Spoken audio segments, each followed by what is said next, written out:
Okay, good morning, everyone. Welcome to the boardroom. I'd like to call to order the meeting of the Board of Supervisors for July 15th. And before we get started, I would ask anybody that has cell phones, pagers, raspberries, anything else, please put them in the non-audible mode or turn them off. And with that, I would ask everyone to please join Pastor Ken Bergman, who will lead us in an invocation. Good morning. Good morning. Let us begin this meeting by pausing in prayer to again invite God to be with us and bless us now and throughout this day. God, creator of us all, we pause now to reflect on the many blessings with which you continue to surround us and to acknowledge, each in his or her own way, that we each, in some way, have been called to be stewards of these blessings. As the many agendas and purposes represented here today emerge and compete for the attention of those called to make decisions as our representatives and yours, guide and direct each of us to be the good stewards you have called us to be. Help us to fulfill your purpose in what we do. And Lord, we also pause now to ask that you also be with all those now serving us, this nation, and you in our armed forces and in other ways that place them in harm's way for us this day. Amen. Thank you very much. Supervisor Parks. Pledge allegiance to the flag of the United States of America and to the republic for which it stands, one nation, under God, indivisible, with liberty and justice for all. Okay. I have a motion and a second. Thank you very much, Pastor Bergman, for coming and leading the invocation. We really appreciate when you come up. Thank you. Okay. Minutes. Agenda review. Good morning. Agenda review, there are a couple of changes. Item number 16 has a revised letter that's been submitted to you. Item number 14 is to be modified by the deletion of the last page, a resolution, a delegation authority that's not required. Item 32, there is an additional item for Exhibit 3, which has been distributed to you. And item 34, we're recommending be continued 1 week to July 22nd.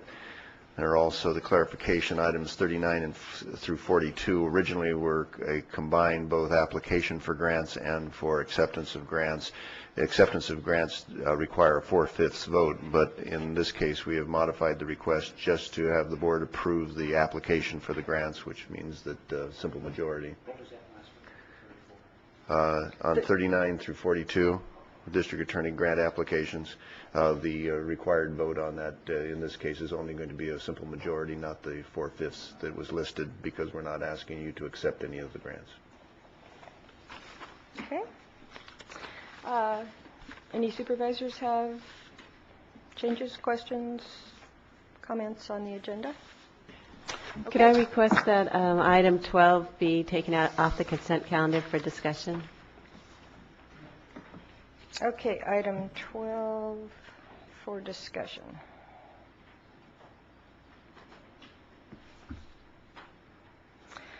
Okay, we are now at the consent agenda. I have no cards for anyone wishing to speak on a consent item. Okay, pleasure of the board. Why don't we go ahead and talk about item 12 first, Ms. Park? Yes, item 12 regarding the MOU with the Ventura County Maritime Museum. Page 4 of that MOU, under number 8, is site commitment and fundraising procedure. And almost the last sentence there talks about if there's a third-party developer, the site amenities of parking, landscaping, and other amenities shall be provided by that developer at no cost. And I was thinking that instead of requiring it of a future developer, that we would instead encourage a third-party developer to provide that instead of requiring it, because we don't really know what the extent of that would be at this point. And I'm just wondering what others think about that suggestion. Supervisor Bennett. What I think is that we can always waive the requirement, but if we take it out of the memorandum of understanding, then we're not making it clear. We could always waive it if we chose to, but I wouldn't want somebody going forward, thinking that it is going to be waived, et cetera. I mean, that's in there, I think, as much as anything as protection for the county, to make sure that we're not caught with that and somebody uses a MOU. That's my thought. Okay, I thought of this as an agreement, but you're saying that this isn't necessarily an agreement that binds the parties then? Well, we always have, if a developer brings in a proposal, we always have the right to waive one of our own conditions. Okay, then I have no Later, objection. I'll go ahead and move the whole consent calendar. Okay. Second. I have a motion and a second. Any opposition? Seeing none, the consent agenda is passed. Okay, that brings us to public comments.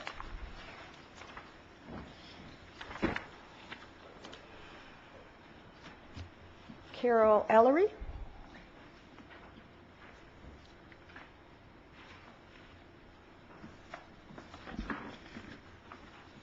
Good morning, supervisors. I'm Carol Allery of Ventura. I'm the owner of Carol's Permit Service, and I act as a liaison between property owners in the county of Ventura to assist my clients in obtaining building permits. And Last- paying what? To Assist your assist my client. clients in obtaining building permits. Okay. Last week, one of my clients, a Mr. Middlebrook, who owns Vortex in Oxnard, a engineering company that designs turbochargers, and recently he just completed building his 60,000 square foot office complex on Rice Road. And when I informed him that this is going to take us, this project that I'm going to be discussing, over a year to accomplish, he was shocked because he said he got his permits in Oxnard in 45 days for this 60,000 square foot complex. But he went to the planning department to get a zoning approval last week for a project that consists of his dream house of a 6,000 square foot with a detached 2,500 square foot garage, and he would like a 688 square foot maid quarters above an 8-acre parcel in the Santa Rosa area. He was informed by planning staff that the main house would have to be constructed first, since the Board of Supervisors require the main house to be constructed first and occupied first. And I have two questions. Is it true that the main house would have to be constructed first? And second, do you realize the ramifications and hardships of requiring the main house to be constructed first and then later the second dwelling? This not only causes a financial burden because it's more expensive to build at separate times, it makes it more difficult to use the same contractor because of how busy the contractors are. It also has more of an impact on the neighbors because the increase in construction period is almost twice the time. So my request and suggestion to you would be to allow this owner to have concurrent processing. If the owner signs, for example, an agreement or an affidavit saying they will occupy the main house, and in this particular situation, it is evident that my client will be living in the main house and that the second dwelling will be occupied by their maid. Thank you for your assistance in considering this. Okay, thank you. Chair Michaels? Yes, I would ma'am. request that we direct that to the RMA and ask that they review that. I would think that concurrent processing should at least be feasible. Okay. Rita McBride.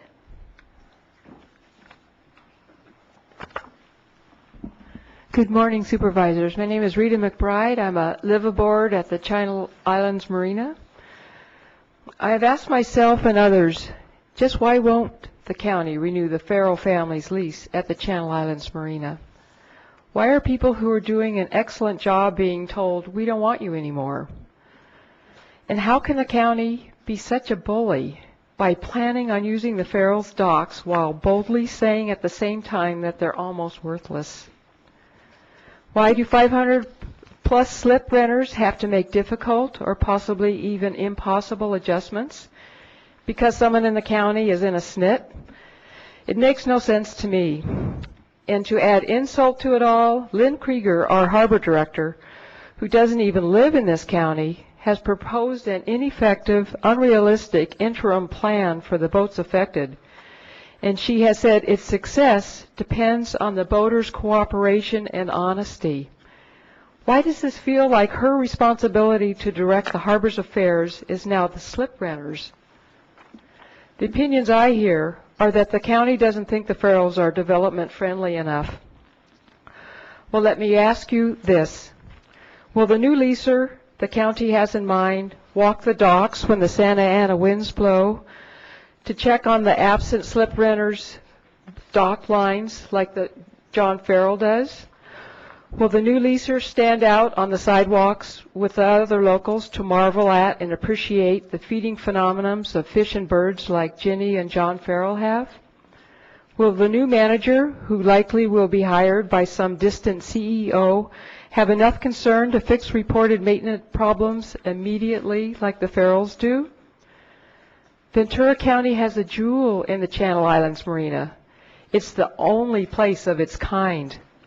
It's a green and quiet oasis, uncrowded, non-commercial, where all are welcome to relax and unwind, to stroll or sit, have a picnic, or watch exotic birds raise their young in the treetops.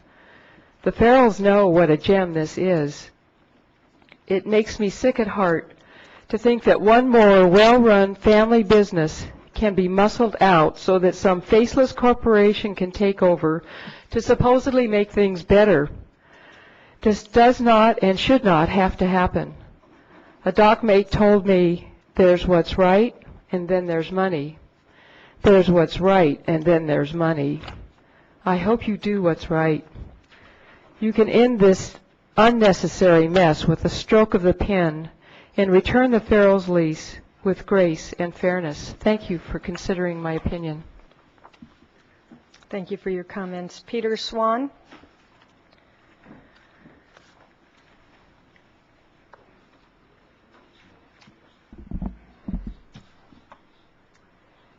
Good morning. My name is Peter Swan. I'm a liveaboard slip renter at the Channel Islands Marina. And for the county to not sign the Farrells' lease is just plain common sense wrong. It reeks of a hostile takeover. It's a lie to say the Farrells are bad managers. If there's a problem, they pounce on it. Of course, it would be a big project to remove the docks and expensive, but to virtually steal them and to block permits isn't right. The county is sending a negative message to its other lessees. If I had a business in the county and I leased from the county, I'd be thinking, I better not put much into this or they'll just take it from me. The Farrells were pioneers in the harbor, 40 years of hard work, and this is their thank you. This isn't progress, this is pathetic. You guys are supposed to be our moral inspirations. Thank you.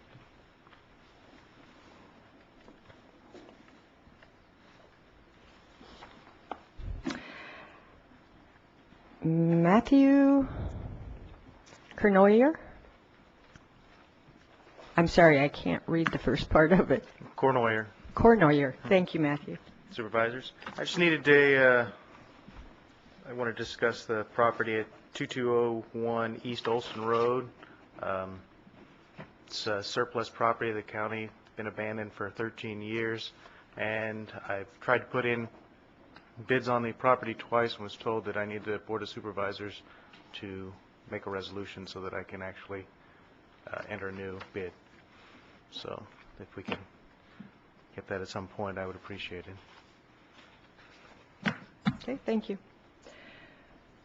Peter LaFollette.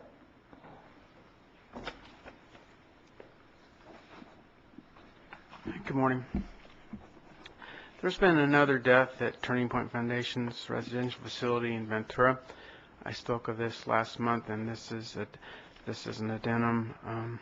It's one of several preventable deaths happening to the mentally ill after their exposure to the so-called rehabilitation agency. The evidence is too overwhelming. The Stevenson's Place death of Stephen Dosh in April of 2003 was drug-related. I was house manager there from 2001 to 2002, and I observed it. Other Turning Point shelter staff and supervisor knew it, and nothing was done to prevent it. The toxicology report is in from the coroner's office of Stephen Dosh, and it was acute morphine intoxication. So whether that death is accidental or deliberate is definitely preventable. While I was working there, I submitted a long list of health and safety violations, including violence, smoking-caused fires, drug activity, and sexual misconduct. When I filed complaints with my supervisor, they terminated me. And since Ventura County law enforcement and legal community is stepping up response levels to the mentally ill due to recent problems, I would like you to let me know how you may intervene to prompt needed reform and accountability to this company, for who far too long as I can determine profit from, victimize, are subsidized but do little to improve mental illness. Again, that's Turning Point Foundation. Their director, Clyde Reynolds, implements a VCBH-approved model of maintained and subsidized mental illness, where clients receiving treatment actually become worse. And I would like to remind Johnny Johnson and County Council that in the past the county has had a substantial federal penalty for problems in mistreatment of the mentally ill, not having a bona fide treatment program, and also billing for Medicare services that were never delivered. So I really don't know what I have to do to break this cycle of corruption and negligence. If it's come to harangue you or remind you of a dysfunctional system, but I'm determined to keep doing it. So again, I'm hoping that we will soon see sorely needed measures of reform and accountability in the treatment of mentally ill in the county of Ventura. Thank you. Thank you for your comments. That's all of the cards that I have, so we will go to board comments. Supervisor Long? Yes, good morning. Thank you. Actually, I think so I quickly look through here. I think the only comments I'd ask this morning is for the board to adjourn in memory. I have a list, but I'd like to just call out a couple of the folks from the list. Richard Camacho in Santa Paula. Most of his life was spent in Santa Paula. He retired after 50 years as an optical technician, but he was actively in the community and known for helping homeless in many, many shelters throughout our county. Also for Richard Nicole of Camarillo, resident for 55 years. He worked for the Ventura County Sheriff's Department as a volunteer firefighter for the Ventura County Fire Department, actively involved with the Pleasant Valley Lions and was past president. And in 2002, he was honored and made a Camarillo Don. And Marvin Hodges of Camarillo, retired from a career of CB in Port Hueneme, was active served as their athletic director, coached their basketball, baseball, and many teams to many championships, and he was inducted into the Baker University Athletic Hall of Fame. Robert Grossman in Camarillo, a scoutmaster, leader of the Rancho Adolfo Homeowners Association, and served as president, very active with that association. Wolf Phillips in Camarillo, conductor and composer for many years, as a musical director for the London Palladium for 7 years. Most recently, past president of Camarillo Arts Council, and very active in that organization. And lastly, for Richard Royce, a long-time 50-year member of the Camarillo Noontime Rotary, just a wonderful gentleman, and had historic roots in our county working with the oil industry. They'll be missed. Thank you. Okay. Supervisor Bennett? Thank you. Just two things. One, a request to our CEO to direct to RMA. Our advance notification of things coming up. For example, July 22nd, we have at 1:30 public hearings. A reader of this cannot tell where the item is. I'll read it to you and you can tell me. Public hearing regarding appeal number 481 of Planning Commission decision to deny appeal number 478, appeal of coastal hearing to approve plan development permit number 1948, Berry Lane. I don't know whether that's in Simi Valley, Thousand Oaks, Malibu. So it would just be a request that they make sure this is clear enough that a person reading this can decide, oh, this is in my neighborhood and I want to come or not. You can't tell from the advance agenda. And I'd just like to ask the board to adjourn in memory of the people on this list. Thank you very much. Okay, thank you. Supervisor Flynn. Yes, thanks, Madam Chair. I'd like the board to adjourn in memory of the list of individuals I will submit to the clerk of the board. Thank you. Okay, thank you. Supervisor Parks. Thank you. I just wanted to note that last week the sheriff had announced that he's planning on closing the East Valley Sheriff Station through an email that we received, and that the cities in the East County and as well as Supervisor Michaels and myself are quite interested in working cooperatively with the sheriff to look at options in keeping the East Valley Sheriff Jail open. So I'm looking forward to hopefully keeping that jail open, and I think it will serve the residents of the East County. I think that the difference between the closure of the Ojai Honor Farm and the East County Jail is that with the closure of the East County Jail, it would actually take patrol officers off our streets to transfer detainees to Ventura. So we're hoping to keep the fine law enforcement presence that we have there now, and look forward to working cooperatively with the sheriff on that. Also, I would like to ask that the board close in memory of the following people on this list I'll submit. Thank you. Okay, thank you. Yes,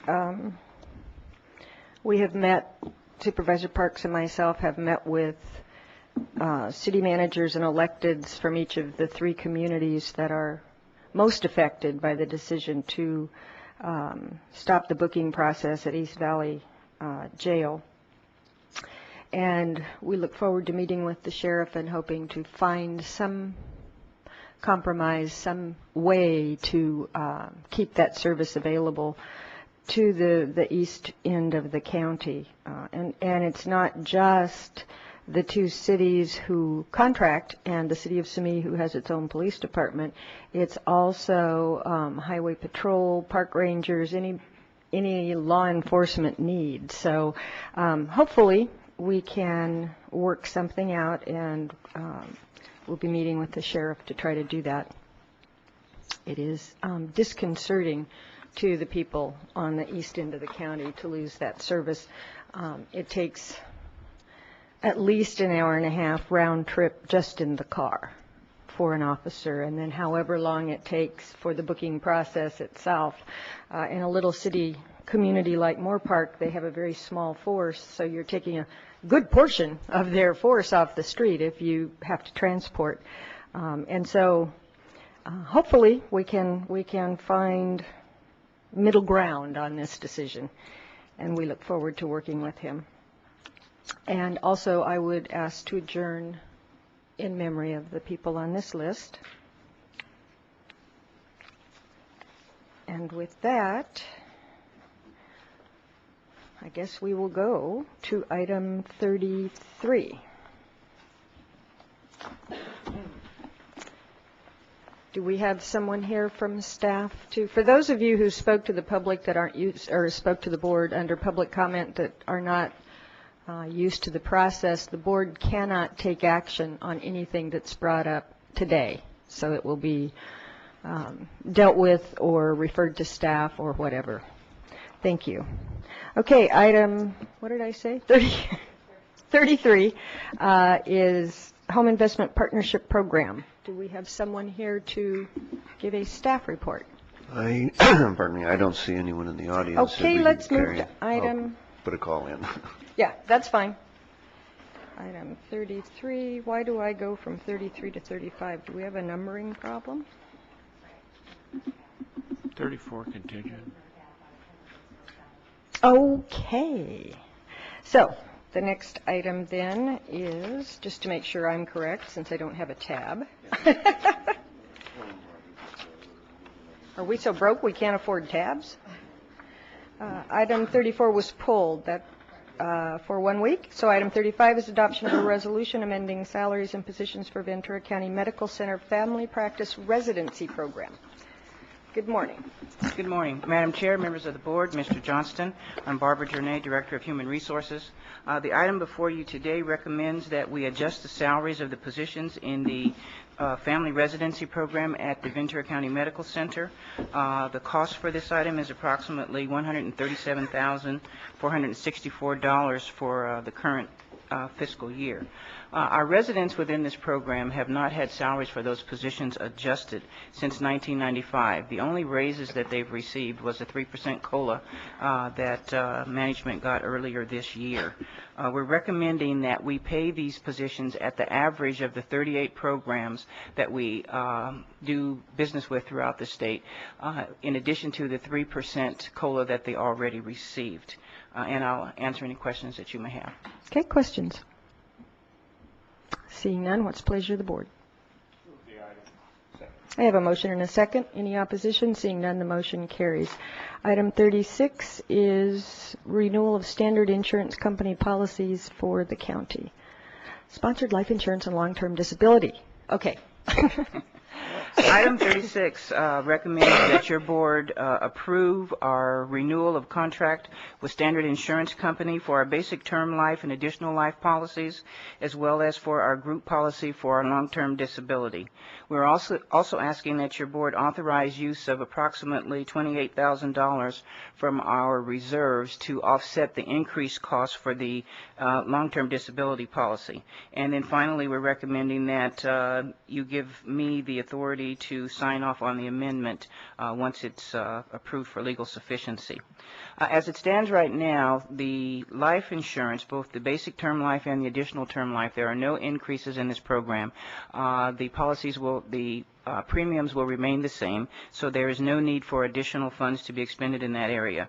With regards to the long-term disability, we haven't had an increase since 1999, but the increase that they are giving to us now is 13.67%. That averages out to about 3.9% over the life of the program that we've had with them. The amount of that increase is estimated at $82,400. The increases, the information regarding the increases came in after the budget, so this is a minimal increase. However, the $28,000 that we're recommending to offset the costs will only leave $54,000 for the departments to pick up, and we believe that that is possible for them to pick up within their existing allocations for the current budget year. Are there any questions? Questions? Okay. Thank you. What's the pleasure of the board? I have a motion and a second. Seeing no opposition, the motion carries. We will go back to item 33, which is the Home Investment Partnership Program. Good morning, Madam Chair, members of the board, Mr. Johnson. My apologies. You guys are moving quick today through this agenda, so I ran down here. We are here this morning to seek your approval for a new 3-year home consortium agreement with the City of Ventura, covering fiscal years 2004 through 2007.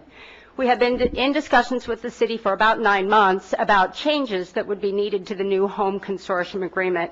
We have encountered some administrative difficulties in how the program is managed. So we made some changes to the home consortium agreement, and fundamentally what it does is it shifts the city's position in the home consortium from an entitlement to a subrecipient where they compete for funds.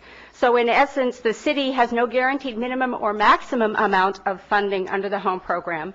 They apply to the county along with everybody else, and that gives us the greatest flexibility to fund those projects that are ready for implementation and satisfy the greatest unmet need within the area.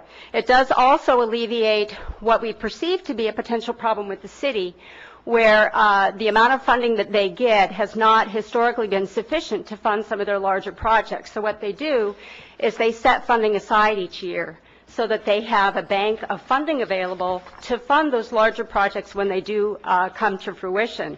The problem is that that puts us as the grant administrator in a precarious position because we have a timeliness of expenditure problem with those home funds. We are also proposing to take over the responsibility for conducting the environmental reviews for all projects and for taking care of satisfying the CHODO set-aside. You'll recall that CHODOs are community housing development organizations, and under the home program, a certain percentage of all home funds have to be reserved for CHODOs. So under this arrangement, the county would take the responsibility for making sure that we satisfy that CHODO set-aside each year. In exchange for that, the county would be taking all of the administrative funds. There would be no administrative funds going to the city of Ventura. We have discussed, however, an option where they can set aside project management money to help alleviate the impact to their budgets for dealing with that issue. Another change in the agreement is that we would no longer be consulting the city of Ventura for making findings of consistency for projects that are located within the city. Currently, the way it works, when an applicant for home funds under other HUD programs outside of our entitlement wants to apply for funding from HUD, they need to get a finding of consistency with a consolidated plan. The current home agreement says that the county will consult with the city on their determination of consistency prior to the county certifying that consistency. This process has created some problems from a timing perspective. The city has a very complicated process where they go through citizen committees and go to the city council to get those approvals. And on one specific occasion, the city attached a whole series of conditions to a project that from the county's perspective were not relevant to the consolidated plan.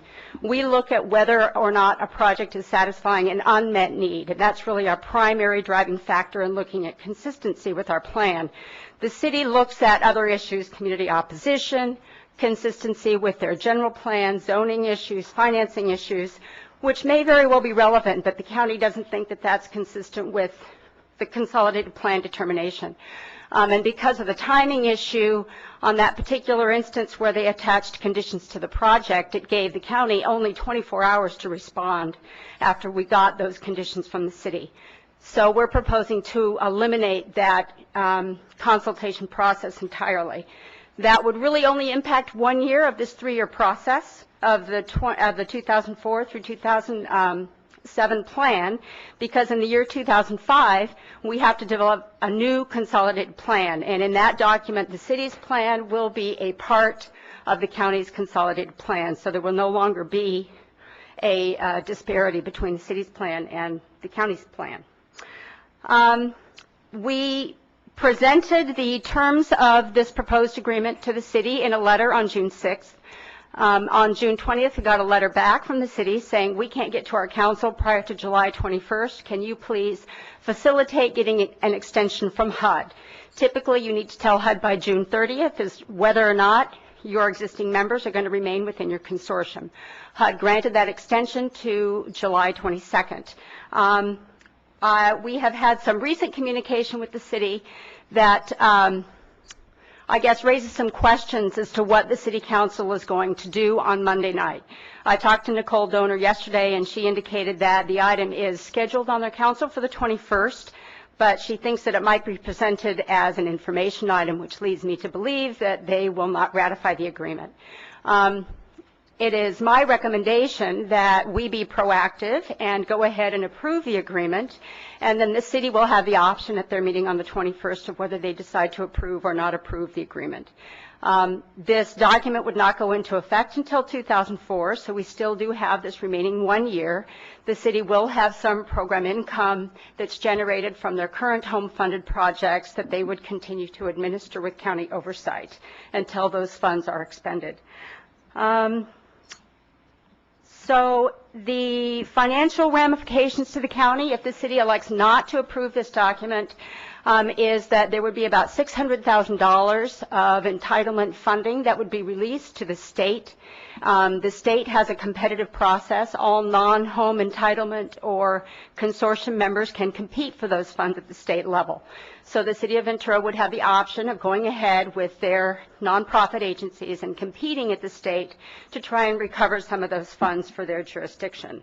It would also mean a reduction of about $23,000 a year in administrative funds to the county if the city did not participate in this program. That completes my presentation. Be happy to answer any questions. Questions? Supervisor Bennett. Just a couple. In the letter from Nicole Donner, she makes reference, she says, thanks for your July 10th letter to Sid White. She doesn't make reference to the June 6th letter. There was a June 6th letter when we first brought this issue to Yeah, the June 6th letter, I believe, was the one where we articulated the conditions. We did not attach the actual contract document at that time. I assume, and I'd have to look in the file, but I think probably that June 10th was when we actually sent the actual contract document. June 10th or July 10th? July. We sent, well, there's been a whole series of correspondence back and forth. There was a June 10th letter, that had the actual, and there may very well have been a more recent communication. They came to us and asked us questions about what are our options, and we clarified our position with respect to competing for state funding and how they could go ahead and try and become a PJ. Mostly I'm trying to address the issue that could be raised by council members concerned that if you read just this one letter, it implies that we contacted them on July 10th. Oh, correct. For the first time, I want to make it clear that we contacted the city on June 6th and then again on June 10th. So they had everything that they needed as of June 10th. Yeah, and in fact, you know, from county staff's perspective, the June 6th letter said, if you want to be in the home consortium, this is the way it's going to change. The letter on June 20th from Donna Landeros said, we can't get to council before the 21st of July. Can you help us get an extension? It said nothing with respect to the conditions that we had laid out in that earlier correspondence. So we had assumed that it was acceptable to the city. Good. I guess the other thing, it's not a question, just be a comment. I appreciate and support staff's suggested changes based on sort of the administrative challenges there are with the two of them.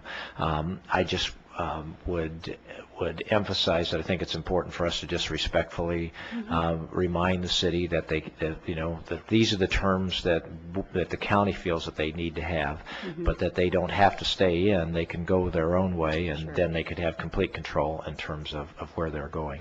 One other question that did come to mind I wanted to ask, and that is Oxnard is not part of, Oxnard does it on their own. Correct. Oxnard is an entitlement jurisdiction, the only other one in the county that gets a direct allocation from the federal government. When we renewed this 3-year agreement several years ago, we did invite other cities in the county to participate. And in the circumstance of the city of Thousand Oaks in particular, it is their belief that Many Mansions, the nonprofit that primarily serves that community, has been very well served through their competitive process at the state level, and that they opted out of that process. So we did extend the invitation to other cities last time through, and other than the city of Ventura, no one has opted to join in our consortium. So the small cities are not in our consortium? Well, the 5 small cities in our CDBG area are in our home consortium by virtue of their relationship through the CDBG program. And then the city of Ventura, but Simi Valley's not in our consortium. Simi Valley, Camarillo, and Thousand Oaks. Have they set up their own, or they just have not competed at They go ahead, their nonprofits and or the cities compete individually at the state level, and we don't monitor that process. Great, thank you. You're welcome. Yes, sir. The city of Ventura does not spend the money in a year. It waits till it builds up so it can have a larger project. Is that the case? Historically, they have had kind of a reserve of funding that's a general project title, affordable housing, for example, and it just sits in that pot. Is that allowed, though? Well, for a certain period of time. I mean, we do have expenditure deadlines that we have to satisfy. In our last communication with the city of Ventura on timeliness of expenditure, the city was convinced to allocate a significant amount of funding to both the Hillmont project and to the Rain Rehabilitation Project. Now, if we can't reach agreement here, if the city does not sign, correct, even though it looks like they might, since they requested an extension of time, for what? Unless they're really keen on signing something. But the consortium would lose $600,000? The consortium area, correct. There would be about $600,000 less in entitlement money that would come to our region. And They that know money this, would huh? be released to the state, and it would be put in a pot for competition at the state level. Okay, thank you. Okay. Okay. Further comments? Questions? Action. Move the recommended action. I have a motion and a second. Seeing no opposition, the motion carries. Thank you. Okay. Item 37, recommendation to reappoint the mental health representative, et cetera, as listed on the agenda. I'm just here to answer questions if you have any. Okay. Anyone have any questions on the item? Move the recommended action. Second. I have a motion and a second. Seeing no opposition, the motion carries. Item 38 is adoption of a resolution to request a time extension to the Calhoun Grant Standard. Hello, you're back. I'm back, yes. Christy Madden, I'm here to answer questions. I think the board letter is self-explanatory. Okay, are there any questions for staff? Okay, Second. I have a motion and a second. Any opposition? Seeing none, the motion carries. We are now on item 39. This is ratification of the submittal of an application for Victim Witness Assistance Program grant money. Is there anyone here from? Hello.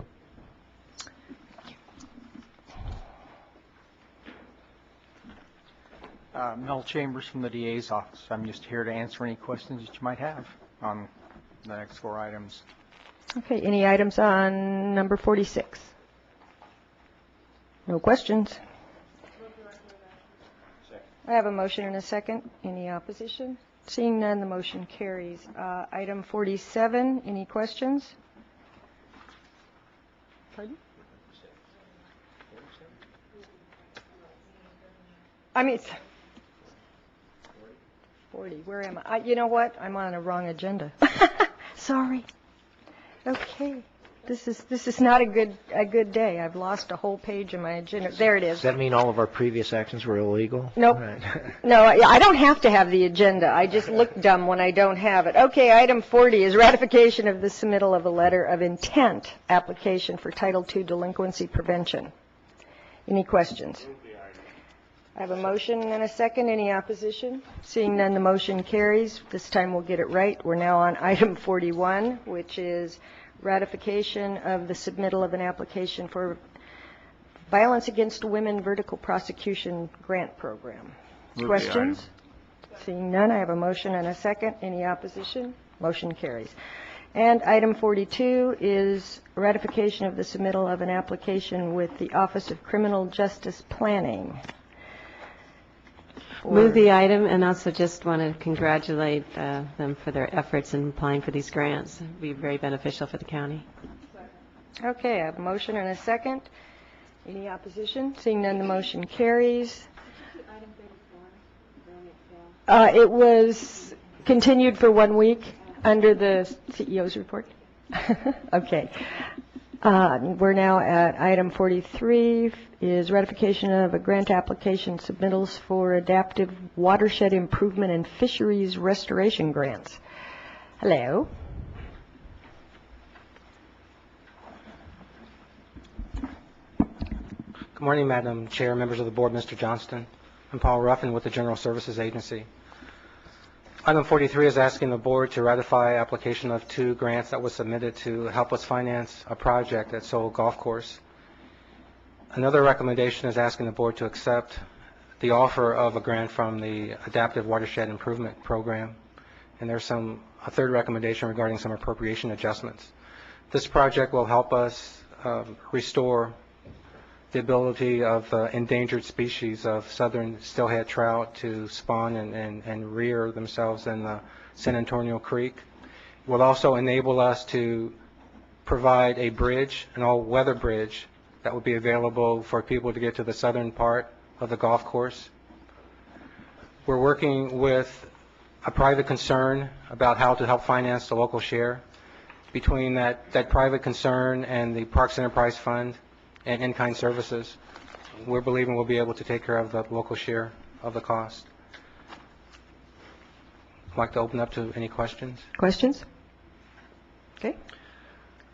I'd move the recommended action with compliments on finding 2 grants to help supplement the funds. Right. Nice job. Thank you. Okay. Any opposition? Seeing none, the motion carries. Item 44 is ratification to submit application to California Office of Homeland Security. Yes, we're asking the board's approval that we proceed to try to recapture about $32,000 in costs that we incurred a couple of months ago. I'd like to open up to any questions. Okay, questions? Seeing none, Move the recommended action. I have a motion Second. and a second. Any opposition? Seeing none, the motion carries. We're a little bit sleepy today. Yeah, everybody's just like one beat off. I don't understand. Thank you very much. Item 45, thank you, is a request by Mayfair Properties Limited for findings and appropriate action of the board as listed on the agenda. Do we have a staff report? Mr. C. Madam Chair, last time this matter was before the board expressed concern that the property owner whose property over which this easement would apply had not received actual notice of this board's hearing. Mr. Scott Tepper, representing the applicant for the easement, is present today and I believe has submitted correspondence, which I don't have a copy of, concerning the notice and negotiations between the adjacent property owner and Mr. Tepper's client. I believe actual notice of today's hearing has been given and that negotiations are ongoing, and Mr. Tepper is here to answer any questions that the board might have. Okay. Are there any questions for Mr. C? Did the county notify the property owner of the proceedings? The county had Mr. Tepper do that. Mr. Tepper personally delivered notice of the hearing, which I believe he can respond to. Okay. I have a card from Mr. Tepper. Good morning, Chair Michaels and her fellow supervisors. I gave notice to William Kerr. I provided to the board, and I apologize to Mr. C. I gave 7 copies of each of the documents to Ms. Rodriguez, and I should have only given her 6, and I should have given 1 to Mr. C. I apologize for that. I am currently in negotiations with Mr. Kerr, as the board can see. There is one sticking point.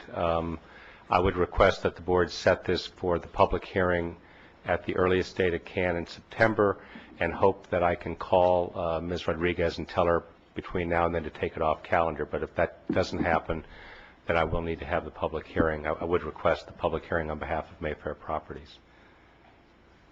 Okay. But I've got my fingers crossed. Questions? Mr. Bennett. The staff recommendation says notice a hearing before your board on July 29th. You're modifying that request now to September? I believe that the appropriate date would be September at this point. I think we have to give 3 weeks notice. And originally we were going to schedule this on the 1st of July for July 29th. So I think at this point, discretion being the better part of valor, we should schedule your board. You should schedule a public hearing date in September. I'll then give proper notice to Dr. Marwa, Mr. Singh, and Mr. Kerr. Okay, great. Okay. Thank you. And that date would be the 12th? The 9th of September. Okay. And could I ask one other question? Certainly. And so subsequent to your notification that we may be setting this hearing, you're saying negotiations have commenced and you've moved much further along than you were when you were in front of us. I got Mr. Kerr to respond to me by letter, and I have my fingers crossed, Supervisor Bennett. I did provide the board with our correspondence. There's just one sticking point. I've agreed to all of Dr. Marwa's other requests, but there's one request that's about $100,000 hit for Mayfair Properties for a $2,000 easement, and I'm hopeful we can work it out. Great. Okay. Thank you. I'm sure you are hopeful. Okay. Any further questions? What's pleasure? I have one of staff, if I may. In your judgment, would it behoove Mr. Tepper's client to have this condemnation hearing in terms of the amount of money they would have to pay, as opposed to working out an arrangement with the property owner for $10,000? No, it doesn't make any sense to me at all. I think Mr. Tepper explained last time that at one point in time, the utility companies had the authority themselves to condemn these kinds of easements for utility purposes. I don't understand what Dr. Marwa's objection to an underground easement which will not impact the servient tenement other than the existence of the utilities in the ground. I understand from Mr. Tepper's communication this morning that they're in agreement with respect to the amount of money to be paid for that easement, but that there's an associated easement which is unacceptable to the Mayfair properties at this point in time. I don't know what the justification for demanding that other easement is. Well, I'm just wondering if we don't go through condemnation, it will force the two parties to get closer together is the way I look at it, and that's what I see occurring. May I respond to that? Certainly. If you don't hold the hearing and you don't make the findings under the Code of Civil Procedure, it means that Dr. Marwah can demand whatever he wants. And delay. He can refuse to do it, and we can never use the property. Our desire is to reach an agreement with him, but it's going to require pressure. He holds the key and we hold the key, but our key can't go into the lock unless the board sets a hearing. Okay. Well, I'll go ahead and make the motion then to proceed, and we'll just hope that Mr. Tepper can work forward so we don't have to get to that point. Okay, the motion is to set the hearing for September 9th. Do we have a second? Second. Okay, is there any opposition? Seeing none, the motion carries. Thank you. You're welcome. Huh? Yes. Yes, well, California may be thrown out of the union if it doesn't get its act together. Okay, the next item is a policy item, item 46, submitted by Supervisor Long and Supervisor Bennett, Campaign Finance Reform Ordinance. Who's going to take the lead? Thank you, Supervisor Michaels. Yes, this is, we have a number of issues that have come up. One is a question of trying to make sure that there is some way to efficiently address questions of candidates as they have them about the ordinance. The other that I think is more compelling why we needed to bring this forward today is that as much as ISD has tried with the county clerk, they will not have the electronic filing ordinance ready in time for candidates to be able to enter it for the July 31st deadline. There is a July 31st deadline for candidates to enter. Normally the state of California gives candidates 30 days to put all that information together, to file those reports, etc. They will not have it. The earliest that they will have it is the week of July 28th, 29th. They may have it at that point in time, but they weren't even certain when we spoke to them last week that they would have that. So in our ordinance, it says that candidates have to file in a manner acceptable to the clerk, and so we're simply action today, one of our recommendations is to request the clerk give the candidates directions as to what is the appropriate way to file so that we can meet the electronic filing requirement. One thing that was talked about, I would offer for the benefit of the board and the public here, that was talked about between myself and Mr. Bradley in elections, was to have everybody file just the normal paper filing for July 31st, and then perhaps 4 weeks or 6 weeks later, when they know they have the system all up and it can give candidates plenty of time to file, then the candidates file electronically. What we don't want to do is not have the electronic filing eventually go in, because this whole thing is cumulative. So you have to have the electronic filing, but it would not be fair to any candidate to sit there and say, okay, on the 29th the system is ready, now you have to figure out an electronic filing system and you have to enter everything and you have to verify its accuracy by the 31st. That certainly wouldn't be fair or appropriate, and I would encourage the clerk to make sure that there is at least 30 days after the system becomes operational for all of the candidates' committees to move forward. So with that, we have these 4 recommendations, and I'd be happy to entertain discussions before we make a motion. In support of this, I think it does a lot in assisting both the candidates and the public in being able to rely on both informational, frequently asked question documents that will be available at the clerk's office and available online. so that the questions can get answered timely. And in fact, the questions that may be asked will become a part of the record and will be a part of the updates to the frequently asked questions documents. So as we move through this, we'll learn from one another. The other request I would ask, if possible, for the demonstration for the online filing system at the board meeting, and I believe we're going to hold to the 29th if that if all progresses well. Having gone through an experience last night with technology that failed on me, it's always challenging. I'd ask if we could set a time certain for that, because I think there would be interest from folks who would wish to go online to watch the demonstration here in the boardroom online, and the fact that it'll be then part of the archives would be valuable too. And looking at our July 29th agenda, we have a 9:30 time certain and a 10 o'clock time certain. And the 10 o'clock says it's a 15-minute approximate time. Perhaps we could set a 10:30 time certain so that the demonstration could be calendared for 10:30, and then those folks off-site could go online and watch the demonstration online. Okay. Is there any opposition from the board to making that time certain on the 29th? No, Okay. no opposition. Are you finished? I don't Yes, know. I am. Okay, Supervisor Flynn.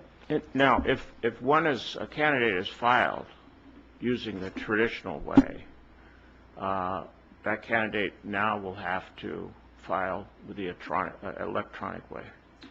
Is that the case? I'm not a legal expert, but my understanding is, yes, the ordinance reads everybody has to file electronically according to the directions of the county clerk.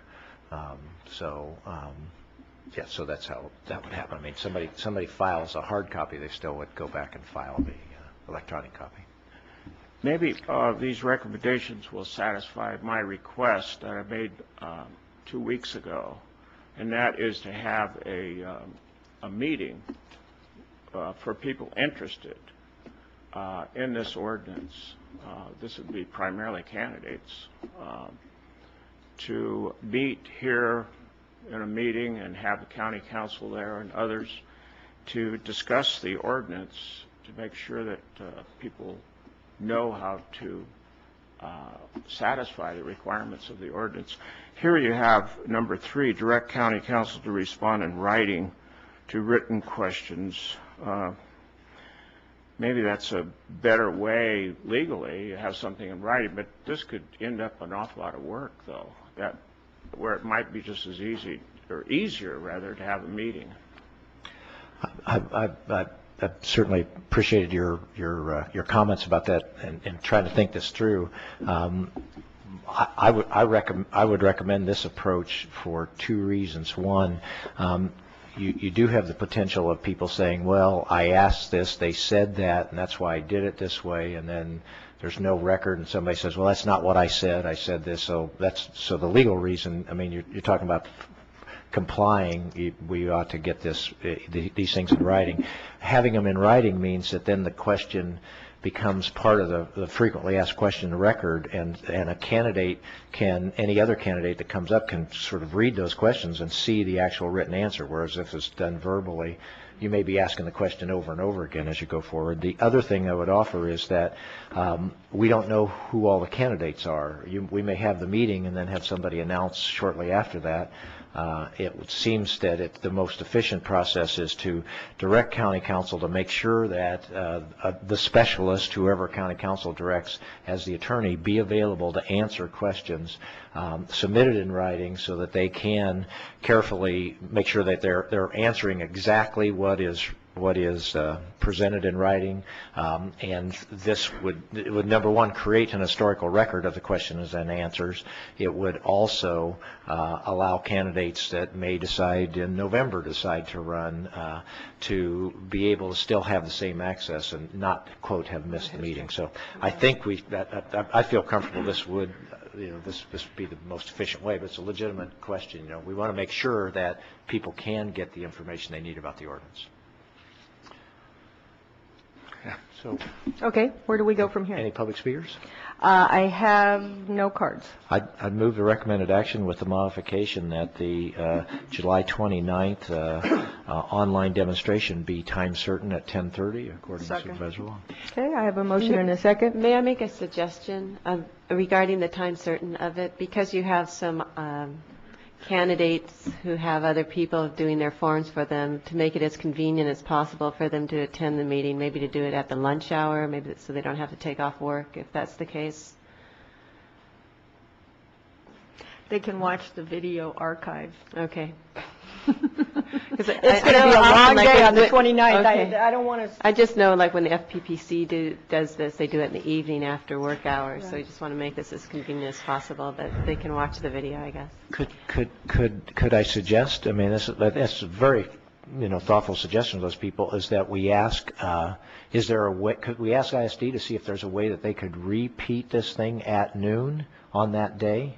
In other words, do it at 10:30, and then is there a way that, because we'll be dark, right? They can't. She answered that question right off the bat, right? But certainly people could go in at 12 o'clock People online. could go at 12 and watch the 10:30 item. Go through it. Mm-hmm. Yeah. And that way they would know that it happened Oh, at it's 10. 24-hour delay. Oh. They could go on Wednesday at noon. Yeah, that's All right. Okay, great. Good thought. Yeah. Madam We'll Chair, just have a packed agenda. County Council, Yes? may I ask a question, please? When I discussed this matter with Supervisor Bennett, I indicated that ordinarily our office does not provide legal advice to the public. We are the board's attorneys. However, on direction of the board, we'll do whatever the board wants. With respect to the request that the questions be in writing, that was mine, so that we would have a record.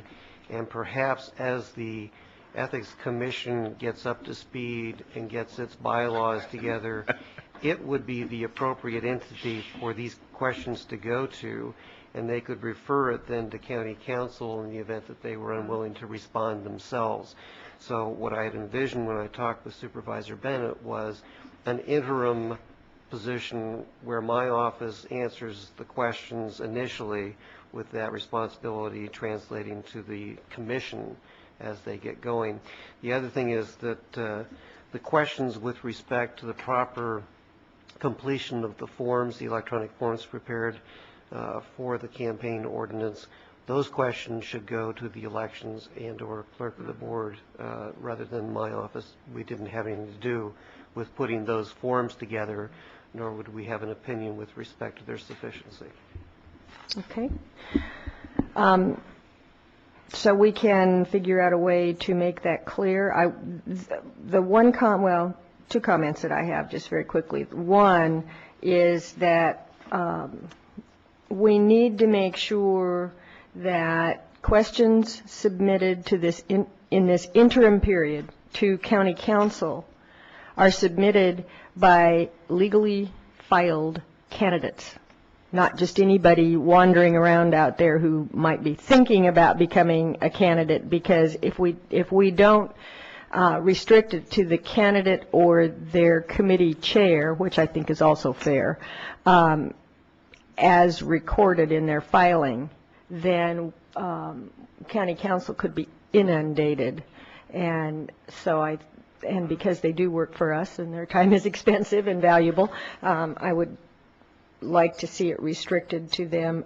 Once the Ethics Commission is comfortable doing this, then I think any citizen can certainly submit questions about the ordinance to the Ethics Commission. But since we're doing this kind of interim thing where we normally don't use County Council for public legal opinions, I'd like to be very careful as to how we do it. The other thing on the filing, the electronic filing, I would suggest that we put, and if we can't do it on this board letter, perhaps you bring one back when ISD is sure, a date when the electronic filing must happen. We know that they're going to paper file the normal deadline for filing, but then once we're sure when the electronic filing system is up and is working, then a 30-day window with that date very published and all of the candidates being notified that that will be the date by which they will have to complete their first electronic filing. I think it's more clear that way. So if you could somehow bring that back or make the statement now or whatever before we vote on it. And the electronic filing, let's hope it works the first time it's up and running. At least we're doing it the right way by saying you can file by paper because we don't have enough time to train you.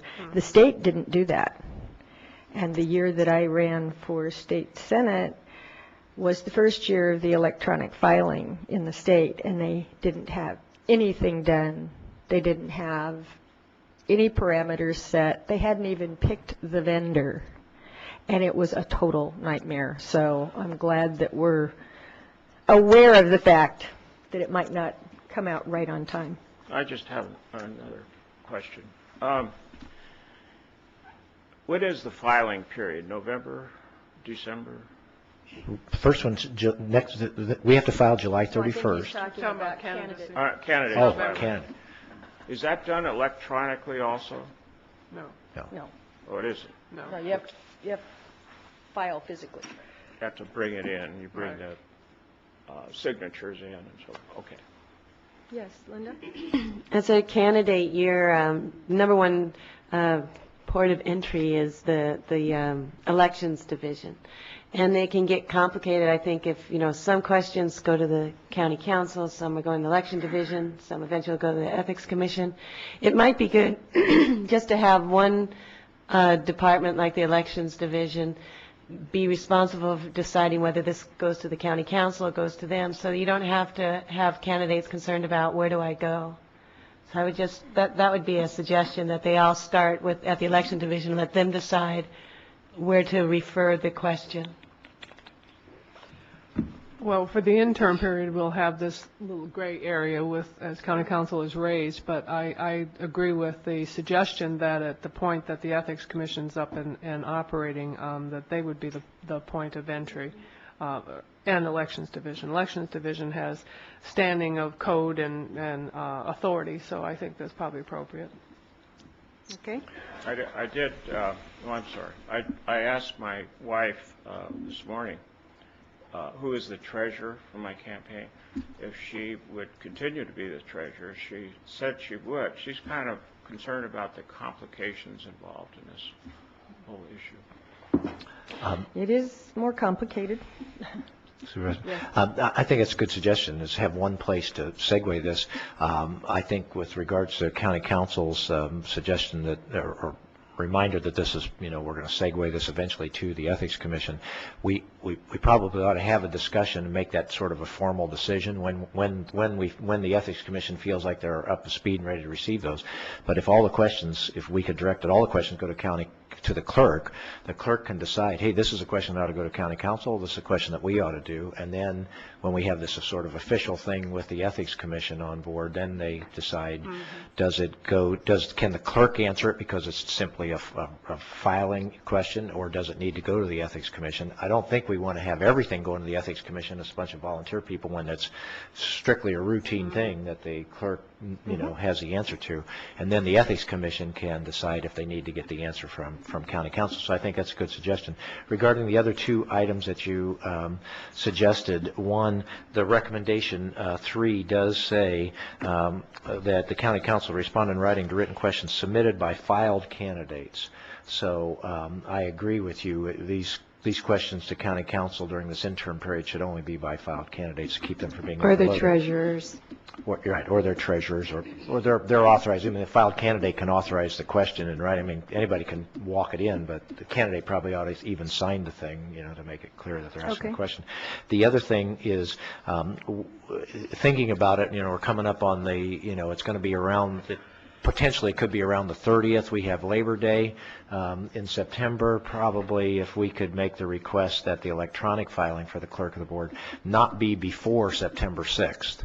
That would give everybody at least 30 days plus, and 30 days after the thing becomes ready. But if the thing becomes ready August, 2nd, I don't think we want to make the filing September 2nd, right, at Labor Day weekend or whatever. So anyway, if the clerk could, but I believe that the clerk will have to submit in writing to the candidates and therefore to the board the exact question you asked, which is we want to make it clear what that date is that they have to electronically file. So this request that they respond and identify that exact date. Okay. Okay. So that's Great. part of the I think motion of that. First year, we ought to try to be as user-friendly as possible. There probably will be some errors. I hope we're flexible on that, at least the first year. And I think this is an attempt to try to recognize that we need that flexibility. Okay, I have a motion and a second. Further discussion? Opposition? Seeing none, the motion carries. Okay, we'll go to the 9:30. The first, let's see, I think we'll trail. Oh, we're going to do, we don't have you. Sorry, we have the 9:30 is presentation by Ventura County Fair Board President, Mr. Bill Gallagher, and General Manager Ed Barlow of the 2003 Ventura County Fair poster.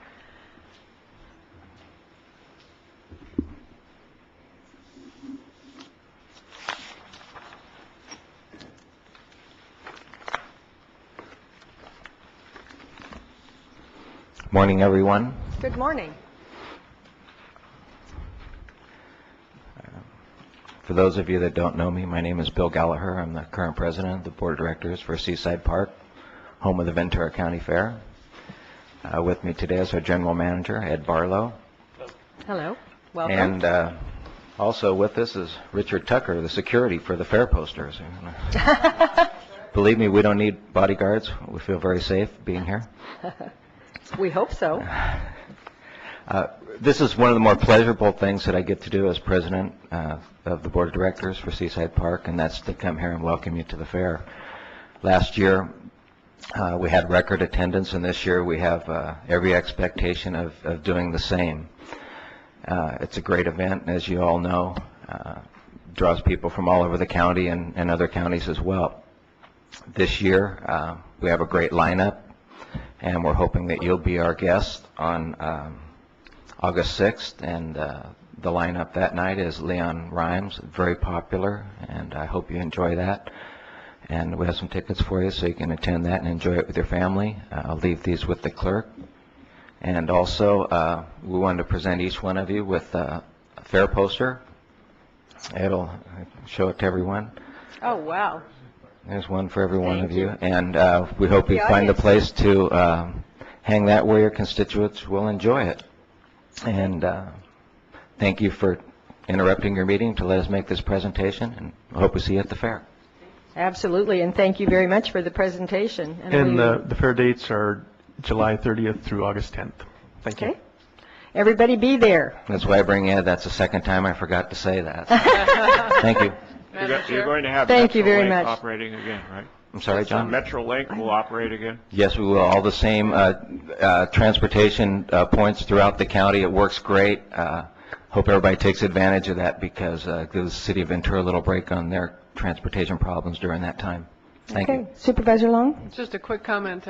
Congratulations. It was an outstanding affair last year, and I expect it will be this year. The board's done excellent work. The posters have become coveted posters in many respects, so security is not is not out of question. This is a beautiful one. I look forward to participating in the fair events. Thank you. We have a great staff. They do a really good job. If I could, Madam Chair. I know we've. I appreciate it. Thank you. A new board has been seated fairly recently, and there's a lot of work that goes into that, and I just hope you'll go back and pass on our compliments to the board for the hard work that they've put in terms of trying to take the whole fairgrounds and the whole area to the next level. So we really appreciate the great work you guys are doing. Thank you. Thank you. We're looking forward to it. Thank you very much. Okay. Yeah, the posters are really pretty. Item 20 was is listed on the agenda as the update presentation by County Executive Office regarding the state of the county budget. Good morning. Good morning. The report will be short. You've been following the papers. It continues to be murky in Sacramento, but there are really two issues that the board needs to, and the community needs to keep in mind. The budget is one of the issues. That is, how much money will be appropriated by the state of California to continue maintaining local services. But the other issue is the cash flow issue, and that is, when will they send the money? Right now, your board has agreed to provide those services that the state requires, and to pay for them locally with the reimbursement coming. There are two classes of reimbursement that are in question. One is the SB 90 claims. Those are the mandatory state programs where the state in the past has always reimbursed us. Your budget includes that financing for 1 year. But there are additional problems that are now starting to crop up. Some counties are seriously considering stopping certain services. We have positioned ourselves to be able to have at least enough flexibility to get through till September and continue providing those state required services even though the money's not coming in. I'm told by our budget office that the cash flow is being affected somewhere between $5 to $7 million, depending on how you calculate what the state is not sending us that they should be sending us. We also are aware of the VLF, the vehicle license fee, that has been triggered but isn't going to be collected until October. I believe there's a 90-day advance notice. That's a kind of murky area too. How is the state going to provide for that first quarter, which is $12 million to us, Ventura County by itself? So there's a $12 million hit there. Both state budget proposals, Democrats and Republicans, include some sharing of the deficit of the state by taking the money from local government. We've heard numbers ranging from $500 million to be split 50-50 between cities and counties. That translates into a $5 million reduction in our budget from the state. The Republican proposal recently was talking about $1 billion, which is twice that amount, so our share of that is approximately $10 million. So the whole issue, even things like the question of the East Valley booking station, are fairly small in comparison to this. You set the budget up in such a way that all those activities, including the booking in the East County, would continue until we get some clarity by the state budget. It doesn't look like we're going to get that clarity before August. So the two messages to leave you with is worst case scenario from the state. When you add the VLF, vehicle license fee potential loss, which is $12 million, plus the worst case in proposed budgets, another $10 million. That's a $22 million hit, which is roughly equivalent to what you spend right now on your general government. So, I keep bringing this up only to remind us of the gravity of the situation, and obviously our hope is that these things don't happen. I mean, they seem to be so horrendous. It's hard to conceive that the state would continue to muddle along this way with that kind of dramatic hit. We're just one of 58 counties, and I don't know how many cities are there, 400 and some odd, all of whom are suffering from the same uncertainty. The question of cash flow will get really dicey in September. I'll be meeting with the Auditor Controller's office because your Auditor Controller has certain regulations she has to follow as to when she recognizes or if she recognizes certain sources of income. If the state of California were to say we owe it to you, as they currently are, with no delivery date as to when they'll pay it, that can't be booked. So that actually reduces your budget. But if they say they will pay us but not pay us until 2006, if it gets too far out there, I'm sure the auditor is going to have some difficulties under the regulations she follows as to whether she can book that kind of revenue. So what I'm saying to you is that cash flow isn't a problem at the moment, but when you come back from your recess, this will be the question that we'll have to address, and if the state does what they're supposed to do, maybe this will all smooth over. If they don't, then there may be some fairly dramatic decisions, one of which would be to quit providing services that the state requires, that the state won't pay for, and that we have no money to pay. We can't just continue to drain down every last dime we have in set-asides and borrowable assets to pay for the state activity without a plan. So anyway, that is the grim news as of this morning. Madam Chair. Yeah, Mr. Happiness. Yes.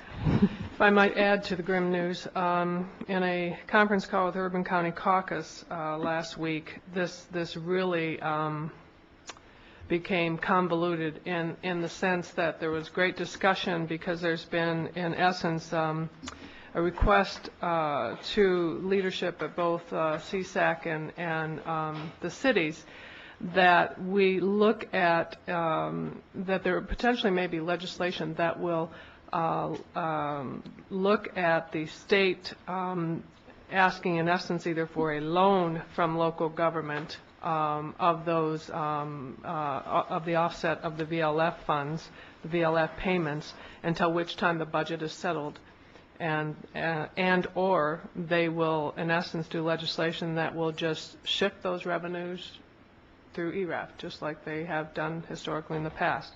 So the discussion amongst the Urban County Caucus leadership was whether to defer the backfill until which time the budget is settled, only doing so under terms of loan, and draft language that clearly says that in the spirit of cooperation and trying to get the this issue, the state budget, settled, that we would agree to not paying that backfill until the budget is settled, but only do so through a loan language, and or the other would be to just reiterate our opposition to the state doing any further shift of local revenues, i.e. the ERAF mantra.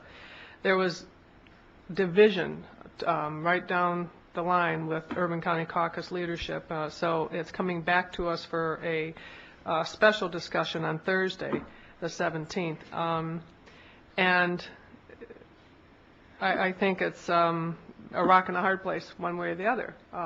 If we trust that there can be a loan agreement between the leadership and local government, that at which time the budget is settled, that those funds come back and they deal with their cuts and issues on the other side of the ledger, or if we just continue to oppose any further shift of the local revenue, knowing full well that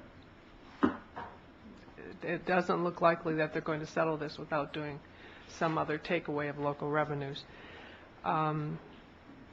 The question was whether or not we would have a better position with the leadership if we try to work with this request in trying to get them to work with us in looking at suggestions we will have for cuts to be made or adjustments to be made or relief to be made, as opposed to just saying no.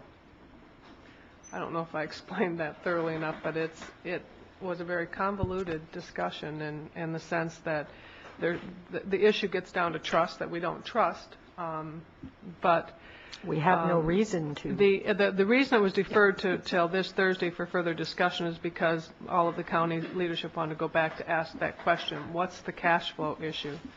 And particularly the bigger counties of Orange and LA had great concern with what the cash flow issue is. And if we defer this until, or put it into the payback of the VLF that's been triggered to a loan, how will that impact us in our cash flow? So I will really wish to work closely with the auditor and Mr. Johnston and trying to get some direction on for the discussion on Thursday. Okay. Just to let you know it's out there. Thank you. Further comments or questions? Supervisor Bennett. Question for Mr. Johnson. When you make reference to the suggestion that we may split 50-50, a $500 million hit from the state, which would be $5 million to us, is that in addition to whatever happens in terms of VLF and the backfill not happening? Right now, it appears that the answer would be yes to that, although it's, again, not as clear as it might be. There was a time when that number was being bandied about as though it was a substitute for this lag in VLF. Now the VLF has been triggered. and it's not gotten any clearer. Sure. One of the things that everybody needs to also recognize, all of this conversation about the state wanting to borrow from local government, I mean, their credit rating now is in the tank. They're on negative outlook. We're all being affected by it, but if our cash is drained, it will affect our credit rating even further, and we're still no further ahead. So they're not solving the problem by pushing it that way unless they have a plan. So. I would just offer that I think that the big gorilla that is out there, it's sort of the elephant in the room, or the gorilla that we really just have to recognize is that almost certainly the $12 million that we will lose in the backfill, the state is not going to give us that $12 million. Now, maybe even more than that, but that's just the 3-month period, the first quarter where the VLF has not kicked back in. So everybody out there that, we went through the whole spring with many people coming and saying, we know there's a budget crisis, but, and then they wanted more money for their particular programs. Those requests have to be viewed in the light of we're almost certainly going to be in September looking at how do we cut $12 million September or October this fall, cutting $12 million additional dollars out of our budget. And the other thing is we had an awful lot of conversation and debate about public safety funding, and I just think it's disingenuous for anybody to think that we can take a VLF hit. Some people saying we shouldn't have VLF at all, other people saying at least we're not going to get backfilled, that we can take a VLF hit and still fund public safety. If you're an advocate for more public safety funding, I don't know how you can possibly not be an advocate for local governments to receive their VLF funding. The two just doesn't add up. It may be convenient for you to say that, but it doesn't add up. And I think we need to make sure that we say that and get that message out to the public over and over again also. Thank you. Yes, sir. And add a point to that, Supervisor Bennett makes an important point. The $12 million we're talking about, though, is 1 quarter's worth. If you take that amount of money that we collect, that it can go towards, say, public safety or any of our local service needs outside of the realignment and the requirements for health and social services, you're looking at 9 of that $12 million belongs to the general fund. But if VLF, those who are filing lawsuits or initiatives, it's $37 million out of the general fund. If we lose VLF altogether. If we lose VLF altogether, so it's not just even 12. I mean, it's $37 million, which is catastrophic. I mean, there's just that's totally irresponsible, and there has to be an alternative to it if that's not the way they're going to fund it. I don't think that some of our legislators have made that very clear, as they want to focus on no taxes or, keep the rebates in place. They aren't coming up with the alternative is what do we do? Madam Chair. See, I should have won that election after all. I did raise my hand Mr. to get Flynn, the yes, chair's you did. attention. You did. And she gave me a wink. And the translation of the wink was keep it to 1 minute. We're already behind again. It seems to me local government is so, notwithstanding all the good work you're doing, Supervisor Long, but is almost in a helpless position. Our lifeline is with the state of California. And the state of California has these massive budget issues, not millions, but billions. And at the same time, a recall of the governor is going to probably be on the ballot. If we think of ourselves as a separate nation, which we're not, but if we think of ourselves that way, with 35 million people, which is a larger number of people than many countries, it's like the governor is the president, and we're about ready to take the president and the administration down completely. And the issue is so serious. We always complain at every budget session, for at least ever since I've been in this county government, about the budget problems. And we complain so much that the people finally don't even pay any attention to us. But this year, you have to pay attention, public. It's serious business, and in my view, it's frightening. Okay, any further comments from Supervisor Parks? Yeah, I just wanted to comment that when we approved the budget, we looked at it as this is what we can afford now, with an understanding that we're not going to be able to afford it later. And as we're looking at potentially revisiting the entire budget issue in September, I would just like to be able to have as many options available to us. If Johnny Johnston can start putting together some scenarios for us, I'd feel more comfortable so that we can look into them and perhaps have the August recess to look at these options, and if that's going to department heads and requesting suggestions from them. But I do think that unfortunately we are going to be faced with having to do some serious looking, and even while we have decided at our last budget approval to let's proceed based on the amount of funds we have now, not really looking at the full picture of what's going to happen in the future. Even with that, we're seeing some ramifications that were not what we were expecting, like the East County Jail suggested closure. Even though we haven't really had any hits yet specifically. So I would like to be able to be as prepared as possible and look at what can be done. So that's my only request. Okay, thank you very much. With that, we will, yes? Oh, hello. Hi. Our auditor controller. I just wanted to emphasize the cash position that Mr. Johnson raised is potentially more than just the SB 90 loans that have been worked into the budget. We have already been advised from the state on a human services agency program where we normally receive advances. We will not receive advances, and if we want to continue the program, we would have to put the cash up on the hopes that we would get reimbursed. These things are starting to happen now, and I'm monitoring cash on a daily basis as well as doing monthly projections. I think we're okay to September, but my office is putting together some draft procedures for what happens if we're not okay. And it's not meant to be alarmist in any way, but if the cash does dry up sooner, we will have in place some procedures to address the cash shortages. I just want to notify the board that that is in process. Thank you. And I would request that, and I know it's happening already without the request, but I would request that the CEO and the auditor work closely together, and when that type of information comes in, no longer in advance.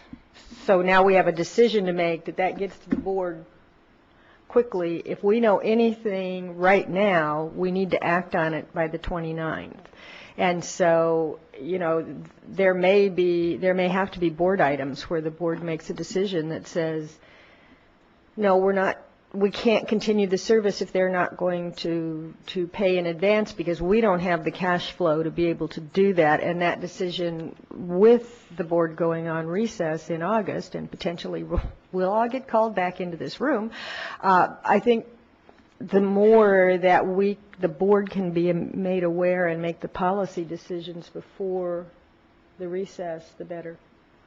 So when those types of things pop up, and I would say to all of the agency and department heads, if you get any notification from the state that says something about funding isn't going to happen, we need to know immediately as the board, because some of those will require policy decisions.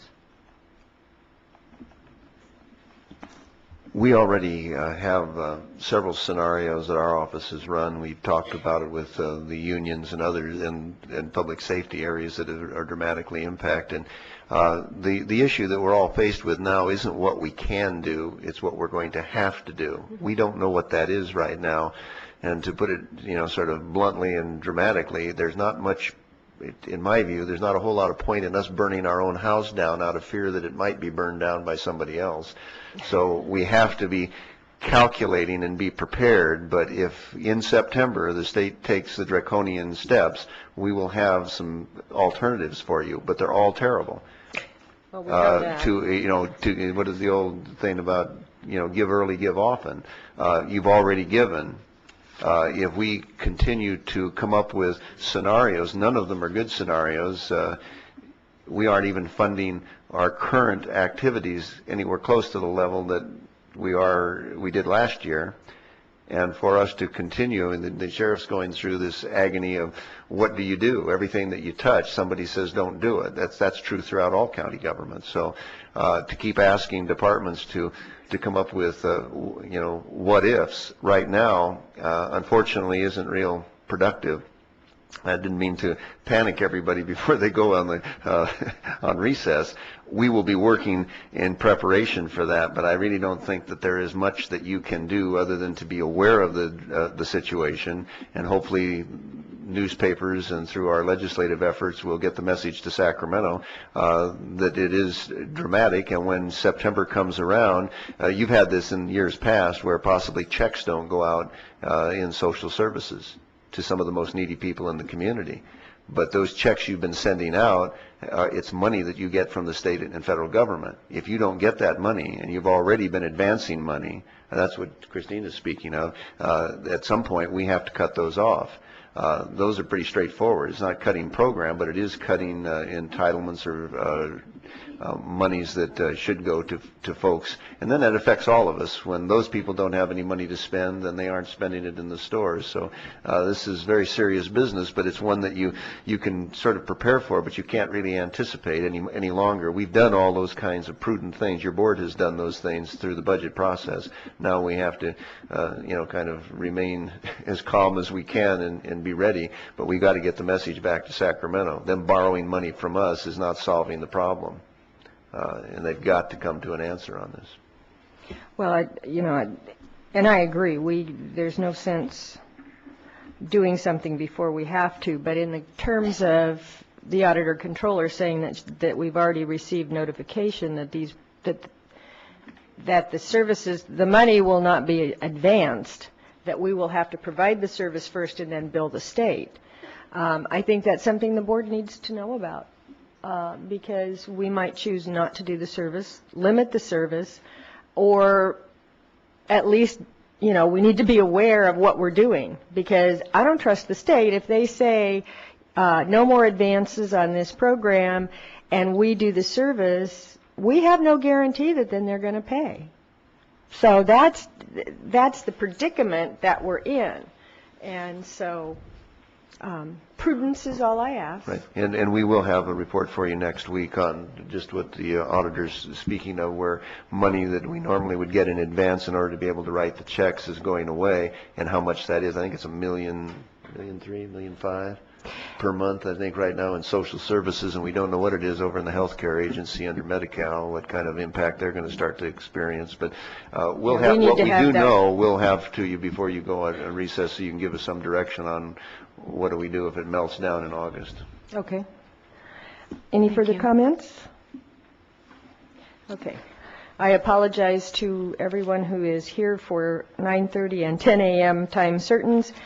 We did our best to stay on schedule, but the budget issues are extremely serious, and we're going to be struggling a lot for the next few months. So with that, I would like to have everybody cheer up again.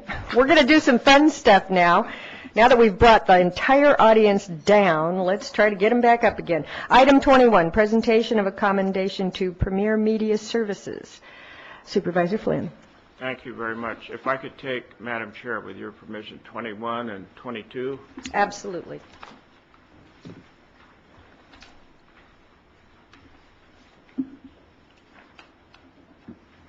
That was a bummer.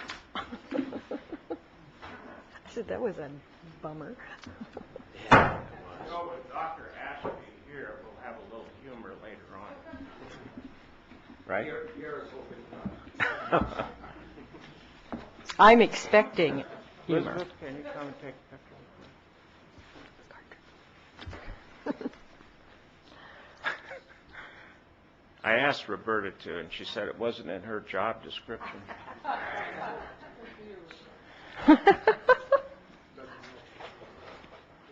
Madam Chair, we have Joe Beltran here today to give an award to. He is from Adelphia, and if we could have Kathleen Harton come up too.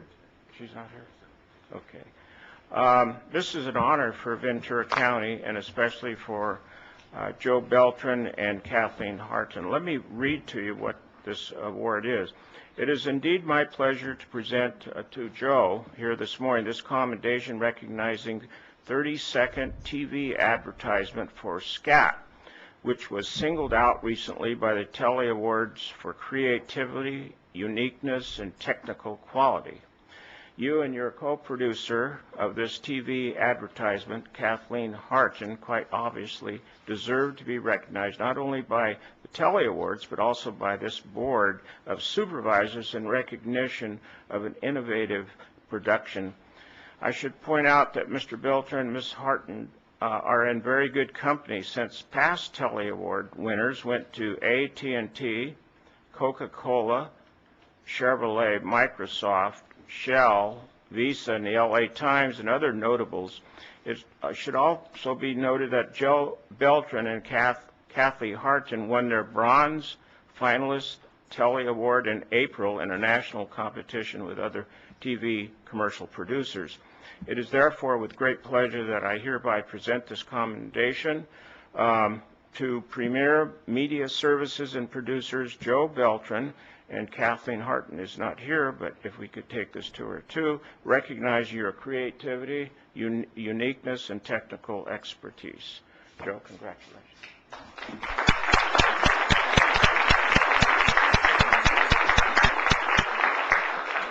I'd just like to take this opportunity to thank the Board of Supervisors for this commendation. This is truly an honor. I'd also like to take a moment to tell you a little bit about my company and myself. Premier Media Services is a local production company based in Oxnard. Being a native of Oxnard, I established this company about 15 years ago as a side business to work solely with South Coast Area Transit.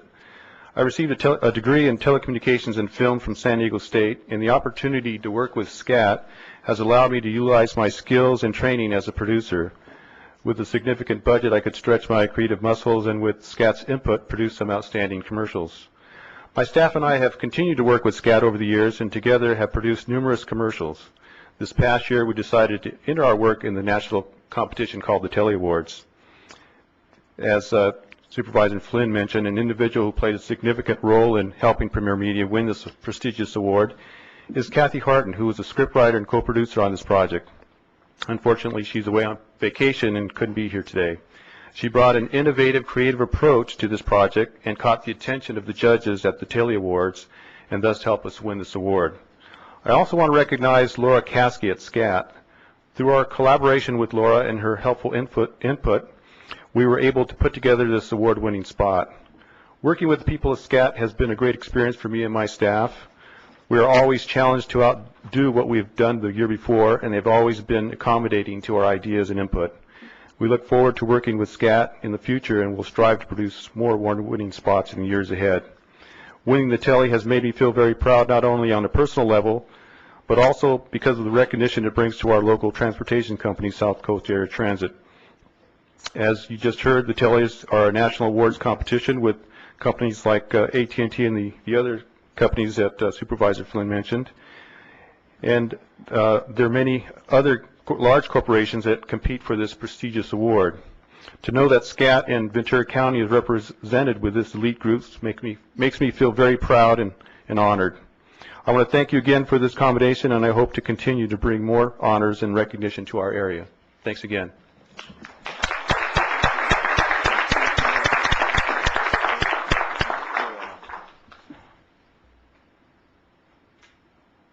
Do you have a flash? You have to push that button in front, right here. This one? Yeah, but let's take it later. Okay, we're really proud of Joe for a number of reasons, but also he's a graduate of Santa Clara High School and a graduate with my oldest son. Now I'd like to call forward the retired planning commissioners, if you'd come up, please, from Oxnard.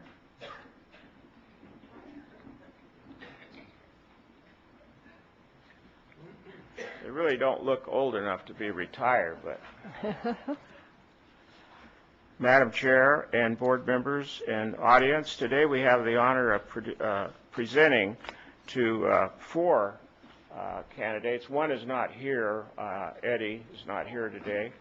But three of you, for your outstanding work and dedication and commitment to the people of Oxnard. I think Judy Michaels was on the SME Planning Commission, and she knows, and maybe others, were you too, knows of the detailed work you have to go through on a planning item, much more detailed than the city council goes through or this board goes through, I think. Is that right? And all of the people you see in front of you are residents of Oxnard. They do much more than just the planning commission. They're a fundamental part of leadership in Oxnard. We're very proud of the work that they've done, and they continue to do. The award says Rudy D. Liporada for his dedication and commitment to the people of Oxnard on his retirement as planning commissioner. Rudy, congratulations. Thank you for your work. And Geraldine W. Furr, again, for the dedication and commitment to the people of Oxnard. Thank you, Geraldine. And to Maury Navarro for your dedication and commitment to the people of our great city of Oxnard. And if you would take this to Eddie, and do it to him, please. Would you like to make a comment, though, Rudy? Come ahead. Good morning. It has been a very exhilarating experience to be in the Planning Commission of Oxnard. Much has been said, so I'll just say that for the residents of Oxnard suffering the congestions that we did not cause, and the 101 ramp here in Ventura, I just say that things gets worse before things get better, and we promise you that it's going to be a very, very good on-ramp, and congestions in traffic will soon be good.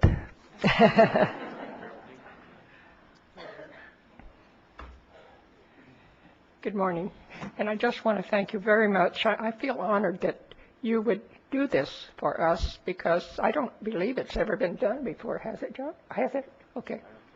I was there too long, so I didn't remember that it had been. But I really and truly appreciate the honor, and I know that those of you who have served on the Planning Commission, I was going to tell you how difficult and how detailed that it was, and since I was on the council for 4 years, I really know what John said is absolutely true as far as, you know, it's so detailed, and you do all the reading of the EIRs and everything like that, and then you hand it over with a recommendation to the council, and they say yes or no regardless, you know. So, but but anyway, I want to thank you very much for the honor. I do appreciate it.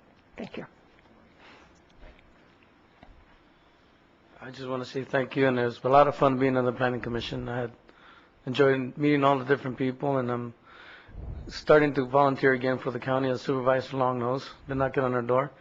John, obviously, I'm there almost every day at his office. So thank you very much, and hope to keep serving the county. Thank you.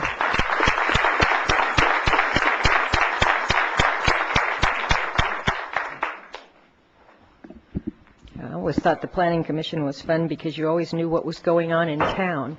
Now people will say, well, what's that? And I go, I don't know. They don't talk to me anymore.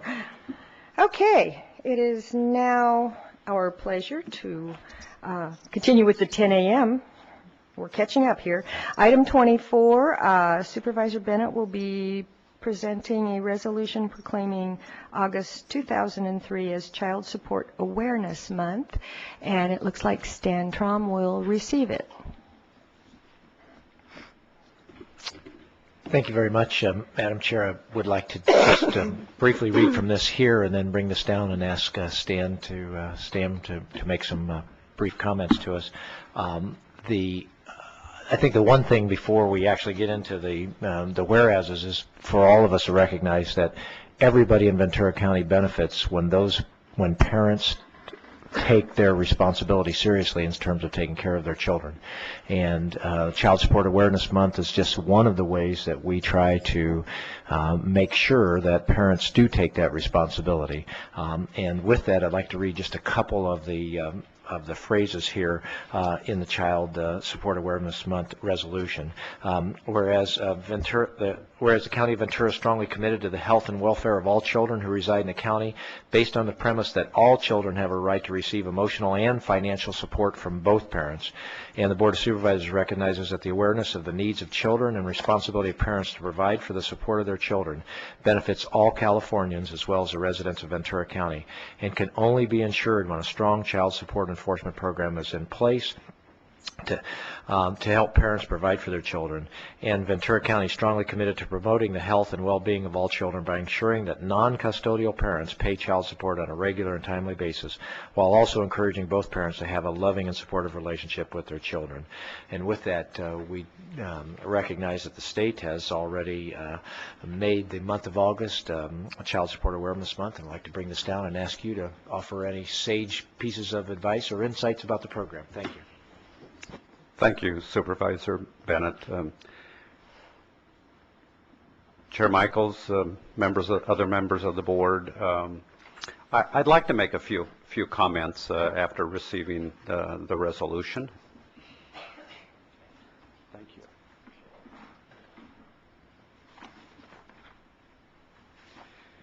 you. You know, the previous discussion about the fiscal condition we find ourselves in the county is one that, you know, we all pay close heed to, including the employees in my department who follow this very intently, because they're all committed to the job they do.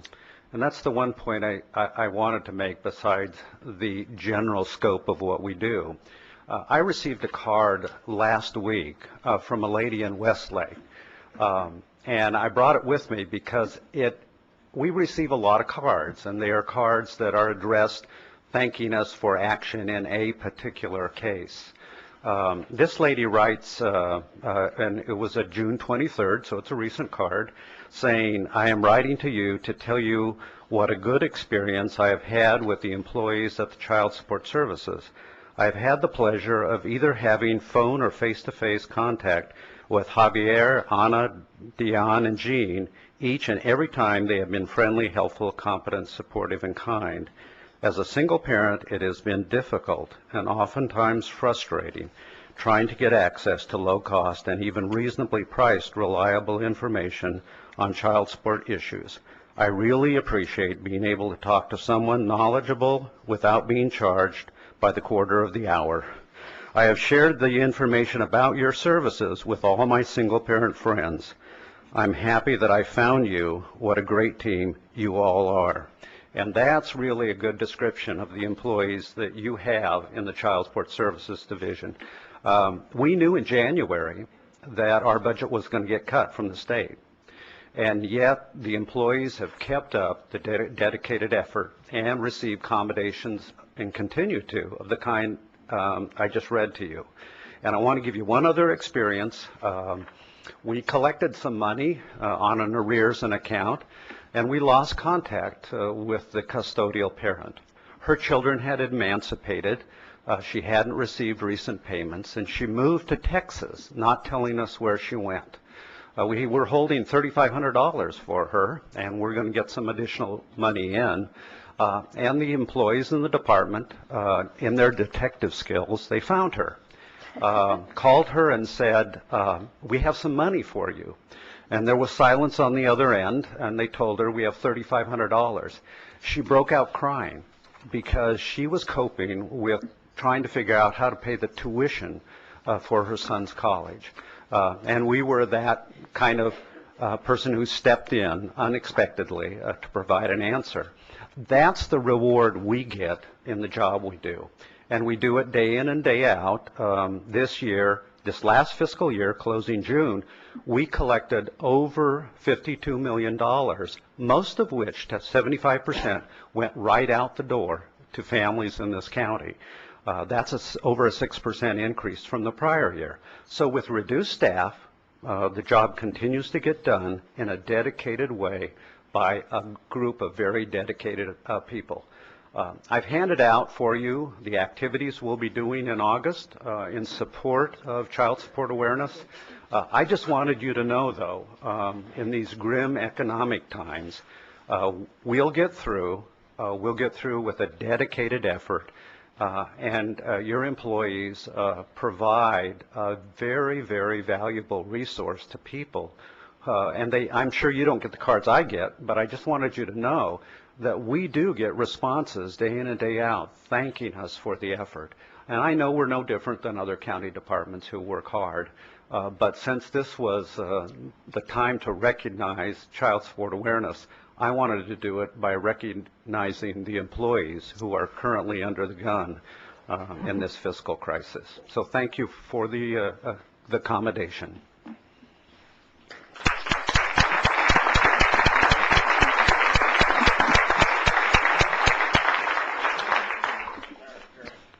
Yes, sir. Supervisor Stan, if I could just say a couple of words about Stan. I have had many issues come into my office, some of which I've gone with a person over to Stan's office. And the employees in your office are outstanding.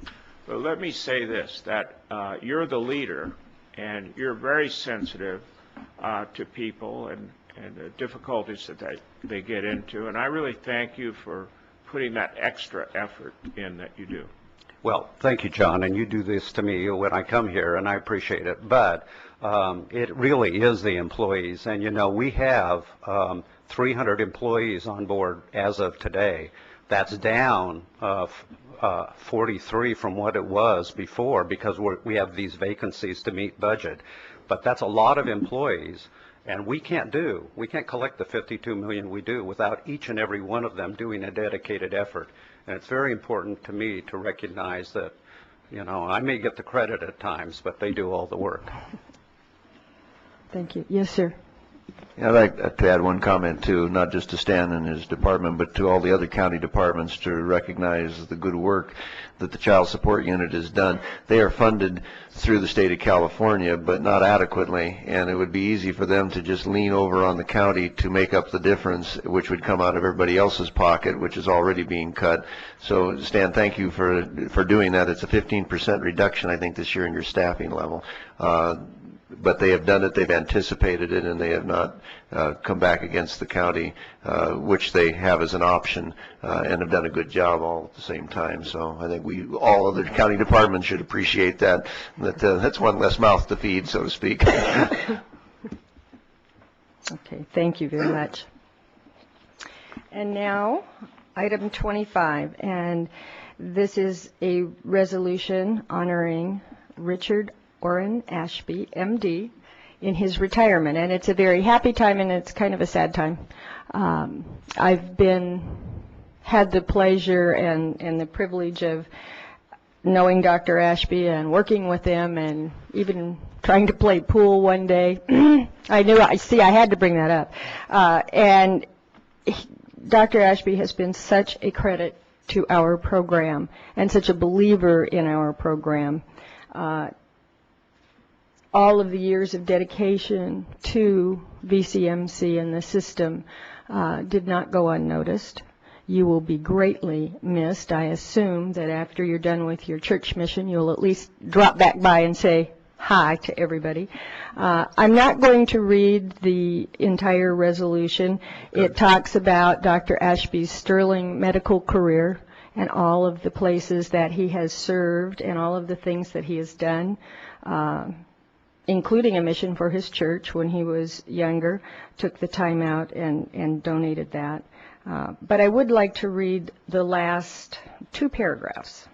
Whereas Dr. Richard Ashby has been adjunct professor of medicine at UCLA since 1979, and he continues to serve as quality assurance faculty and continuing medical education faculty and reviewer of the California Medical Association, as well as director of physician services at VCMC for our healthcare agency since 1988, and since 1996, the medical director of the Ventura County Healthcare Plan. That's just the end. You wouldn't believe what went on in the beginning. Now, therefore, be it resolved that the Ventura County Board of Supervisors wishes to honor Dr. Ashby with his ever-present sense of humor and for his many years of service. Dr. Ashby has made many unforgettable contributions to the community, where more than once he has demonstrated his ability to pull a rabbit out of a hat. He's a magician, so I had to put that one in there. By employing his vast clinical, medical, administrative knowledge, and sometimes just plain old-fashioned magic, we wish him great enjoyment, with many opportunities to perfect his game of pool and time to fine-tune his... Well, because this resolution isn't for me. I'm the one with the pool problem. And time to fine-tune his magician skills, as well as plenty of time left over to find fulfillment in his missionary work and in time spent with his family during his much-deserved retirement past this day. So Mama wants you around that much?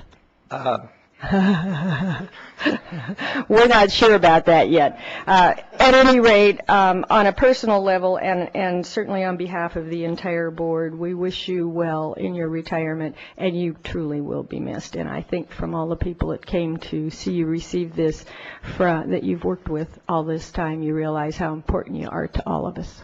So I'll bring this down, and you may make a comment. And while you're coming down, let me thank you, Madam Chair, as well as the members of the board. I've dealt with each one of you at some lengths. John and I go back 30-plus years ago when we were fighting, tilting against the windmills then, and he continues to do that. Madam Chair is correct. She plays a mean game of pool. Her 9-ball shot at the last cost me about $5, so...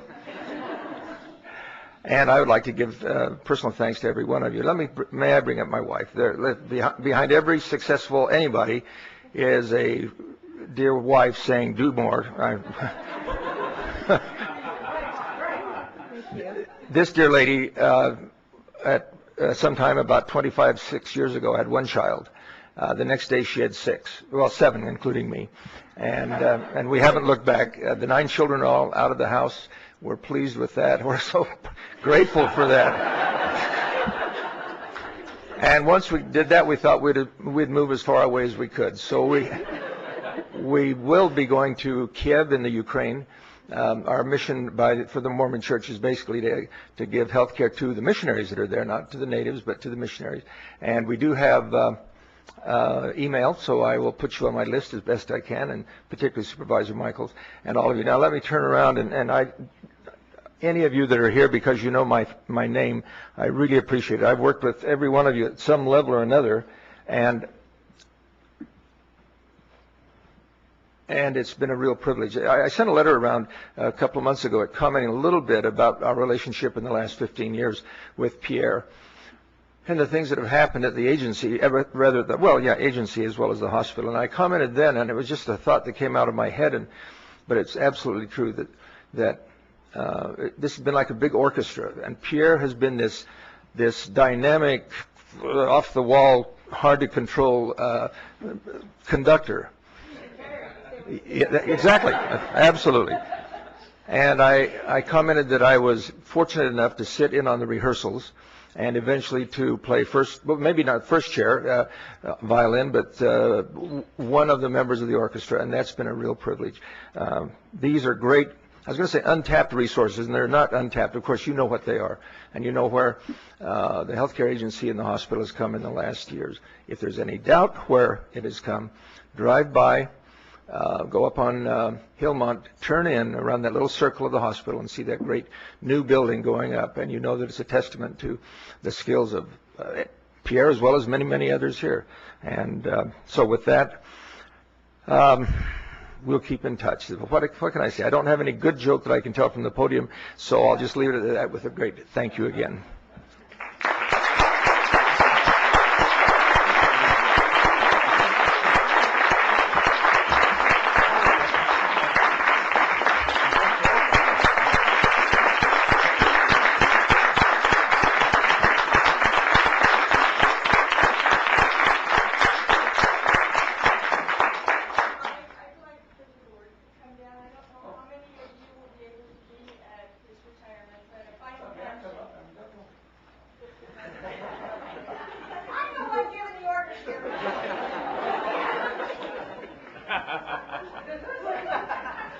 I should have learned my lesson. She who must be obeyed.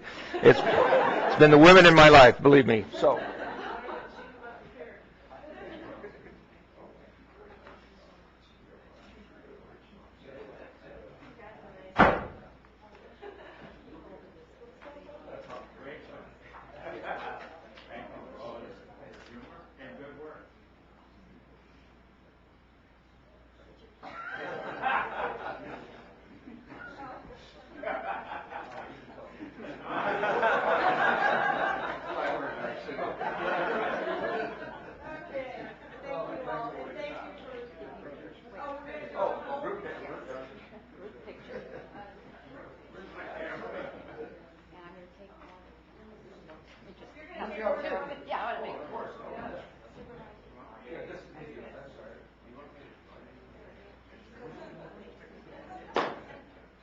So I could see everybody. One more. See, you move. Maybe three. One more. Well, maybe.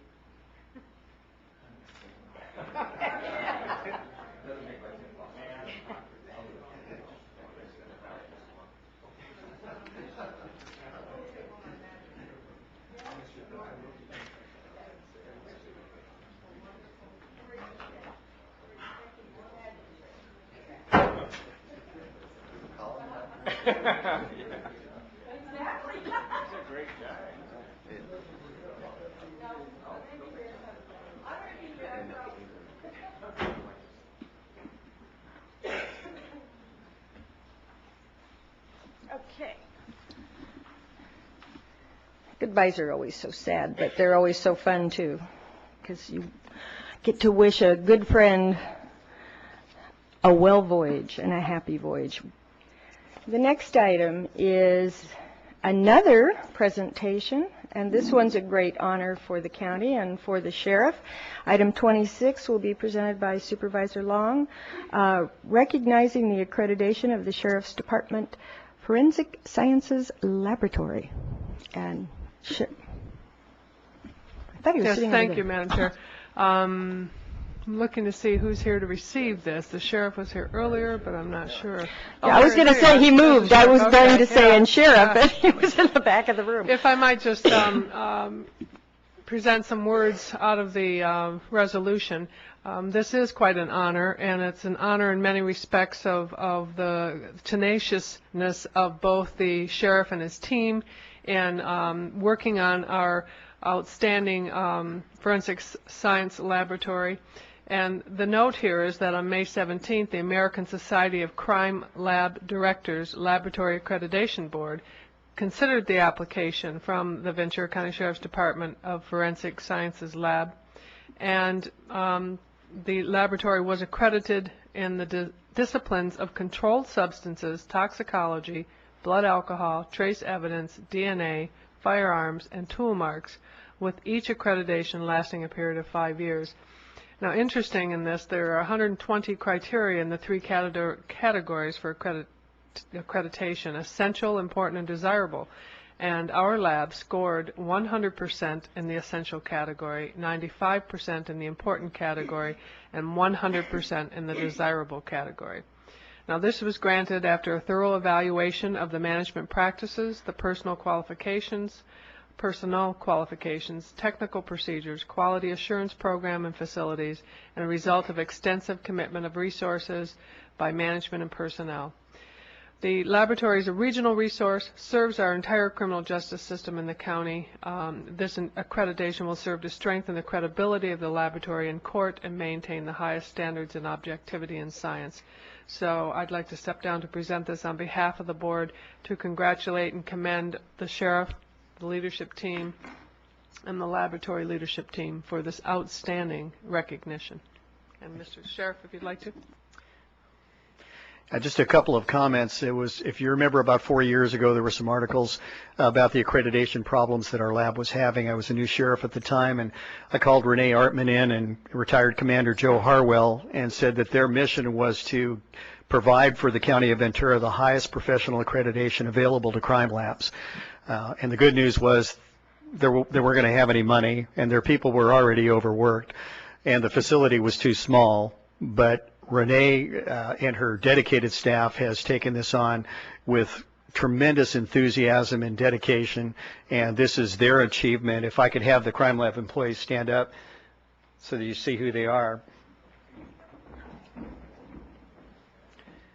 The thanks is really for them, and thank you for standing. I appreciate it. And the effort that they put forward in a normal workday is the pressure of evidence that has to be presented for prosecution, that has to be of impeccable quality. There are always demands on them. They've performed some near miraculous feats in this last year on homicide cases that we had given up for loss, but they were able to find that microscopic dot of blood that turned into DNA of evidence that made a case, and they're a tremendous group of people, and so the thanks and the credit all goes to them. And we also have Ralph here that would like to make a presentation, or at least let you know what they've done and who he's representing. Ralph. Thank you, Sheriff. I really should not be up here. I'm here from North Carolina representing the American Society of Crime Laboratory Directors Laboratory Accreditation Board to join with you in saying congratulations to this laboratory for taking the voluntary step of reaching the highest standards of operation for a crime laboratory. It's a real honor to be here and to say to you that you have a top-flight crime laboratory. Your personnel, your leadership in Renee Artman and Sheriff Brooks, and all those who have bought into the process of meeting established standards of operation, they deserve a great pat on the back, and they have taken a step to demonstrate to the users of their services that they do have a laboratory that operates with the highest of standards and that they do produce a quality work product. So I came to present to them an accreditation certificate today, and I'm real honored to be able to do that and say to Sheriff Brooks and to Director Artman and to all the personnel of the laboratory, congratulations on hard work and setting high standards. Thank you.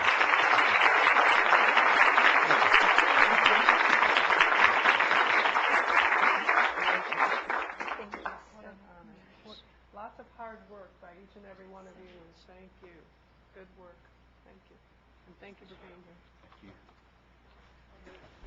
here. And we welcome back to the boardroom retired Commander Harwell, who was standing in the back and who did an awesome job in helping to get this back on track.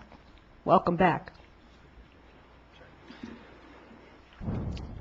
Madam Chair, if I could. Yes, sir. I would just like to thank all the employees that took time to come over, and I think it really does demonstrate the sense of teamwork that you have to come, and our congratulations certainly go to you for the great work there. Thank you.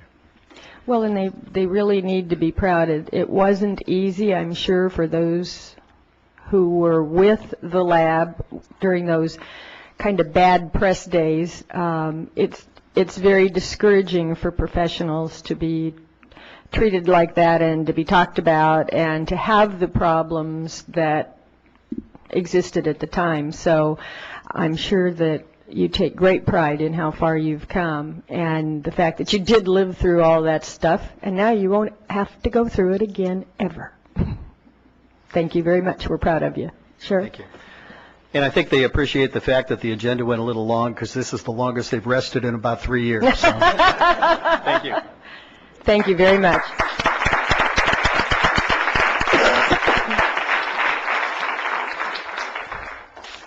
Okay, and now it is our pleasure to present a resolution proclaiming July 13 through 1903 as Probation and Parole Officers Week, and Supervisor Parks will do this presentation. Thank you, and I understand Cal Remington's not here, but Don Krause is here. Maybe he can come up. I just want to take the honor of proclaiming this as Probation and Parole Officers Week. And the proclamation reads that whereas the week of July 13th through 19th will be observed nationally as Probation and Parole Officers Week as a time to reflect upon significant accomplishments of America's invaluable public servants.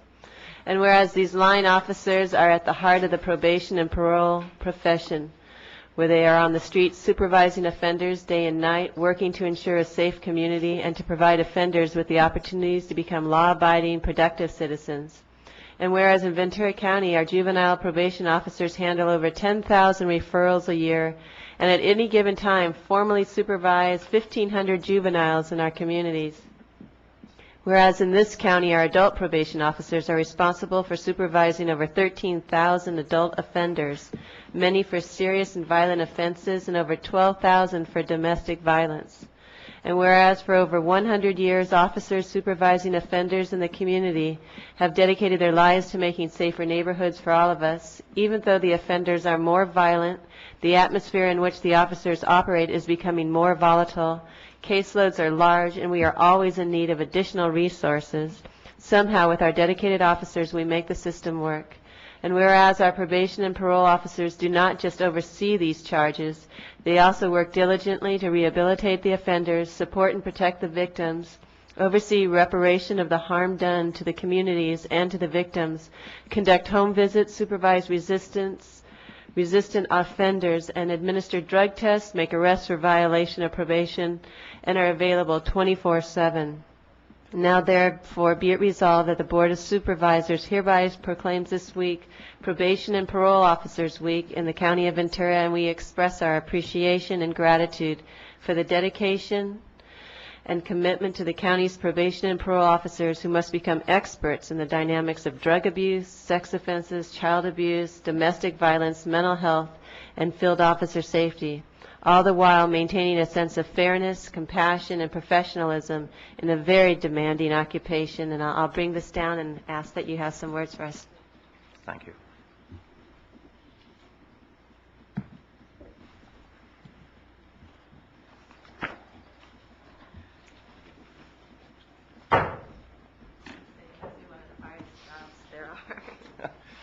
Thank you very much.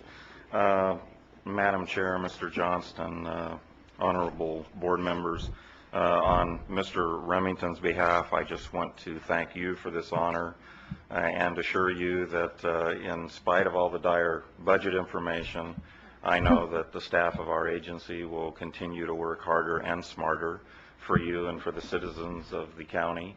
It is a intense, often frustrating job that our staff perform, but they do it with pleasure and always with the goal in mind to improve all of our lives, the citizens as well as the offenders and the families in which they come from. So at any rate, Cal did invite a few members of staff to take a break. Those folks could stand, please. Come on, stand up. Come on, come on. Don't be ashamed. Nobody's taking pictures here. At any rate, thank you very much again, and we're here to serve. Thank you. And you do so well. I've had the pleasure, and Supervisor Long as well, in working pretty closely with some of the personnel. And of course, right across from my office in Simi Valley is the probation office for the East County. And it never ceases to amaze me, the quality of the personnel that we have. And, you know, it's kind of the unsung hero. They do their job, but they don't run around with a uniform on or a gun strapped to their hip, and you don't get all of the love and the kudos from the community that uniformed officers or firefighters do.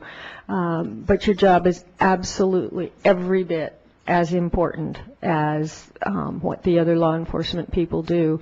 And I think it's sad that the community doesn't realize exactly how much the probationers do for the safety of the community. But I just want you all to know, we know and we appreciate you, and we're just really proud to have such a good department, excellent leadership, obviously, and we always have a lot of fun too, and a lot of laughs, and that's important. So is there anybody else that wishes to say anything? I saw you pop up, so I was trying to give you an opening here. I'm Diane Hubbard. I'm the president of the Ventura County Professional Peace Officers Association, and I wanted to thank you for this recognition and to take this opportunity to thank you as a board for including us this past year in the safety retirement system, and to thank you for recognizing the part that probation officers play in the entire safety issue of the county, and we appreciate that, and thank you. And also to thank you with the dire financial problems, the support that you've been able to give to the new juvenile justice complex. That'll make such an improvement for the children, for the staff, for the community at large. Thank you. Thank you for your comments. Members of the board, if I could, Certainly. Madam Chair, I'd just like to point out that Diane Hubbard is one of the people that has accepted the challenge and has gone through the respite care training program for foster care, and she's doing her CPR training on Saturday, and she will have been one of the 30 new people that have moved into that. So my compliments to you for doing that. Thank you very much. Thank you. Yeah. Great. Thanks. Madam Chair. You continue to serve in lots of ways. Yeah. Yes, ma'am. If I might just thank you also, and I hope that this week you've taken the time to appreciate your coworkers, to let them know you appreciate them, to let them know in the leadership team that you really you work so well together as a unit in the sense of family. In doing the work that you do, both professionally with the highest level of expertise and the highest level of caring for those that you have to interact with, because it isn't just the probationers, it's also the families and the community tied around those folks that you're trying to oversee and or provide intervention services for. So it's truly appreciated. Makes a difference. Thank you, Supervisor Wong. Thank you. Again, you're appreciated, and go back now and appreciate each other. Yeah. Thank you very much. Okay. Okay, let's do these. Oh, I'm sorry.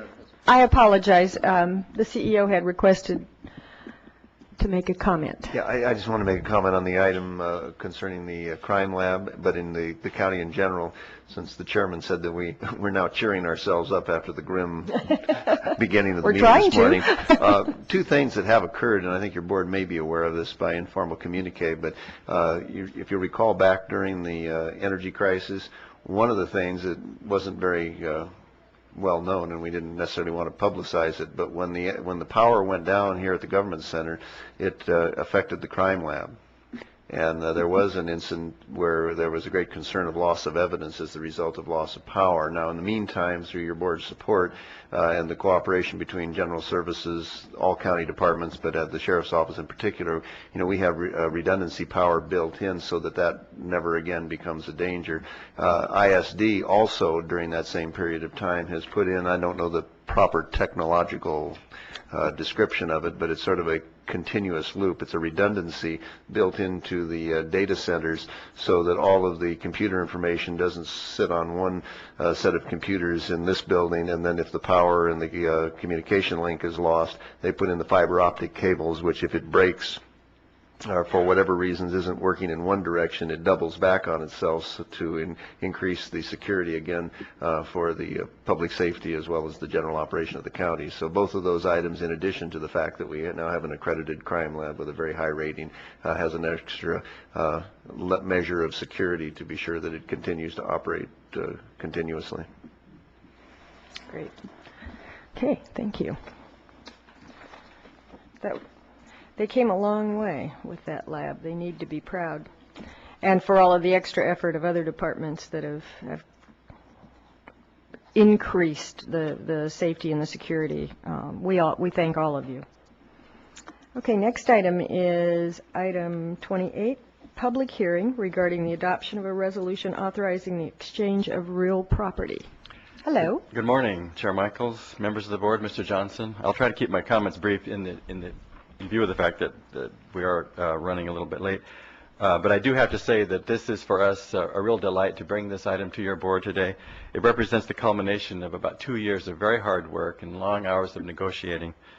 Starting in June of 2001, when your board authorized and approved a memorandum of understanding with River Park regarding a number of issues, that was really the kickoff for our negotiations for this agreement. And one of many issues in that MOU, one of them was that we would negotiate in good faith with River Park regarding the exchange of the El Rio Yard for a new turnkey facility. So the agreement we have before you today represents as I said, the culmination of those 2 years of negotiations in which we are recommending approval of the agreement, whereby you will be authorizing the exchange of the El Rio maintenance yard for a new site in Saticoy off of LA Avenue to be built out by River Park at River Park's expense to county specifications. Under the terms of the agreement, River Park will be required to replace the net usable acreage and the building square footage of the existing facility. And in addition, the county will be purchasing additional land and some building areas for needed expansion, both currently and for future expansion. As you know, the expansion areas we are planning and proposing are to be financed by money received by the county from the Watershed Protection District for property rights that they will then receive to occupy the new site. With respect to the issue of value and the findings of value required, that the new site is equal to or greater than the value of the existing facility, we have appraisals of both facilities. The appraisal of the existing El Rio yard is $9.66 million, and the estimated value of the new site, once it's built as contracted to be built, is over $15 million. We do have a couple of slides to show you, just to show comparison of the existing and the existing property and the new. Just a couple slides of the El Rio facility. As you all know, it's really an overloaded and overbooked and overloaded parking and congested traffic areas and so on. These pictures were taken, I think, after hours, but in any event, they do show the type of facility we have. This happens to be a picture of the Road Maintenance Administration Office.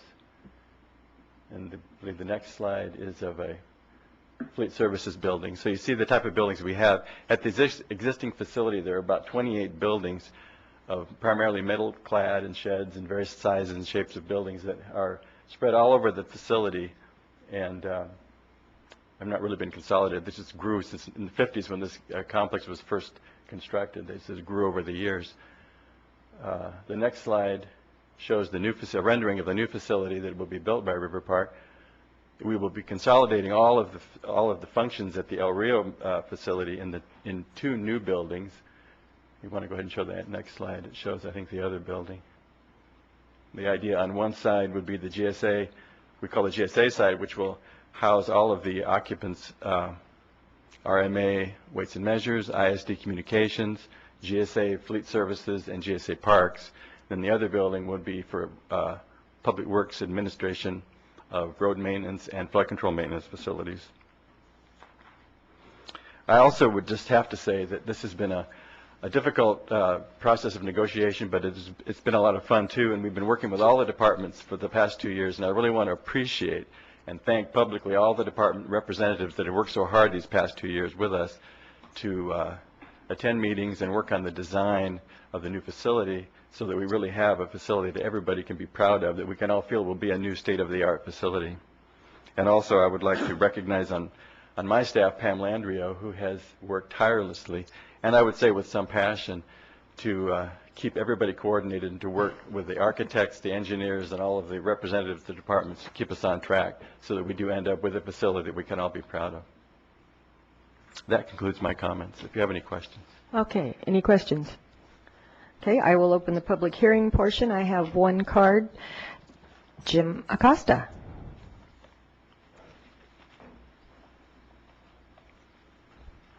Welcome. Welcome. Thank you, Madam Chair and members of the board. Thank you for the opportunity to be before you this morning to talk about this item. This item well, my name is James Acosta, and I'm the president of the Saticoy Community Council. I'm here representing the residents of the Saticoy community.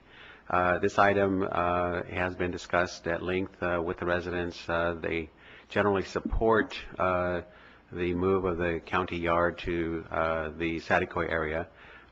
In the past, there was an idea that perhaps the county juvenile justice facility would be built there, but that didn't work out. But however, this project is moving forward, and we do generally support this. We think it's going to be a good addition to our community. We have this is part of a large project, as I'm sure you're very well aware. The traffic situations, and it's just going to be a plus to our community. So we look forward to the culmination of this project, and I know this has taken a long time. As mentioned earlier, It's a culmination of 2 years of negotiations in which the community has also been involved. So we'd like to thank the developers and the county as well to include us in the deliberations and the negotiations of this project. And again, we are in support of this.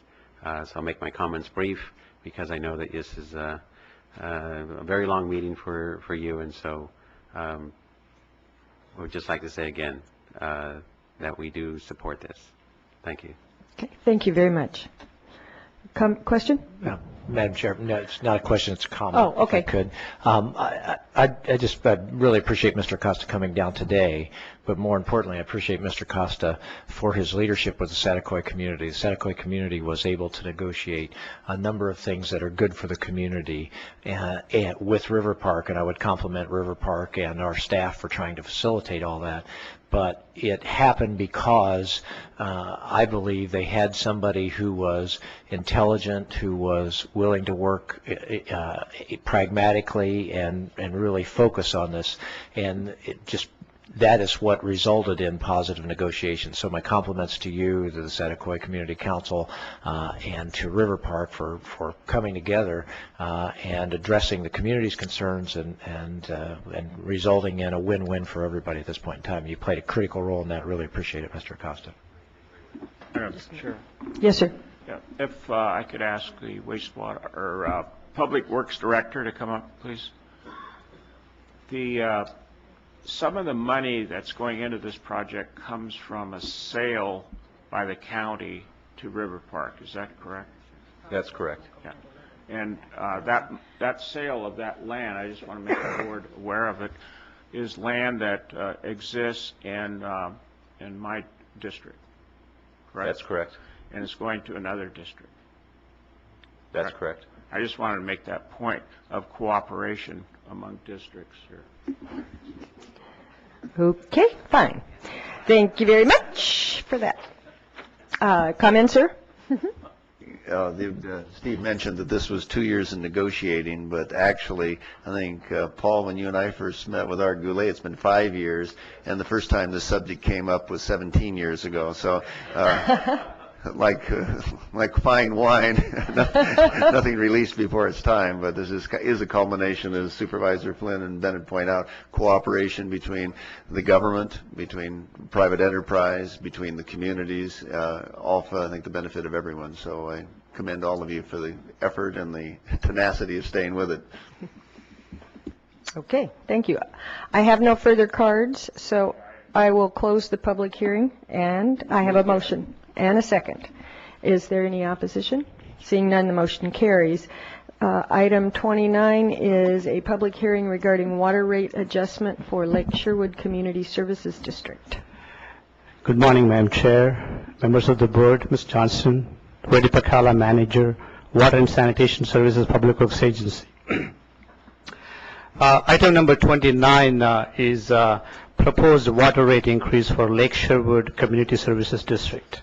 Lake Sherwood Community Services District provides water service to the community of Lake Sherwood south of Thousand Oaks. 100% of the water supplies are imported from Cayugas Municipal Water District for this service area. And we are recommending a 5% commodity water rate increase to offset the increased imported water costs. We have mailed the notices to all bill-paying customers.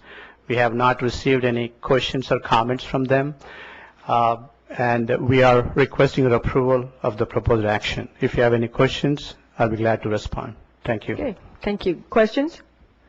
I have no cards. Is there any? This is a public hearing. Is there anyone in the audience wishing to address the board on this item? Seeing none, I will close the public hearing portion and confine the comments to the board. Move the item. I have a motion and a second. Any opposition? Seeing none, the motion carries.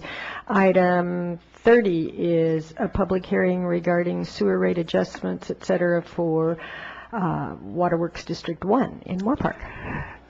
Waterworks District number 1 provides water and sanitation services to the city of Moore Park and surrounding areas to the west and north. We are not recommending any water rate increases at this time. However, we are recommending a $1.50 per month sewer rate increase for the sewer customers. At this time, the sewer rates are $16 per month, one of the lowest in the county. And we are recommending the rate increase to offset increased operations and maintenance costs at the Moore Park wastewater treatment plant. We have mailed the notices to all of our bill-paying customers. Again, we have not received any comments or questions. The recommendation was unanimously approved by the Citizens Advisory Committee meeting for Waterworks District Number 1, and we are requesting your approval. If you have any questions, I'll be glad to respond. Any questions? Is there anyone in the audience who wishes to address the board? This is a public hearing. Seeing none, I will close the public testimony portion, confine the comments to the board. Move the recommended item. I have a motion and a second. Any opposition? Seeing none, the motion carries. Thank you. Thank you very much. Good job, and good job on the Waterworks District 1 issues. Thank you. Glad to have you. Okay. We are now at item 31, the 11 o'clock time certain. We will go into closed session. It would be my intent, if possible, to interrupt closed session if we're not done by about 11:30, to come back and finish the morning portion of the agenda and then decide as a board how we will handle the rest of the day. But we will see. The first item, who's here? Are we going to do the fire district first? Yes. Okay. Then we will go into closed session for the items which are stated on the agenda, and then we will return to finish the rest of the main agenda.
Call the board back into session.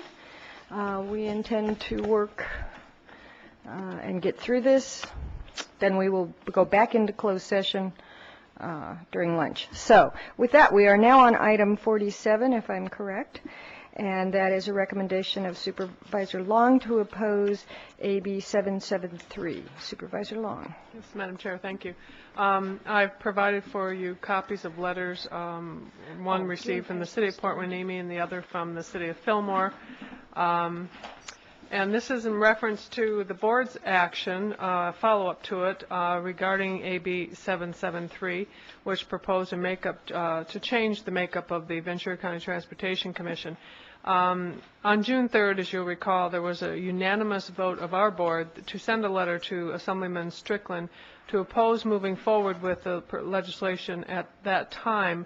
In fact, asking him to consider a 2-year bill to allow time for greater discussion and to reach consensus among the cities and the Board of Supervisors regarding the issues we raised for public member representation, for representation, alternate opportunities for this board to serve on such a restructured commission. And we sent that letter in the greatest anticipation that there would be support for consensus building in the district, in the county, and that a 2-year bill would be allow time for that to occur. Typically, when there's been regional issues brought forward by a body like VCTC or VCOG or others, they have requested a process be honored, and that process is to go to the individual bodies and get resolutions of support prior to going to an author for legislation, so that there was consensus. And in fact, statements have been made that the assembly member would not carry such a bill if there wasn't consensus. And from the beginning, the City of Port Hueneme has been opposed to this, and then the City of Fillmore also joined on for similar reasons, but a couple of other variances of differences from our opposition. So the meeting that took place on June 6th by the VCTC Commission, in essence, as I read the transcript of the minutes, in essence ignored the board's concern with the proposed legislation, didn't discuss the support for a 2-year action to allow time for the consensus building, and just charged right ahead, even with the opposition concerns raised by the board in the City of Port Hueneme, and at that time also the City of Fillmore and the City of Camarillo had joined on. So our lobbyist testified recently in front of the Senate Transportation Commission at the direction of this board to again support opposition to this bill raising again the local issues that had not been thoroughly discussed amongst the cities in the county and resolved or consensus reached, and that the process was not a good, healthy consensus building process. And this is a local issue that hadn't been vetted, bottom line, hadn't been vetted good by for the local leadership. So I just at this point, we don't have the option to move forward to suggest a 2-year bill, because that's been pulled from the table for consideration, and it's either my way or the highway, as I see this proposal now. And I think it discounts representation, and fortunately or unfortunately, that the 3rd district, 3 of my 4 cities, and then along with this Board of Supervisors, who unanimously voted in opposition to this, unless it was put into a 2-year bill to allow for the consensus to be built. So I don't know how much stronger to say it. The Senate Transportation body did vote to support this, although all members weren't present. It was a 9-0 vote out of, I want to say it was 14 members. And it looks like the next process on this is that it will go forward to be heard on the floor, and maybe I'm stumbling here, and our ledge analyst Sue Hughes could address the next steps of process on this. But my request today is that we send a strong letter of opposition. We sent original letters to a whole list of folks, and that we reissue now an unconditional strong letter of opposition to this bill. I think it does harm to both honor our board's position, the process, and three out of the 10 cities in this county. Okay. And if I might ask Sue to give us the next steps as far as the process in Sacramento on this. Okay, and then go ahead. AB 773 will be heard on the entire Senate floor as early as this week, quite possibly next week. Because there's no state budget in effect right now, normally they would have gone on vacation this Friday, but there's a possibility that if the bill is not heard on the Senate floor this week, it'll be moved into next week.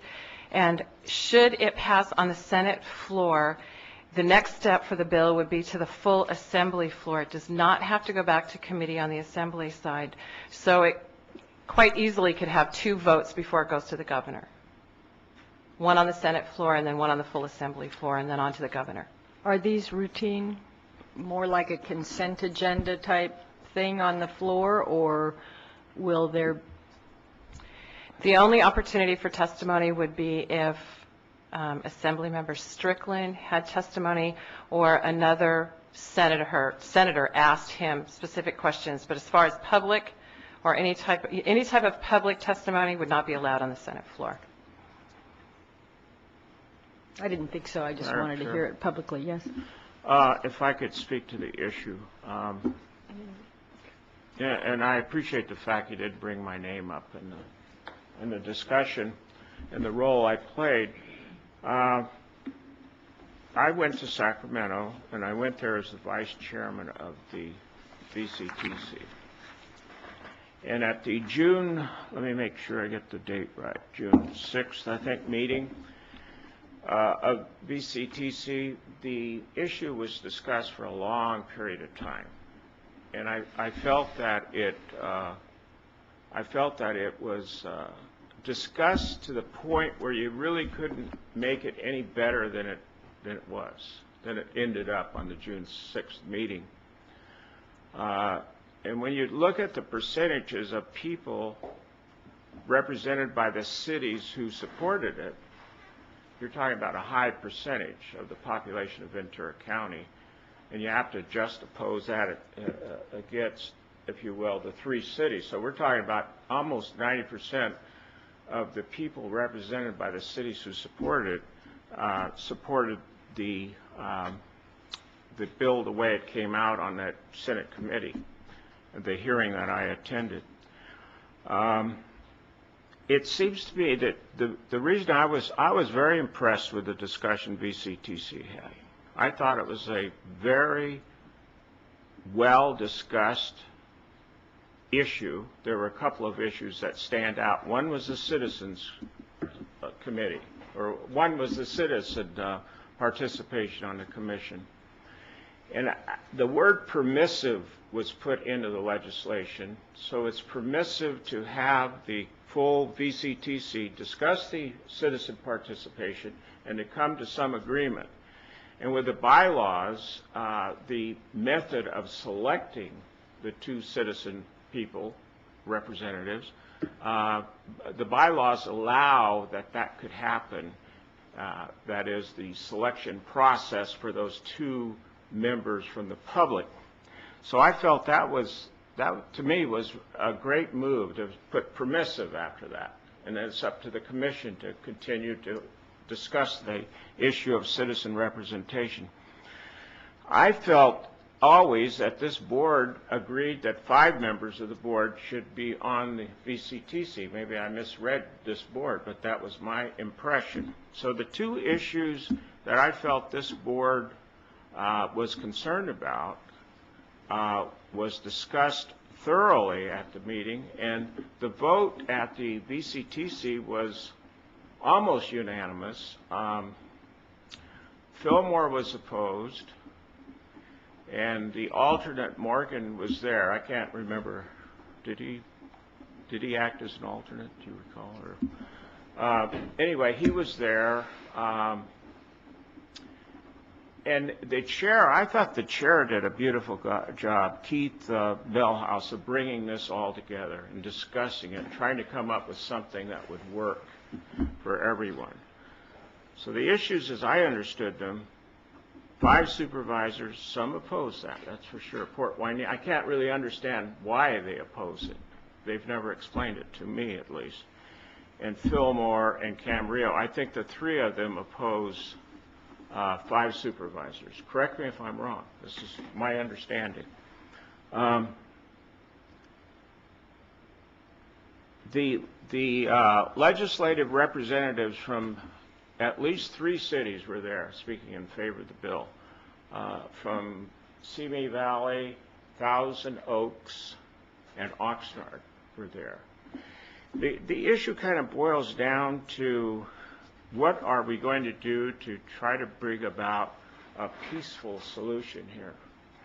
If the bill would have been turned down after all this collection of people in agreement, that would have been not a good thing, not good government, I don't think.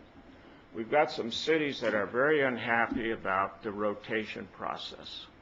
And with 10 cities being represented, that ends that issue altogether. And that's probably why you saw Simi there, Thousand Oaks, and Oxnard there. They were there and they spoke in favor of it.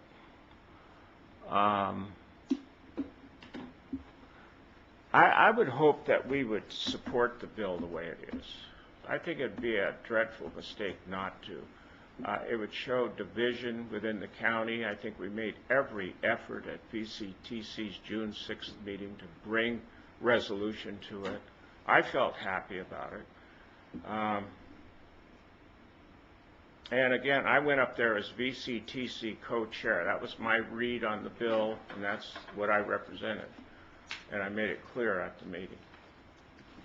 Madam Chair. I had Supervisor Bennett next.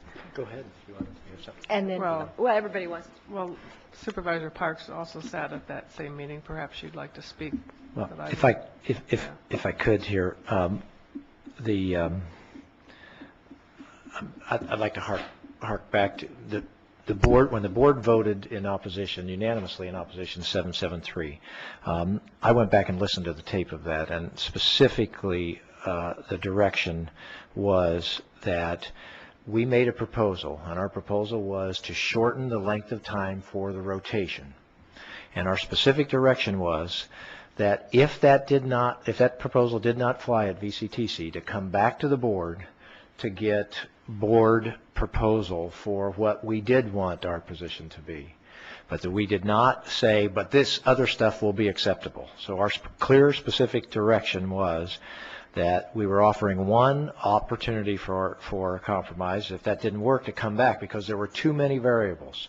So the board was clearly on record in opposition to 773, and was clearly in opposition.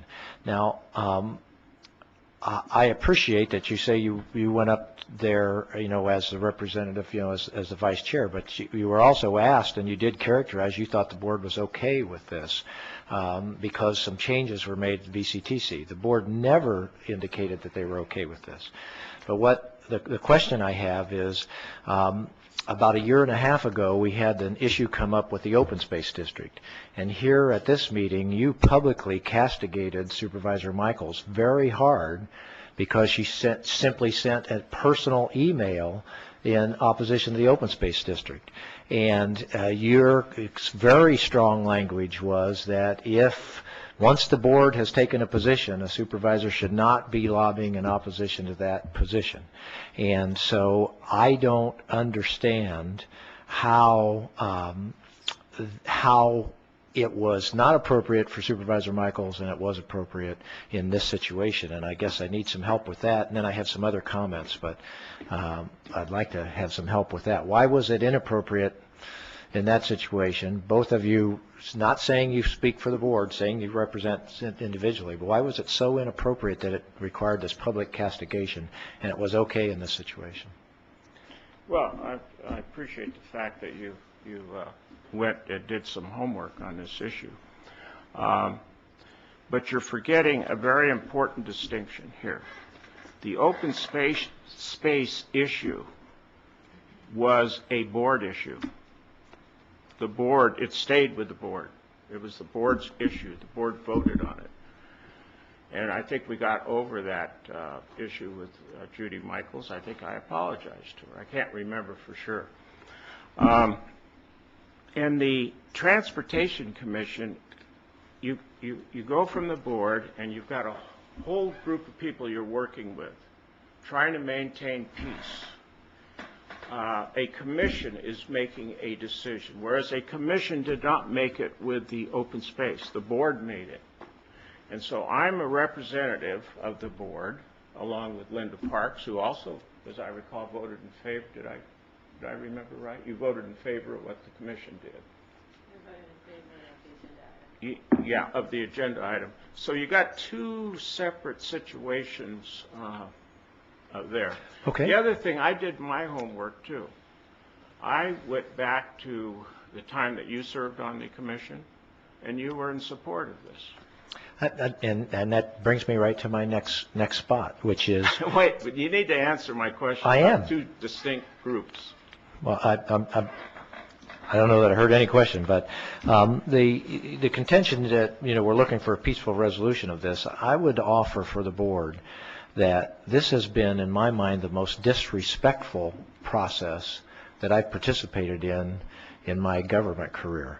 Because, as you point out, this was presented to me in December as every city was in favor of this proposal when it was presented to me in December.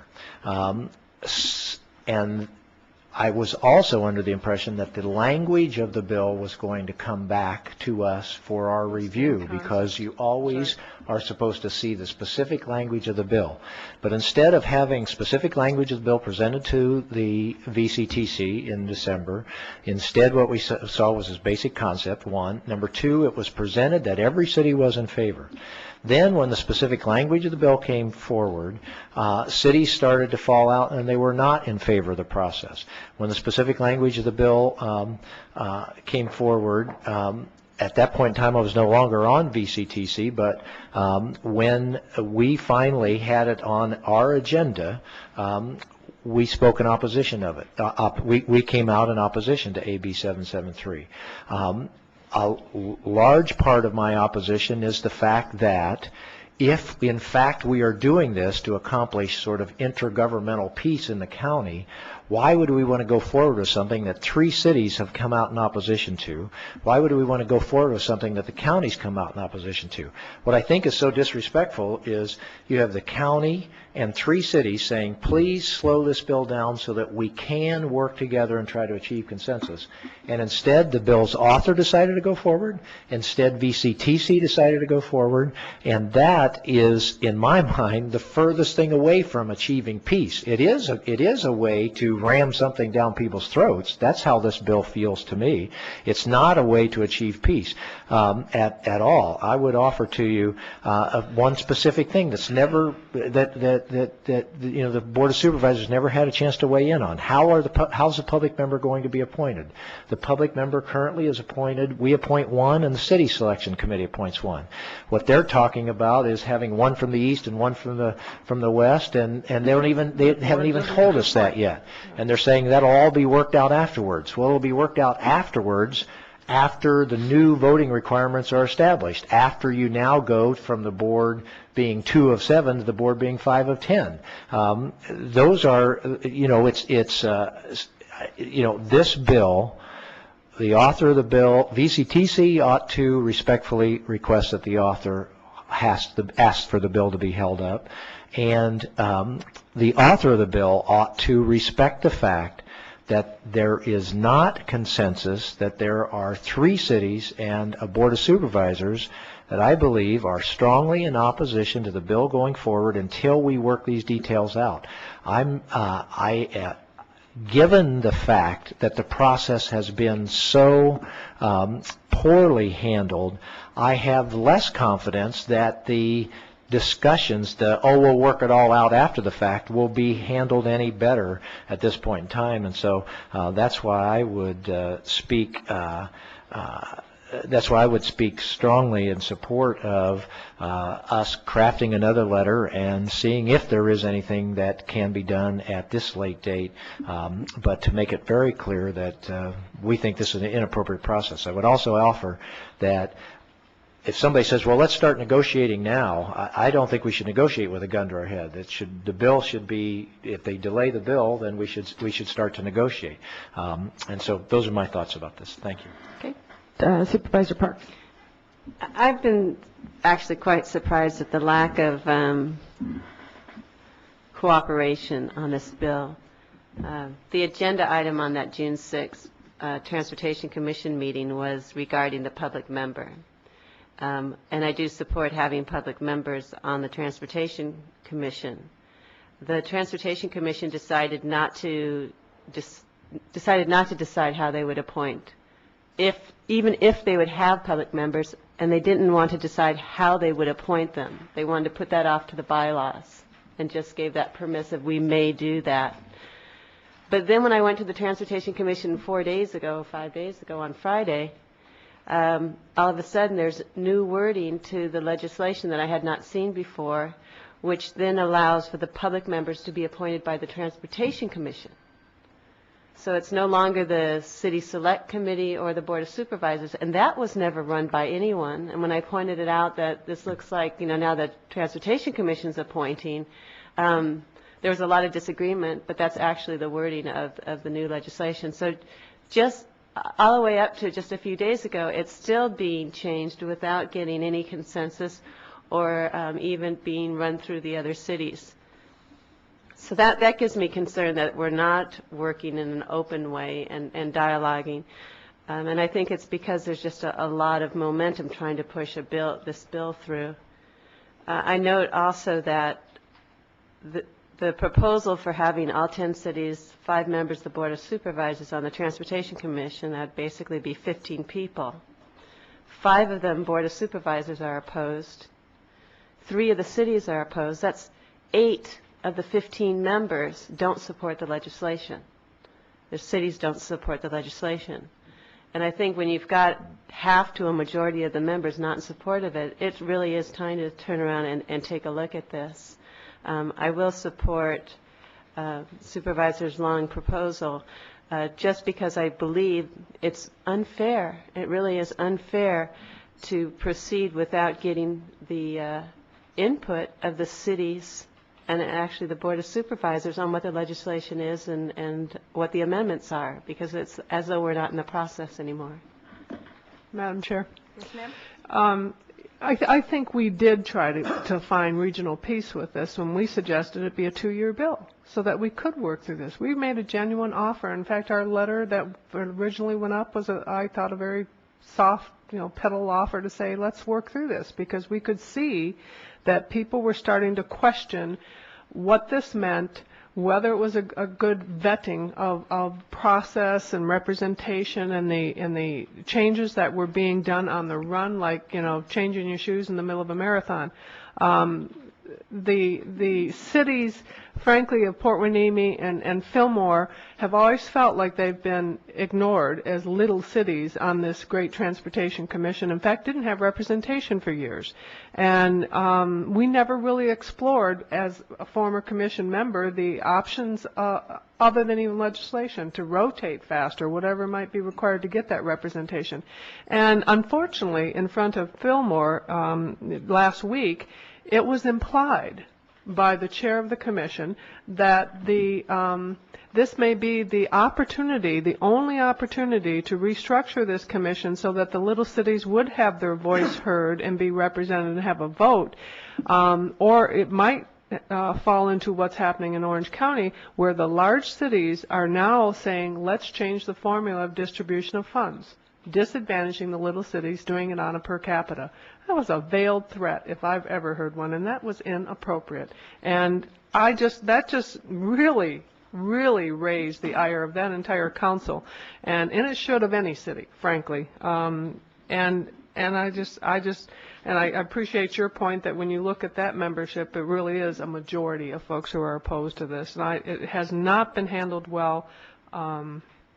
If you're really trying to build consensus and support for restructuring, you do this in a very open, public, healthy discussion, and not on the run, not fixing Band-Aids with bylaws adjustments that no one clearly understands even what that means. And in fact, when it first came to the commission, the concept support, there was immediate discussion as to, well, what about the public member? And the public members were not happy that they were just going to, through legislation, be removed from this commission. So now that's been, somewhat Band-Aided, addressed, and saying, well, we'll have 2 members, but removed us entirely from even, that role. And I think it's the worst sausage making of legislation I've seen ever in years. So may I make support the recommendation? That's my motion. Thank you. Okay, may I just say one more thing? Do I have a second? Okay. Okay. Now, and I appreciate what you're saying. I do appreciate it. It seemed to me that I'm repeating myself now, that we had come as close to having a consensus as possible. And I was really impressed with it. I was impressed with the comments that people made at VCTC, and finally impressed with the vote. I do think we have to consider the fact that Oxnard did not have representation on this commission for a long, long, long time. And you talked about the rotation, maybe that could be improved. But the big cities, Oxnard, Thousand Oaks, and Simi, were really, really strong on the issue of having each city represented. Even those cities with a very small population, having a large equal vote with the big cities. That's an amazing compromise and agreement, I think.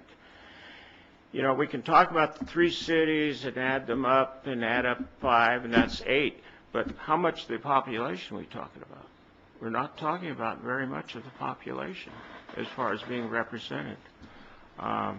This runs almost close to 90% of the population are represented by the people, the large cities, and the others that favored the legislation. I don't know. I think it's a real bad mistake to go against what VCTC did that day. I thought people cooperated. Since I've been on there, it's been my experience that people really get along quite well there. And if you look at the number of alternates that come to the meeting, that begs the question. They can't vote, but they're all there. Now, they may be all there because they get paid. I'm not sure if they get paid or not. But I think they're all there because they're really interested in it. So this is an answer to the question of representation, I think. I wish you would withdraw your motion because it's going to make it difficult. If I may. Well, I'm going to jump in here because it's my turn. And I really don't want to get into the fray. I hate to admit this, but I think we've wasted a heck of a lot of time over the last few months on an issue that's not all that big. But if you're talking representation, the 5 of us represent all of the people in Ventura County. Not 90, not 60, but the 5 of us represent everybody. So I think, I just needed to say that. And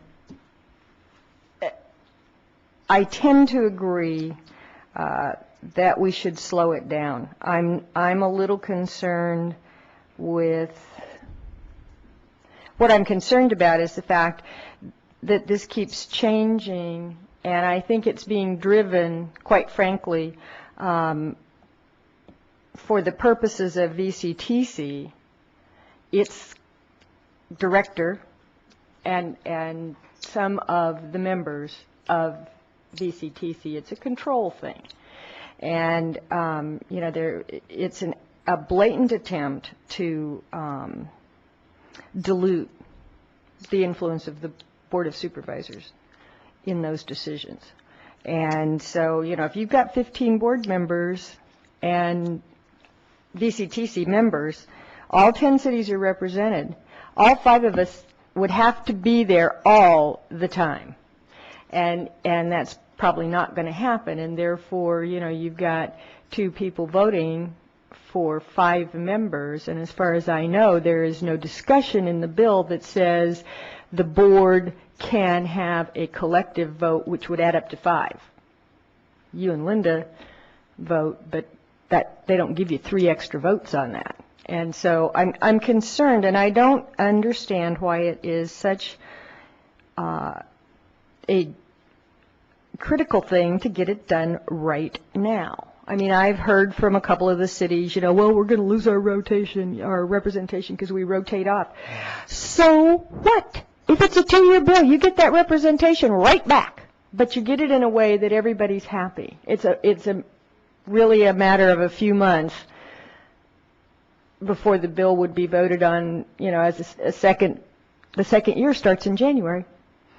And so you're talking a very short window of time, and I just believe that it could have been slowed down, and there could have been some more discussion and some consensus. So that's where I'm at. I think I had Linda next, and then Kathy. Just a quick comment that it's, the city of Thousand Oaks was out of the Transportation Commission for 6 years, and they do support absolutely having an ability to have representation, having the cities on there. But they, Councilmember Gillette, who is on the Transportation Commission as an alternate, has stated that he too doesn't like the process and was most willing to support a 2-year bill. And I think that is almost overshadowing everything else on the content, is just that the process has gotten to such a point that it has overridden the wills of the cities and their ability to have input. It's not a big population city versus small population issue. I think it's just the process. Because all cities would have a vote. Okay, other comments, Steve? Thank you. Yeah, I would like you, I'd like to point out, when you're talking about percentage of the population, if you take the 5 supervisors and the 3 cities, that's more population being represented than those people voting in favor of it. Number one, I think it is a very interesting thing to say 8 of 15 new members. I mean, here the state is creating a commission where potentially 8 of the 15 people are officially on record as voting against doing that. That's strikes me as fairly bizarre. But I think you made reference to the fact, I talked to Dennis Gillette also in Thousand Oaks, who is in favor of the change, but is opposed to this process also. I think we're going to put everybody together now. We're starting off, if this goes forward, we'll be starting off in a terrible setup because we will have followed such an inappropriate process. I said before, I thought this has been the most disrespectful process. I would give you an example. I mean, we had 4 board members write letters after the VCTC meeting. After you had that vote, we had 4 board letters write letters saying don't go forward with this, and this still was pushed forward by both VCTC and by the assembly member. We specifically had directions where we said that if they don't accept our compromise, that you come back and get direction from the board on that. That was specifically our motion. I don't know whether this was as much a commission issue, or was it one that just you wanted to weigh in on, and Supervisor Flynn, in terms of that particular issue. But the most important thing, I think, is rushing to consensus is not a good way to get to consensus when you have concerns. This board, I've been most impressed probably one of the things I'm most impressed with about this board is this board has always been respectful of process. I can't think of a time where we didn't say we're going to try as hard as we can, unless there's some extreme reason why we couldn't. We have been really respectful of process. There is no extreme reason why this one has to be up against the deadline, except some people are are feeling that if they don't rush it, they may not get what they want. And that's what's, and I tell you, every time you do that in politics, you make a mistake. And that's what I really think has Just happened. say one more thing, Madam Chair. If I could just finish since I have the floor. Finish. Yeah, if I could just finish. So that rushing is when you have no compelling reason. Compelling reason, great. The funding's going to be gone, something like that. But rushing when you don't have a compelling reason really sends a message to people that we disrespect, we dishonor your input in the process. And I think we've made a big mistake going that way, and that's why I hope we could get this stopped so that we could build that consensus, build that trust. Everybody will be better off in the long run. Thank you. Well, Madam Chair, I would hope, though, that you would talk with the city of Oxnard to make sure you understand the city's position on this and the reason for the city's position. You both represent some of Oxnard. They were very strongly in favor of going this route. And I think they were doing something to promote happiness and peace in the county by letting small cities have the same equal vote that they have. That's an amazing thing to do. Let me just finish with my comment by saying this. I think there's some hidden agendas here. And I think I was left out of the loop with a hidden agenda. And the hidden agenda that came clear to me when I was up there I knew nothing about it till I got there in Sacramento, sitting there before the committee, was that some of you are very upset that Tony Strickland might run for supervisor in the 3rd District. And this is a way to embarrass him. We have never had partisan politics play a role on this Board of Supervisors. And I think it's playing a role now. I'm a registered Democrat.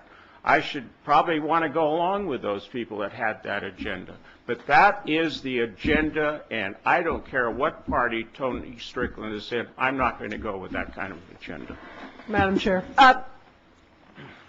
No, we're not going to get into this kind of a discussion. It's disrespectful.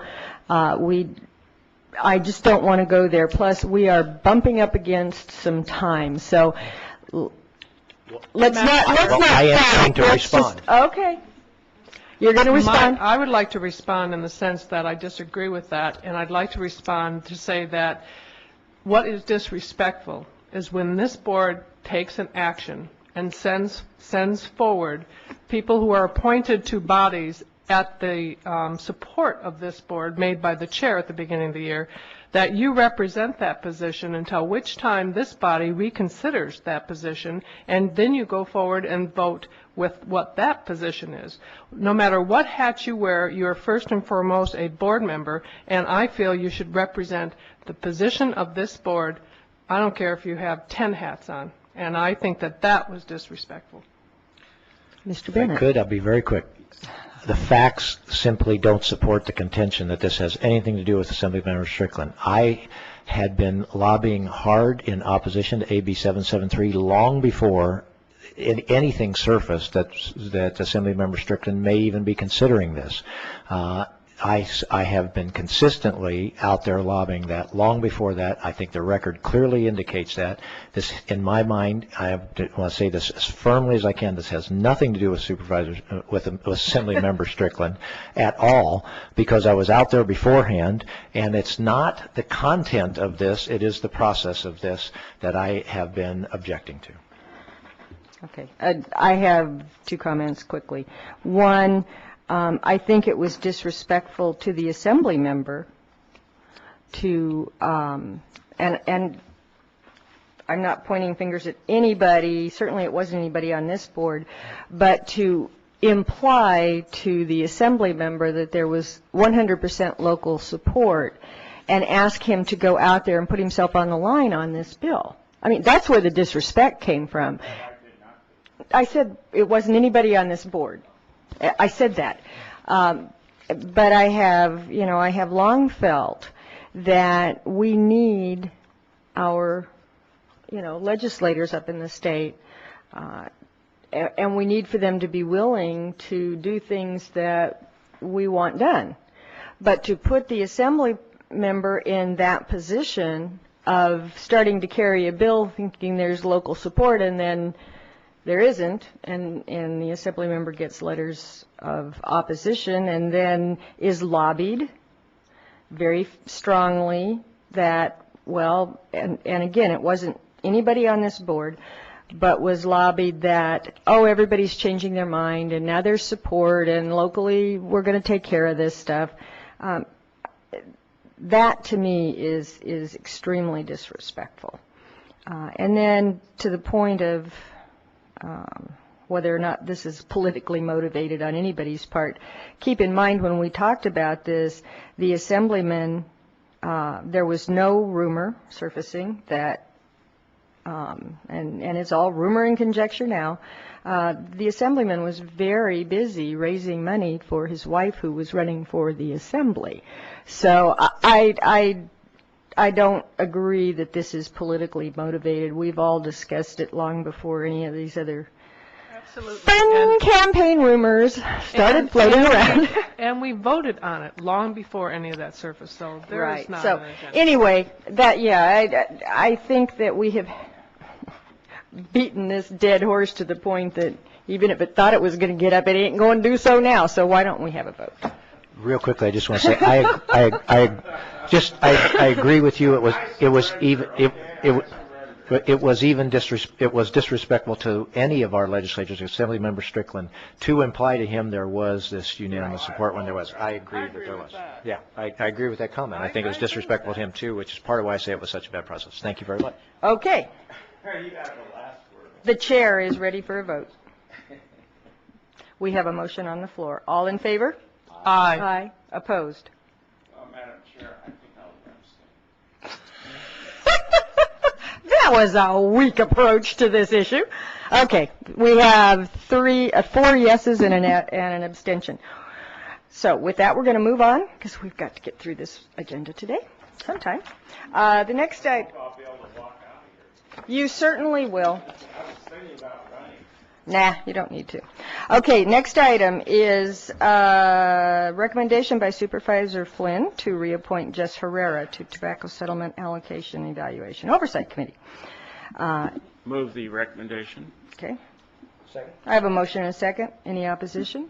Seeing none, the motion carries. Item 49, recommendation of Supervisor Michaels to appoint Deborah Tash to the Ventura County Waterworks District 19 Advisory Committee. I would make that motion. Second. I have a motion and a second. Any opposition? Seeing none. Item 50 is also a recommendation of myself to appoint Dr. Kevin Lowe to the Tobacco Settlement Evaluation and Allocation Oversight Committee, replacing Dr. Takeda. So moved. Second. Kelvin, yes, I think it is. I think I said Kevin, but and then, correct. Okay, item 51 is approval of a settlement agreement and release between the County of Ventura and River Park A, LLC.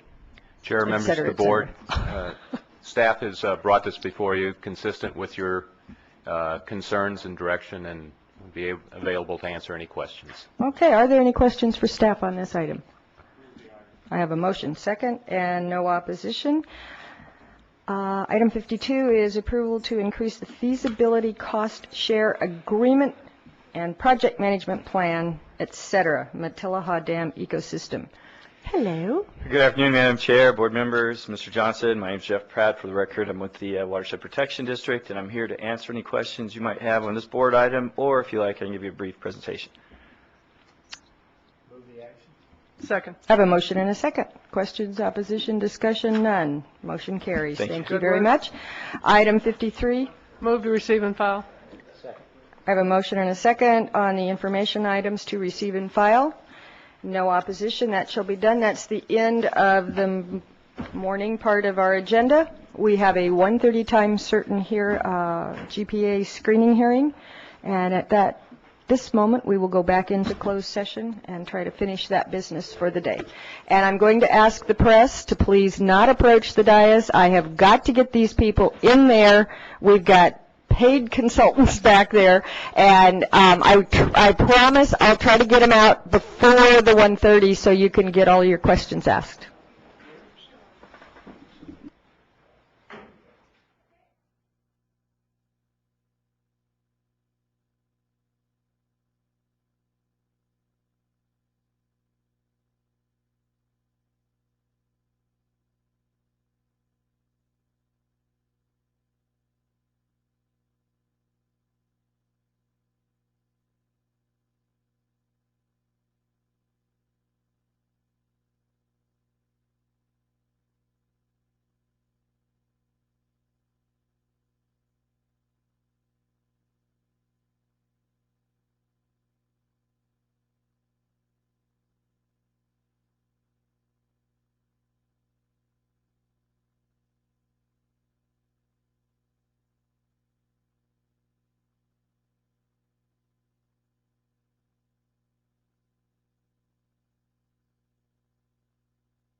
Okay, good afternoon. I would like to call the board back into session for our 1:30 hearing. Welcome to the boardroom. First job is please check your pagers and cell phones and anything that makes noise and make sure it's either non-audible response or it's off, please. And with that, we will take our 1:30 time certain, which is item 32 on the agenda, and it is general plan amendment screenings. Good afternoon. Good afternoon, Chair Michaels. Rita Graham, Planning Division, with your semi-annual general plan amendment screening cases. Assisting me today from the Planning Department is Chuck Chanin. He's the county's GIS systems analyst. We're going to have some aerial photographs for you today, and they were shot in the fall of 2002, and Chuck prepared all of the display information. I hope you find them useful.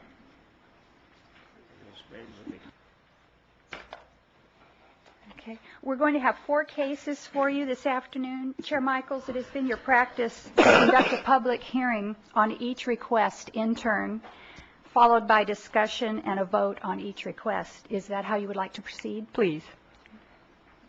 A couple more procedural issues. With respect to the public hearing, it has been your practice to call up the applicant first among those who would like to speak and grant 10 minutes to the applicant to present his case. And on most occasions, you have allowed a 2-minute response at the end if there has been testimony in opposition.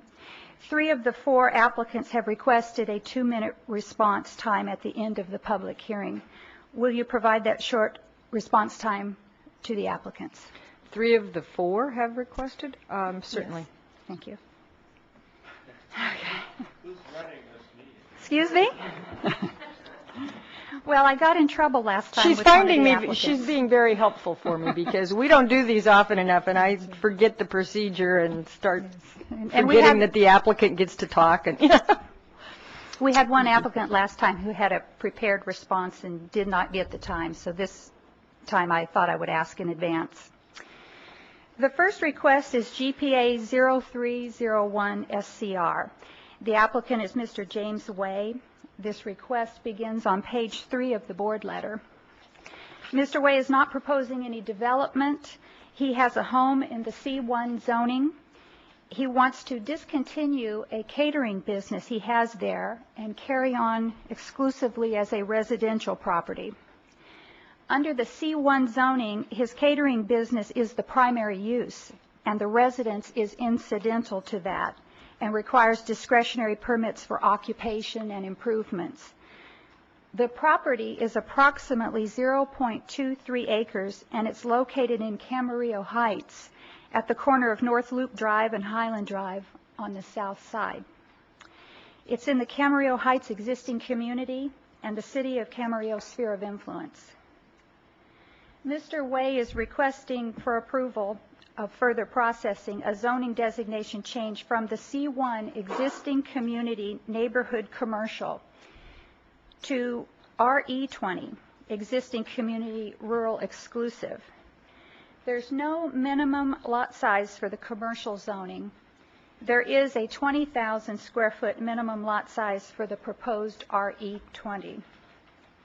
Mr. Way's property will not meet the minimum lot size for the zoning. However, this is not a requirement for a zone change. There are a number of legal non-conforming lots in the general area. The property has been an island of C1 zoning surrounded by rural exclusive, and approval of a GPA would eliminate the existing spot zoning. A word about the process. Typically, the GPA screening hearing is for land use designation changes, not for zoning change requests. But when an applicant's property appears on one of the general plan existing community maps, he is considered to be amending the general plan when he requests a zone change. Camarillo Heights appears as an existing community map in the general plan. Therefore, this application is a general plan amendment screening application. Now, with all of the cases today, we started the analysis with the general plan amendment screening guidelines, which is Exhibit 1 in your packet.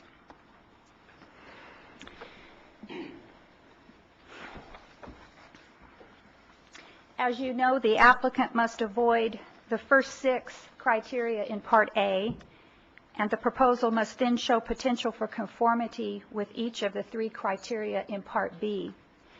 The analysis for this case appears at page 4 and 5 of your board letter. Staff found no items offensive to or inconsistent with the guidelines. One comment letter in support of the screening request was received from the City of Camarillo. Staff is recommending conditional approval for further processing. Those conditions are at the top of page 6 and are concurrent filing and processing of the application for the general plan amendment and a zone change, and an agreement to terminate Mr. Way's permits for the existing commercial use. That concludes the staff report for GPA 0301 SCR. Mr. Way is present. I do not believe he's filled out a speaker card, but he has told me that he will answer any questions you may have if you call him to the lectern. Thank you. Thank you. Questions? Mr. Way, would you like an opportunity to speak? Okay. Then I will close the public hearing portion and confine the comments to the board. I'd like to move the recommended action. Second. I have a motion and a second. Any opposition? Seeing none and questioning one who isn't here, we will say that there is no opposition. The motion carries.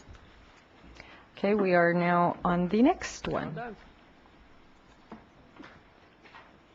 Mr. Flynn left the room. He can confirm when he comes back.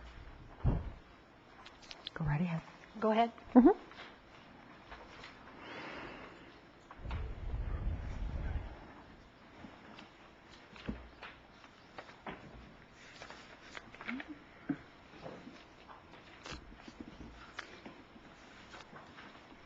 The next request, Chairman Michaels, is GPA 0302 SCR. The applicant is Rockwell Scientific Company, represented today by Mr. Wayne Davey and Mr. Mark Charney. The request begins at page 6 of the board letter. Rockwell Scientific Company owns a large parcel, mostly designated industrial, with a northern portion in the rural residential land use designation, RR2. Its business campus is fairly centrally located on the property. The applicant would like to develop single-family detached residential homes on vacant portions of its property. The GPA screening sites are approximately 6 acres in the western area and approximately 12 acres in the eastern GPA screening area. The property is located in the Lynn Ranch existing community, north of Camino dos Rios and west of Calle Pecos, in the city of Thousand Oaks sphere of influence. Both GPA sites are in the county's industrial land use designation. The screening sites are not in the RR2 land use designation, but I'd like to point out that a portion of the project site, the intended subdivision area, is in the RR2 portion. This would be in the eastern site. Since this area already has a residential land use designation, unlike the industrial portions, the RR2 portion does not have to be a part of this screening application.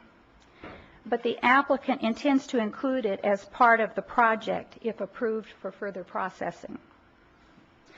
This is also true for a small portion currently in the UR4. Exhibit 3, Figure 2 shows this. The drawing marked attachment B shows the screening areas, and the drawing marked attachment D shows the subdivision areas. Again, that's at Exhibit 3, Figure 2. For the screening sites, the request is to change the county's industrial land use designation to UR2, urban residential, 1 to 2 dwelling units per acre. To analyze the request, we began with Exhibit 1, your board's GPA screening guidelines. we found that criterion for denial 1A5 is triggered. That is, the request involves land which, according to the guidelines for orderly development, should be annexed to a city. That analysis begins on page 8. We analyzed the applicable guidelines for orderly development and concluded that several of those policies would be offended if the county and not the city processed the development. Staff found a potential for incompatibility with the Thousand Oaks area plan, triggering screening criteria. Please pull the microphone over in front of your mouth so that the audience can hear too. Thank you. This had to do with land. I'll repeat that. The staff also found a potential for incompatibility with the Thousand Oaks area plan, triggering screening criterion 1B1. This had to do with land use designations in place in the city of Thousand Oaks general plan. Now, for the eastern GPA site, the city designations appear to be different than the county designations. Where they are different, the county designation should not be less restrictive than the cities, according to the area plan.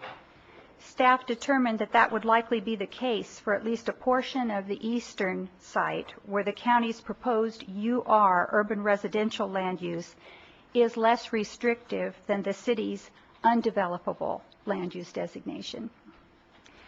But in a late letter you were handed today, the City of Thousand Oaks City Attorney Mike Seller states that the city's land use designation boundaries are approximations placed without benefit of a survey, indicating the city is less concerned about this issue than the county.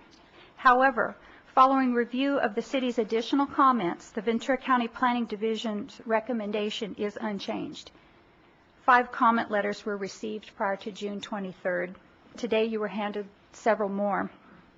There are letters supporting approval, and there are letters in opposition. Based on GPA screening guidelines criteria 1A5 and 1B1, staff is recommending denial of further processing. However, should your board wish to approve the application for further processing, Exhibit 3, Figure 6, contains proposed conditions of approval. That concludes the staff report for GPA 0302 SCR. Thank you. Okay, thank you. Are there any questions of staff before I call up the... Just a couple quick ones, if I may. Currently, Rockwell has land that's designated RR2, and that is 1 house per 2 acres? Correct. And would that be a rural designation or an urban designation? Rural. Okay. And currently, I mean, if they had been requesting a rural designation, would it be consistent? Would you define what area you're seeking consistency for? Well, their project is requesting houses at 1 to 2 acre, and that would be urban use, and so that would be inconsistent with the area plan. So my question is, if it were in a rural designation, like this other property they have, which is a house per 2 acres, if that would be more consistent, if there's such a thing. For those lots that would be in the RR2 area, if they are consistent in size with the 2 acres or larger, there would be consistency with the county's general plan. With respect to the city, some of that area is considered undevelopable, and we would still consider it problematic with respect to area plan consistency with the city's general plan.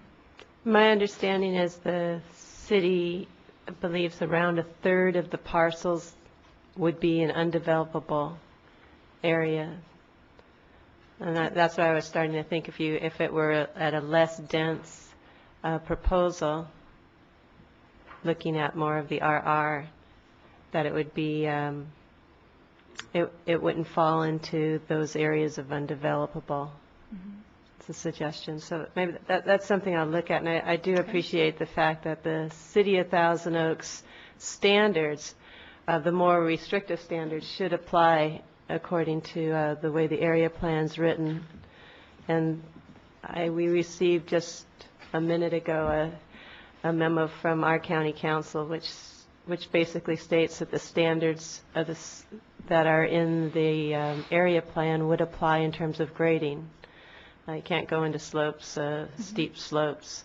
And I'm wondering how that would apply, because as my understanding, this project does go into steep slopes, cuts off tops of a hill and all. Mm-hmm. If these apply, would you be able to get that many houses if you use the standards in the area plan? I think that's a question more for the applicant, unless the county council I'll has... wait to hear from the applicant then. Thank you. Okay, thank you. Mr. Wayne Davey?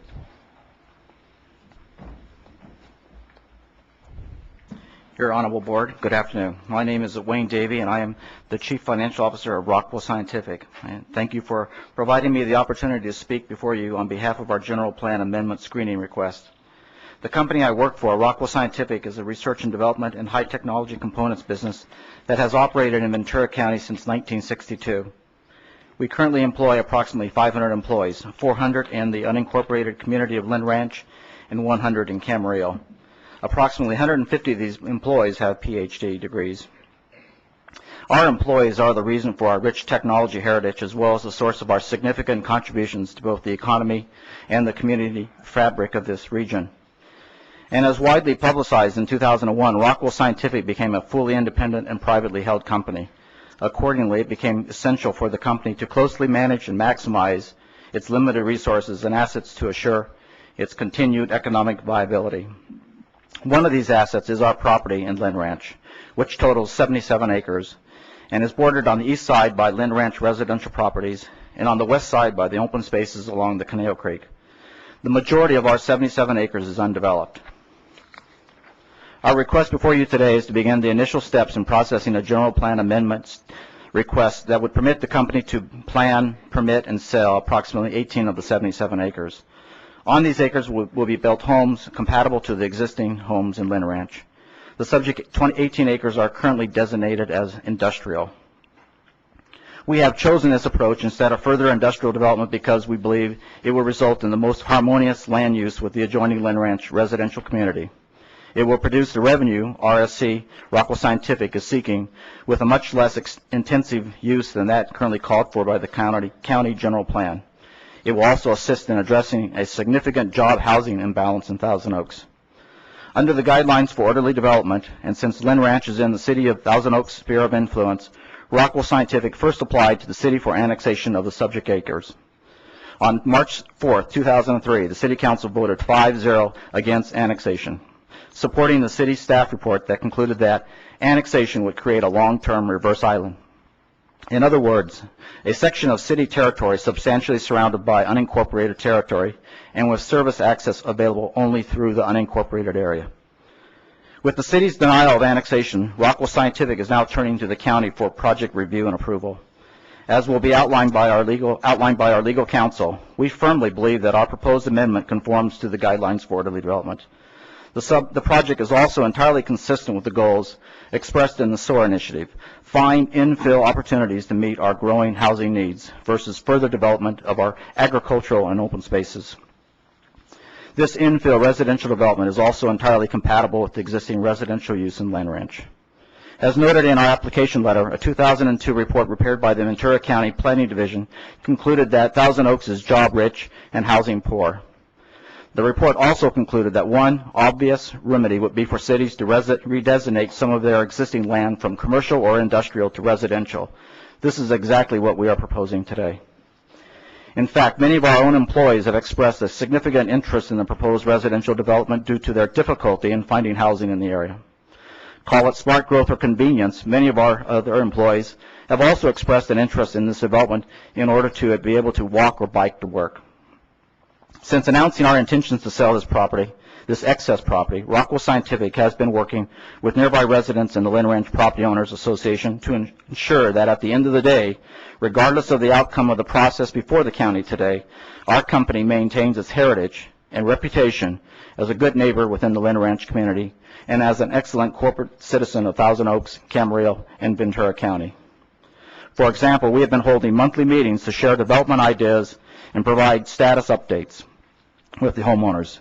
Homeowners have requested that lot size and layout considerations, as well as recreational facilities, be incorporated into the development. RSC, Rockwell Scientific, will consider these requests as a tentative map is developed.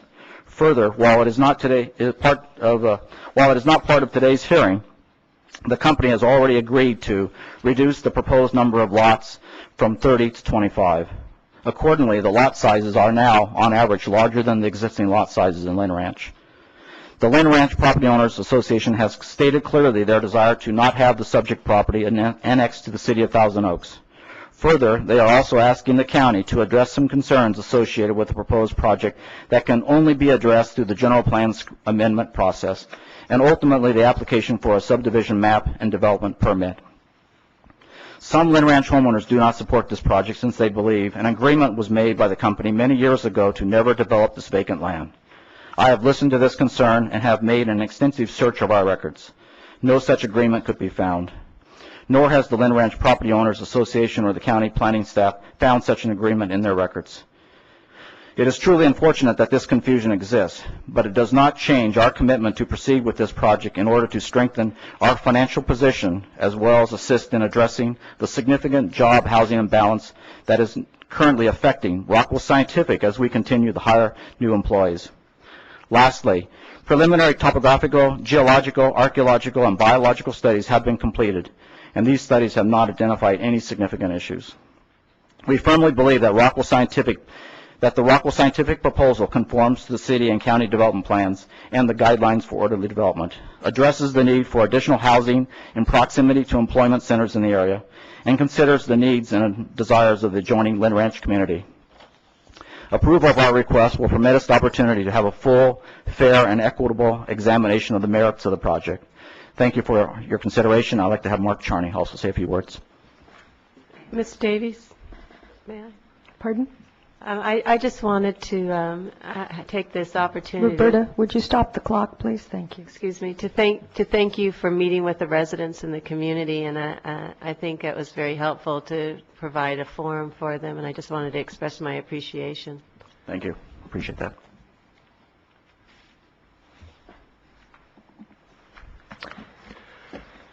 Hello. Chair Mr. Michaels. Charney. Good afternoon, members of the board. My name is Mark Charney, 1000 Town Center Drive, representing Rockwell Scientific Company. I'm going to confine my remarks in the time we have remaining to addressing the staff's reasons for recommending denial of the screening and to answering the question that Supervisor Parks asked as part of that. I want to direct your attention to several documents. There have been 4 documents actually that have been submitted by the City of Thousand Oaks, and 3 of them I know are in your packet. The 4th was just faxed to the county today. It's a letter from the city manager, and it expressly recommends granting this screening. I think it is important for your consideration, so I'll give that to the clerk in a minute. The other 3 are the staff report to the City Council at the time that the City Council decided not to annex the property in March.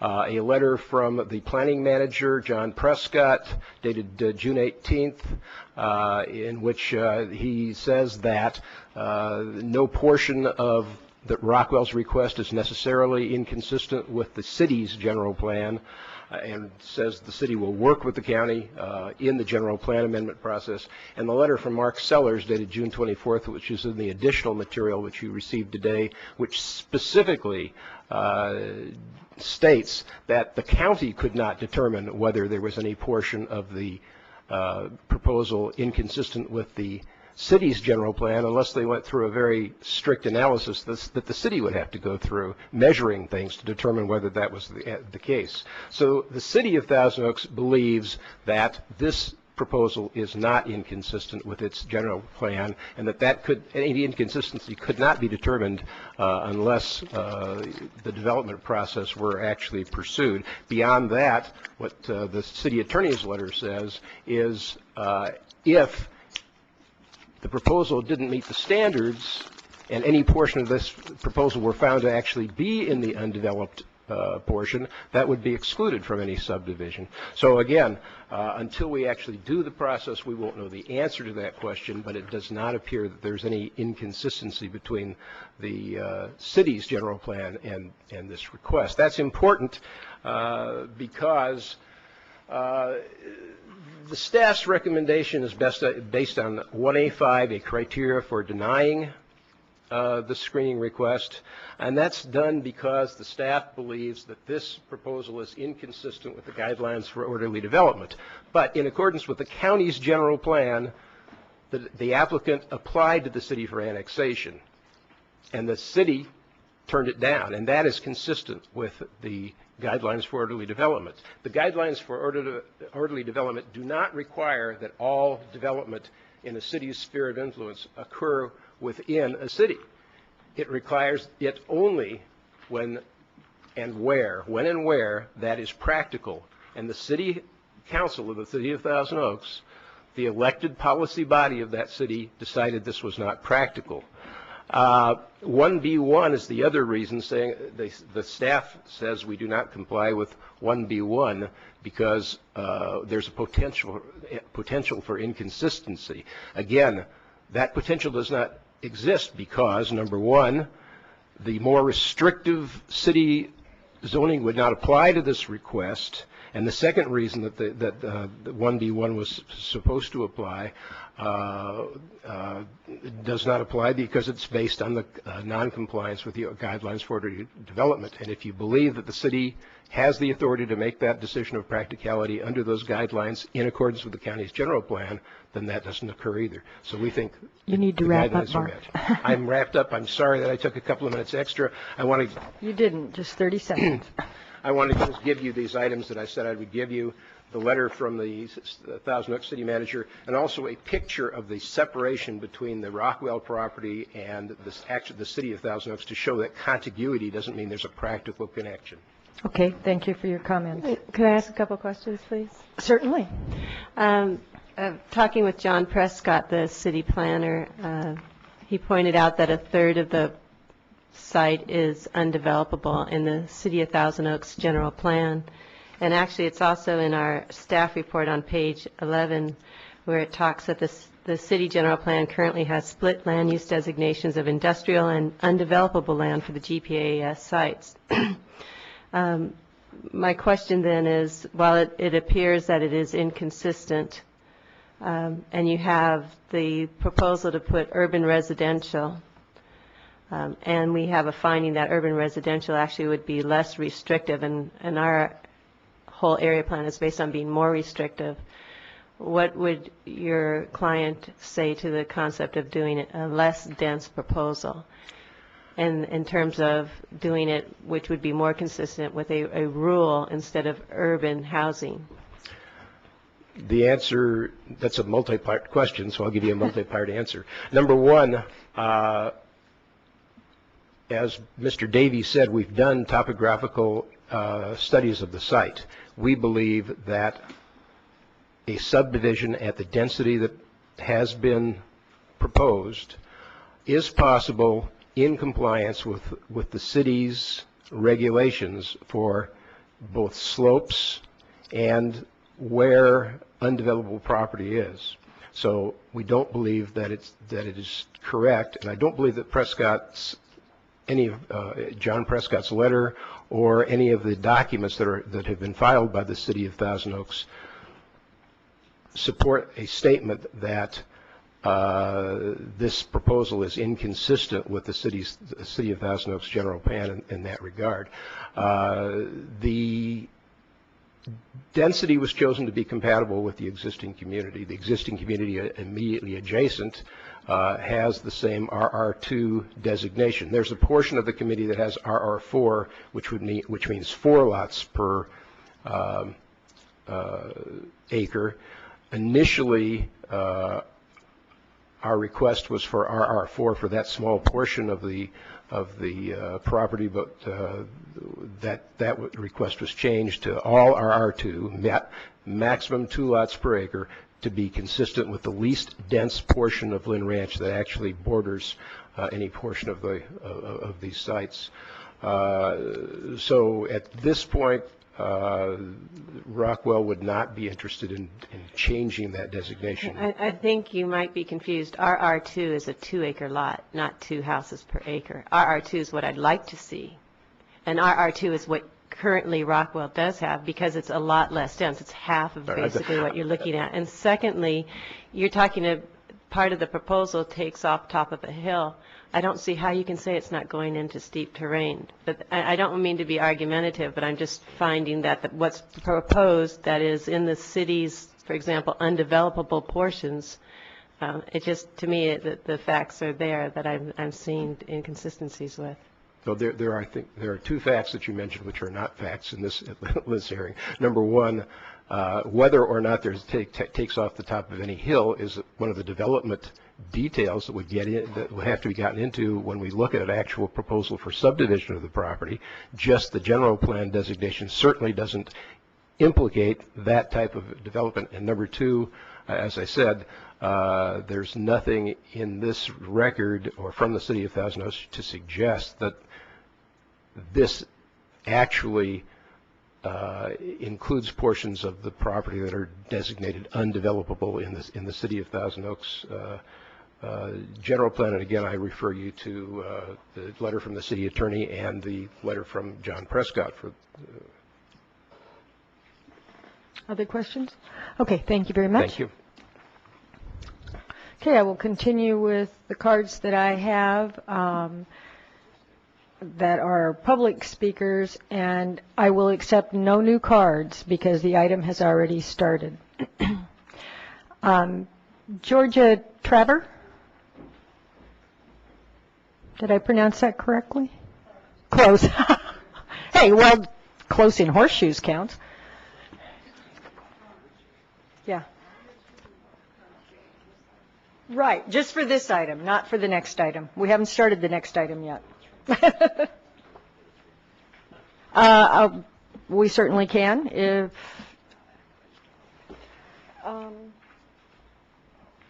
now I think we'll be okay.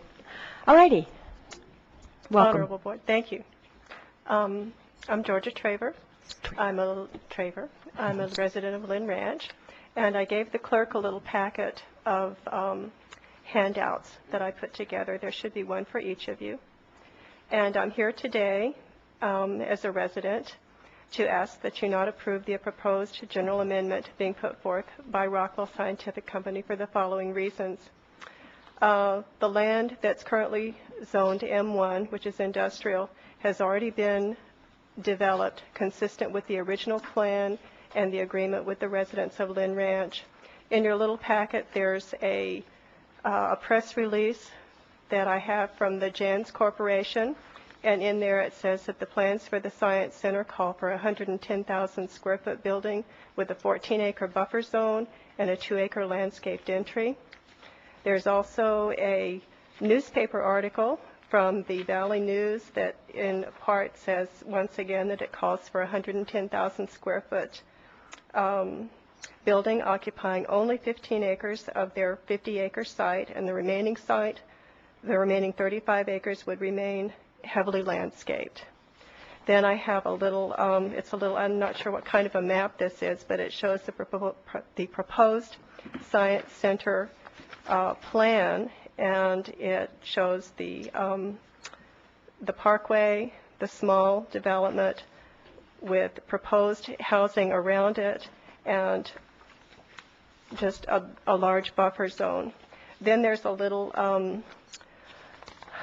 group of comments from some of the residents at the time saying that they're either for it or against it, and they're for it if Rockwell does what they say they're going to do and no more. Next, the hill, it's the same. The hill and the northerly 19 acres are pretty much, they appear to be something that would be difficult to develop, and they don't appear to be consistent with the City of Thousand Oaks general plan. Also, the hill and those northerly 19 acres are both in the viewshed and the watershed of the adjacent canyon area.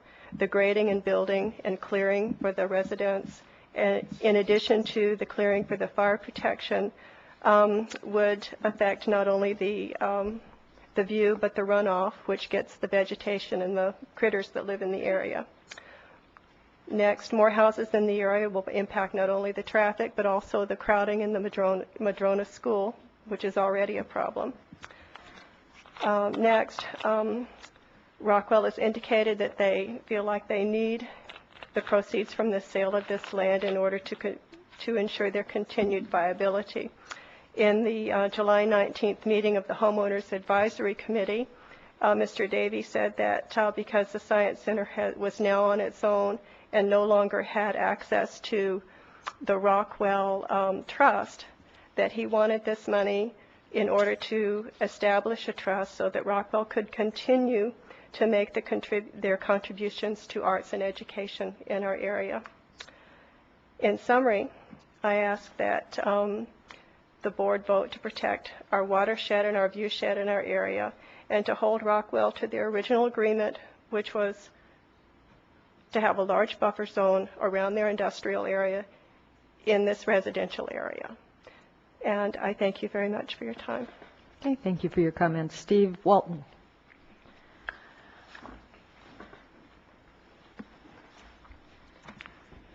Madam Chair, ladies and gentlemen, as most of you know, my name is Steve Walton. What you might not know is that I'm also the president of the Lynn Ranch Property Owners Association. I'm here representing a little over 625 families living in Lynn Ranch.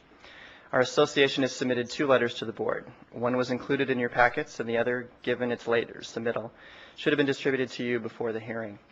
I think the 2 letters accurately describe the process established by our board to evaluate this project and provide input to Rockwell as they attempt to move forward. Our board of directors has from the outset made it very clear to both the residents and to Rockwell that the board will not act as a quote-unquote negotiator on behalf of anyone. While Rockwell early on wanted us to form a committee authorized to sign memoranda of understanding, we elected to instead structure the process as one of continuous input, culminating in a community vote once Rockwell reached a point where, in a sense, they could compromise no further, and they felt they then needed to go to the Board of Supervisors for a final vote. We've always intended to submit Rockwell's quote-unquote final plan to a vote of our association, and then to report the results of that vote, up or down, to you, the ultimate governing body. We hope that a well-organized, well-attended, and very well-informed process would not only provide Rockwell with extremely valuable commentary, but would also provide you with the quantity and quality of input that you need to help make your decision. We are faced with the complexity of a previously residential site currently designated by both the county and the city as industrial land, proposed to return to its original residential zoning in an unincorporated area, rejected by the neighboring city for annexation, all entirely surrounded by an existing rural estate community. There are questions of jurisdiction, of land use map boundaries, of both historic and current appropriate uses, of deed restrictions, and of legal development rights given current zoning of vacant land. The process today is further complicated by the preliminary nature of this hearing and the fact that the LRPOA feels a number of critical questions need to be answered before we can even begin to think about holding a vote. We've asked the county for clarification on a number of issues, as we by no means have even a minority of the answers needed to make an educated decision. While we're here to clarify and clearly state our objection to the quote-unquote 30-lot plan, we cannot state that our association would object to any and all residential development without knowing whether what we are really facing is the possibility of an even larger industrial research and development complex. A complex that none of the residents with whom I've spoken believes would be an appropriate use, even though the current zoning seemingly would allow it. Our obvious first choice would be open space or the addition to existing parks. However, we know that might be entirely unrealistic given the current zoning and Rockwell's desire to raise needed capital. Rockwell has throughout the years been a good corporate neighbor. Whether as a result of too much success or not enough, Rockwell might not be our neighbor forever. It is the prospect of the devil or devils we don't know that really concerns us. We need the county to help us understand what we are realistically facing if and when Rockwell proceeds with selling the land as it is currently zoned. If truly faced with an either-or scenario where we can either have more industrial building or new estate homes consistent with the existing neighborhoods, I genuinely believe when put to a vote, our community might very well side with a rural, low-density infill housing project. I'll gladly answer any questions you might have about either of the letters we submitted or any of my comments today. Okay, thank you for your comments. Mr. Bennett. Just a quick question. I have a 3-page letter dated July 8th from the Board of Directors of Lynn Ranch Property Owners Association. Correct. That's your letter? It's Yes. not, but it's unsigned. I Yes. just wanted to make sure. Okay. Yes, Thank you. well, theoretically signed by the board. And then there's another one dated June 17th that was in your I packet. see that theoretical signature right here. Yeah. Yes. I mean, yeah, okay, great. Yeah. Thank you. In theory, it works. Yes. Email does work without a signature. Okay, any other questions? Thank you for your comments. Thanks. Nancy Lindholm Witherspoon.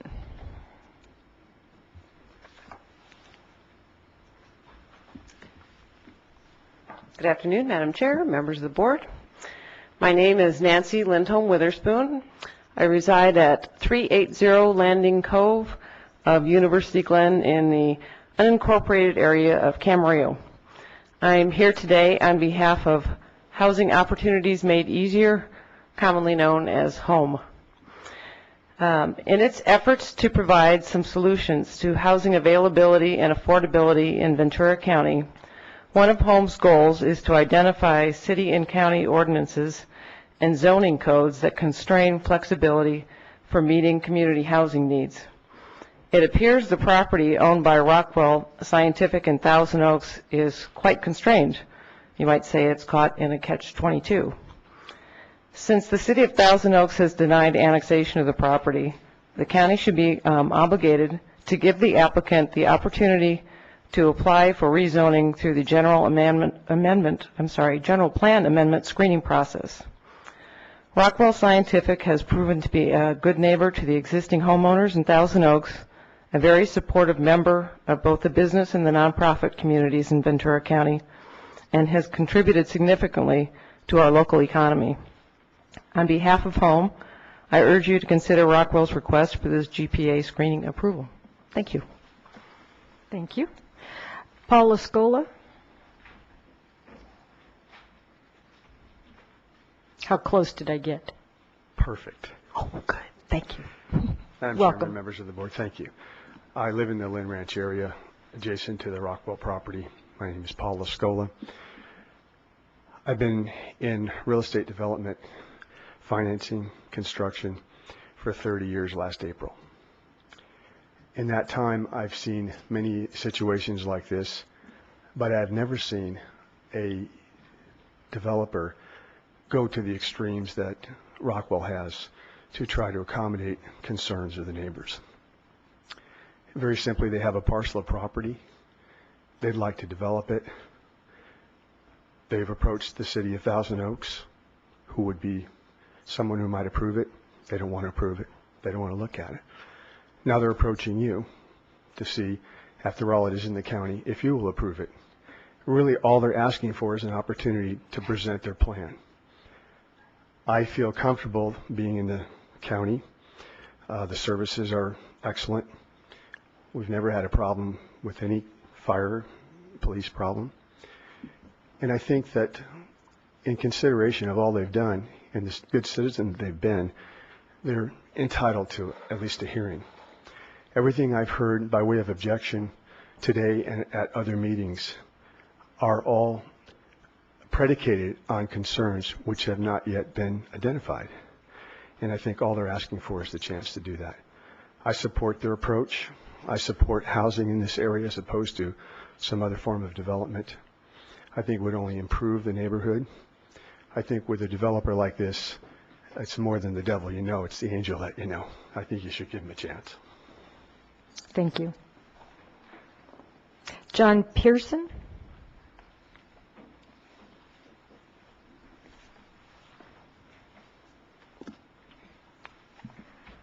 Madam Chair, members of the board, my name is John Pearson. I live at 1048 Cayulas Trancas in Lynn Ranch.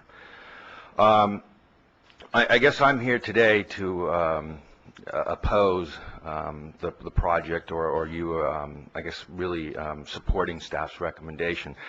Though I say that with some uncertainty because I feel for Rockwell and that they've been put in a very difficult position and that the city has basically denied annexation, which I think is a good thing, and that's one of the things I did want to comment on, is that as long as Lynn Ranch remains part of the unincorporated county and not part of the city of Thousand Oaks, I really believe that if any development is to be looked at this property, it really ought to be done through the county. Though I am personally at this point, what Rockwell has proposed, not in support of their development. In looking at some of the City of Thousand Oaks development guidelines, I am not at all convinced that what they're proposing would meet those guidelines. I would be a lot more supportive of an RR2 development than of the UR2 that they're proposing. Ideally, I would really like to see this remain as open space.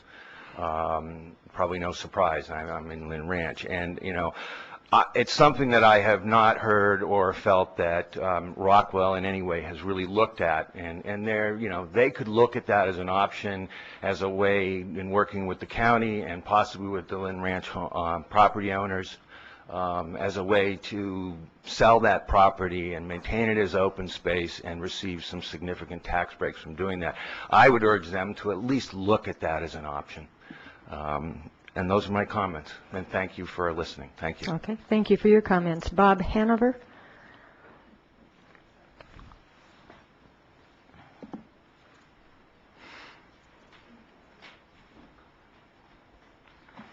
I'm Bob Hanover. I reside in Lynn Ranch on Cali Los Trancas. I've been in the county for approximately 30 years, and I've owned and operated my own business for 23 years in the county. Yes, I am concerned. I'm concerned about the impact of this development on our schools, streets, and barrancas. When I built our home in 1975, I looked at that property up there, and I inquired to our realtor and also the planning commission or the planning department of Ventura. And I was told, due to the fact that it was a residential area at one time and it was developed into a commercial area, that it has to be a buffer zone. So I'm again one of those that are pleading on this buffer zone. Lynn Ranch is a very special community. The homes and income levels are all different. I do not feel the majority of the residents of Lynn Ranch know and have the facts of this proposal. Yes, we've had living room meetings. Yes, we've had meetings with Rockwell, with their management in their facilities. We have not had any meetings after this with just the residents to discuss the pros and cons of this proposed development. It is my understanding that before any decision was made on this proposal, the residents would be polled by the board. This is regards to the letter from the homeowners board. This has not been done. I do not have all the facts and figures. Therefore, I support staff's decision to decline the proposal, and I hope you, the supervisors, will support your staff's decision. Thank you. Thank you for your comments. That's all the cards that I have on this item, and so I will close the public hearing portion and ask that the applicant get their 2-minute rebuttal. And Thank not you very a much. second over. No. I'm sorry that I doubted you for a moment. Yeah, a couple of quick remarks. The canyon was referred to, and I did pass you those pictures. I wanted to let you know that that canyon is a serious buffer between the Rockwell property and the city of Thousand Oaks, the usable portion of the city of Thousand Oaks. It's over 300 feet deep from the building level of the Rockwell property, the pad, down to the Canal Creek at the bottom of that canyon, several hundred yards wide. That's one of the reasons for the city's decision that it's impractical to annex this property.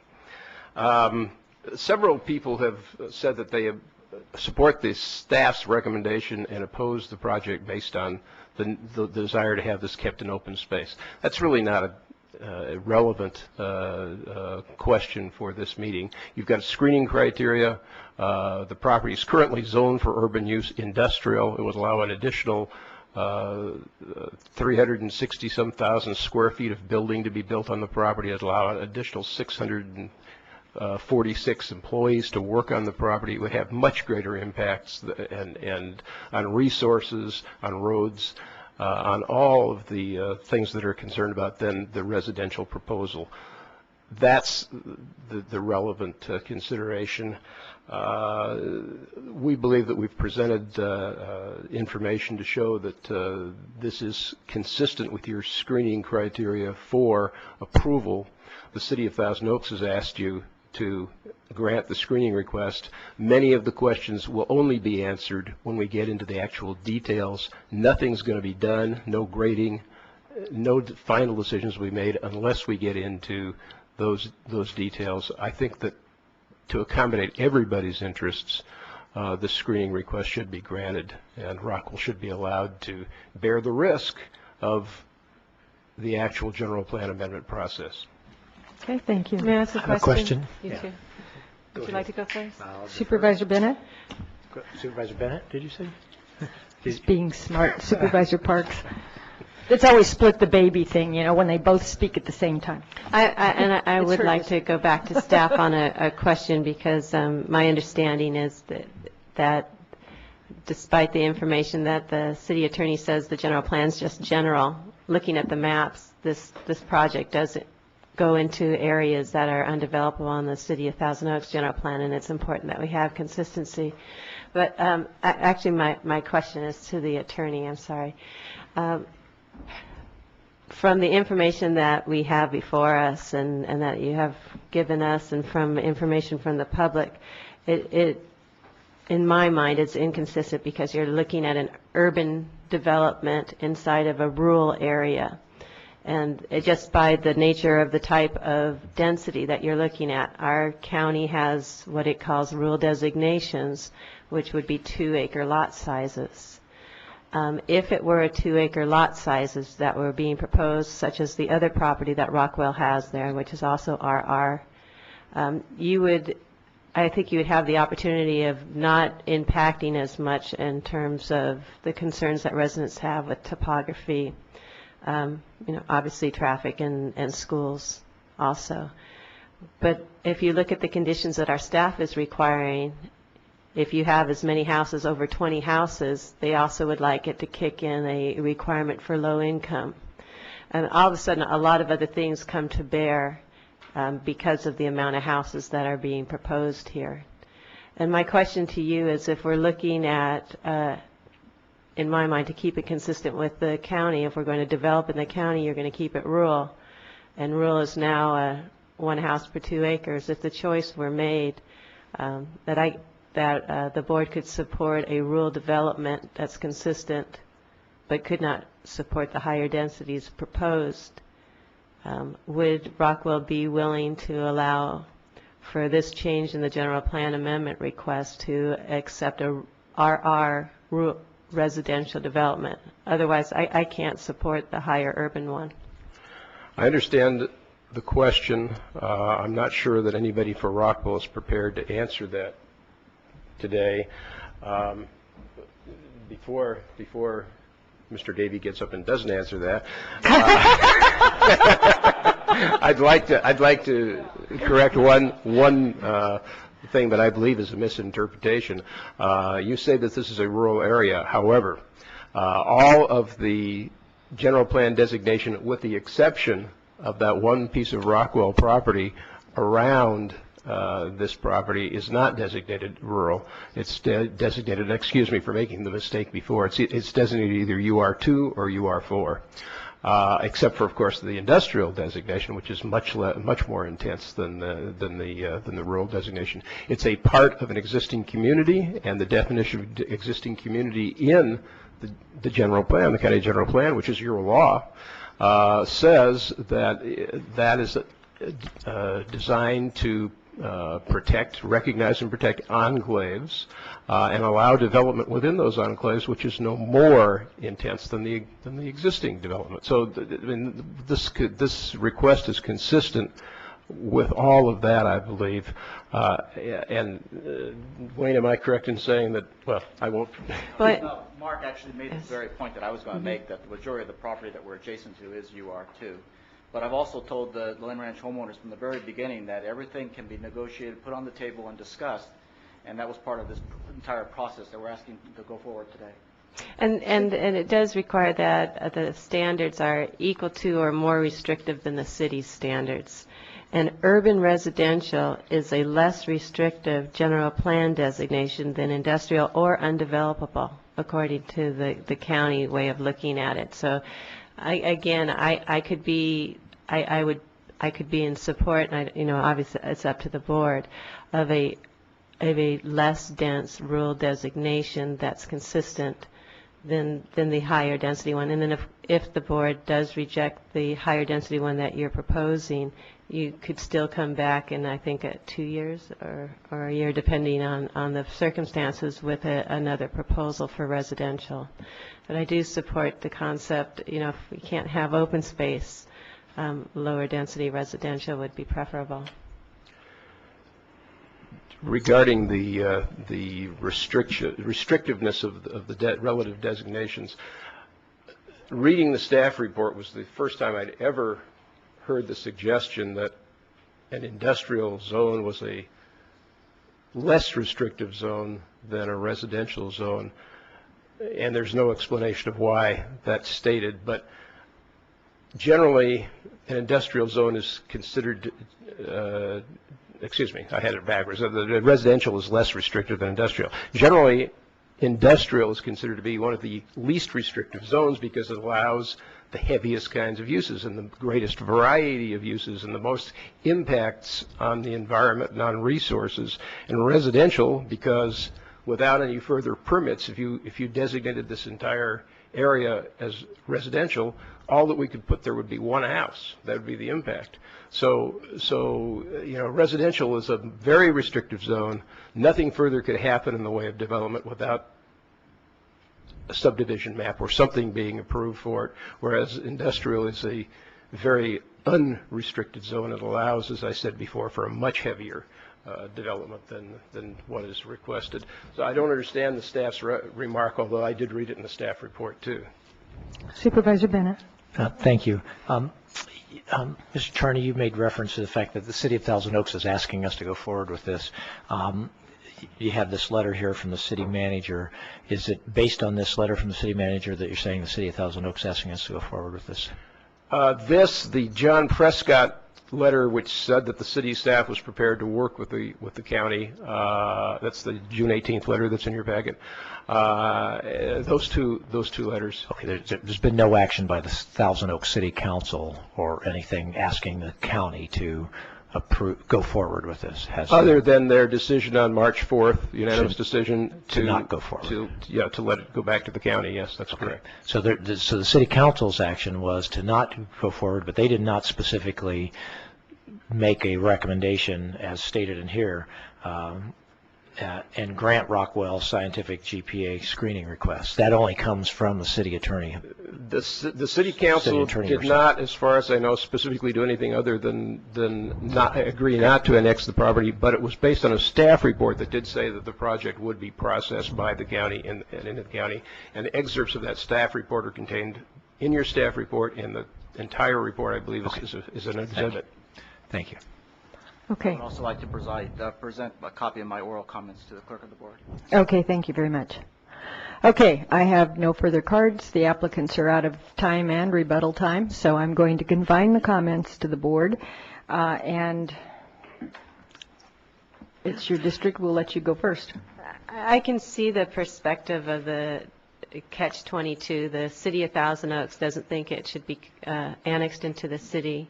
The County of Ventura doesn't believe that it's the proper use for rural land in the county. So, as I've said before, I think this is too dense in terms of the impacts that will have to topography as well as to issues of consistency.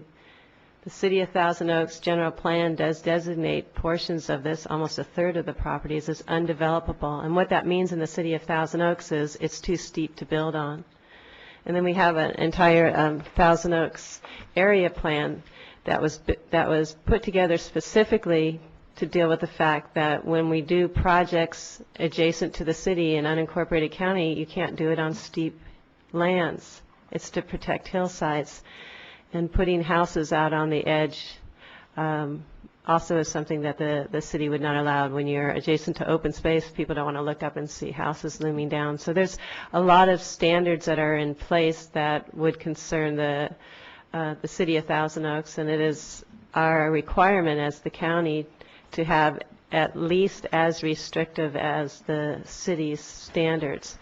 I was hopeful that Rockwell would be inclined to support a lesser density. Going to the rural designation would allow for avoidance of the topographical, traffic, and school issues, but it would also preclude the requirements that staff's suggesting of adding components for affordability, and then you start talking about second dwelling units. So that there's some issues that could be skirted and focused specifically on what I think Rockwell's looking for, which is a good return on their investment, being the great neighbors that you have been, continuing to be the good neighbors that you have been, and something that is supported by the community. And I think that's what we want when we go to through the general plan screening. So when it comes back to us for a final adoption, that we do have a community that can support the proposal, not one that is opposed to it. So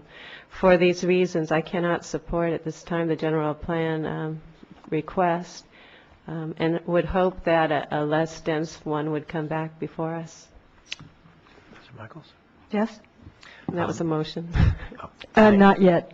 Yeah. Yeah, I'll try to briefly. We need to let each board member have a comment, and then you can go into motions. Yeah, just two observations. I think that one, we have staff recommendation that we not move forward with this, and I think the rationale laid out by staff does make sense and work for me at this point in time. I thought some of the comments by Supervisor Parks were also interesting in terms of this particular project, which I'll leave it at that. So I would also be opposed to the project at this point in time. The other thing I would point out is I find it, in my mind, very unusual for a city manager to write to another agency recommending some action when that was not done by the city council itself. I mean, our staff makes recommendations to us, but I wouldn't think that we'd want our staff making a recommendation. We would want either Mr. Stevens or Mr. Johnson recommending to Thousand Oaks or the city of Ventura, we think you ought to go forward with this project. So I find this highly unusual, and so I'm not quite sure I'm ready to say that the city of Thousand Oaks is asking us to do this. I think I'm ready to say that the city manager of the city of Thousand Oaks is asking us to do this, and also recognizing that that's fairly unusual at this point in time. So, thank you. Okay. Madam Chair. Yes, ma'am? Before you speak, could I ask a question of staff? Because it's going to help me formulate my thoughts. What is the land use designation in Lynn Ranch? The predominant land use designation? There is urban residential 2. There is urban residential 4. There may be some UR more dense than that as well. Okay, well, that was just because we've got this conflicting discussion of, and it's not that less dense may not be a good idea, but I don't like to make up my mind except on fact, reality. So that's enough. We don't need to waste any more time. I just needed to see the map, and I appreciate staff's time. I'm sorry, Supervisor Long. Thank you. I appreciate your comments on Supervisor Parks in listening to it, having represented this area for the first part of my 5 years. I guess it's been 2 years since we were redistricting. It's always been a very engaged homeowners association, very active, and lots of folks who really care about their community, and very adamant about annexation. Absolutely opposed to any thought of becoming a part of the city of Thousand Oaks.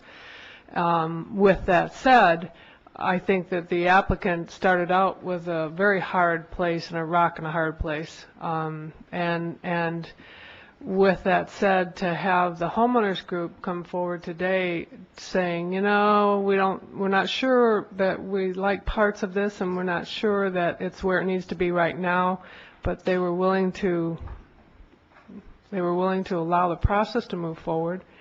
I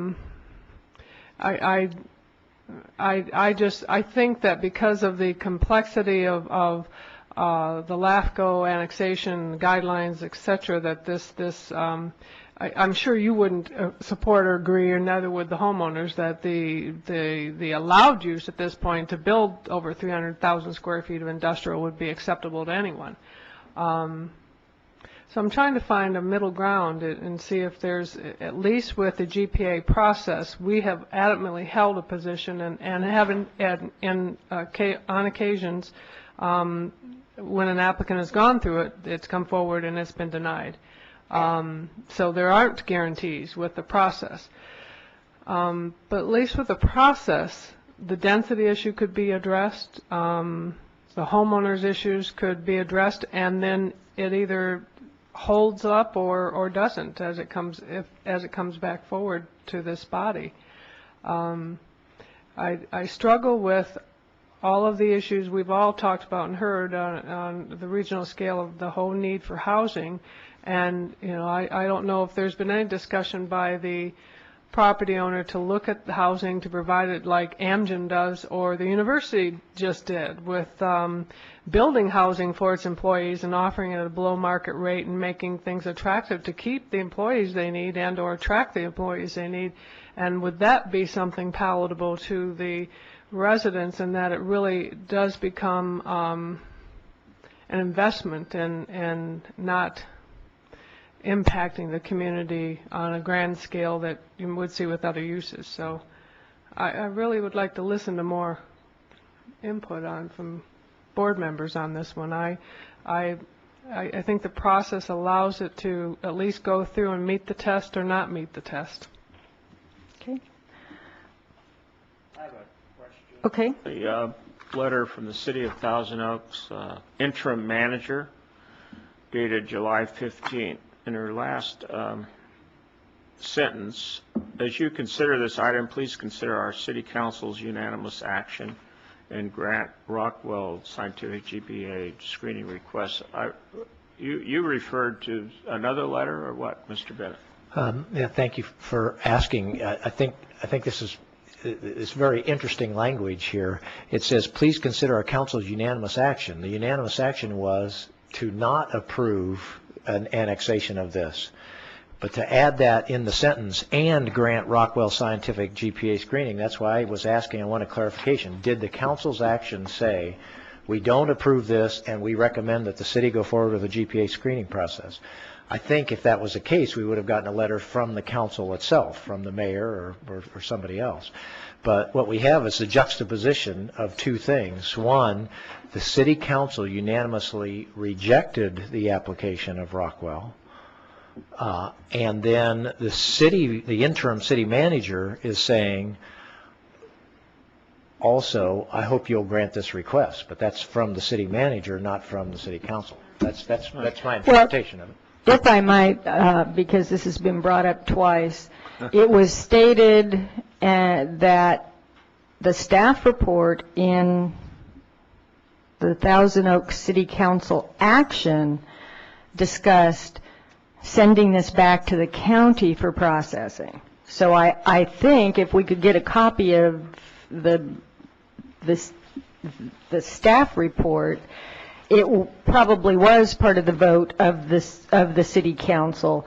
No, we're not going to annex it. We accept the staff recommendation to send it back to the county. So that may very well be where that came from, whether the words were actually in the motion or not. If it was in the staff report and the council acted on the recommendation of staff, then it was a recommendation to send it back to the county, because we do that. I mean, we don't always in our motions delineate the motion. We, how many times do we say move staff's recommended action? So that I don't think anybody's being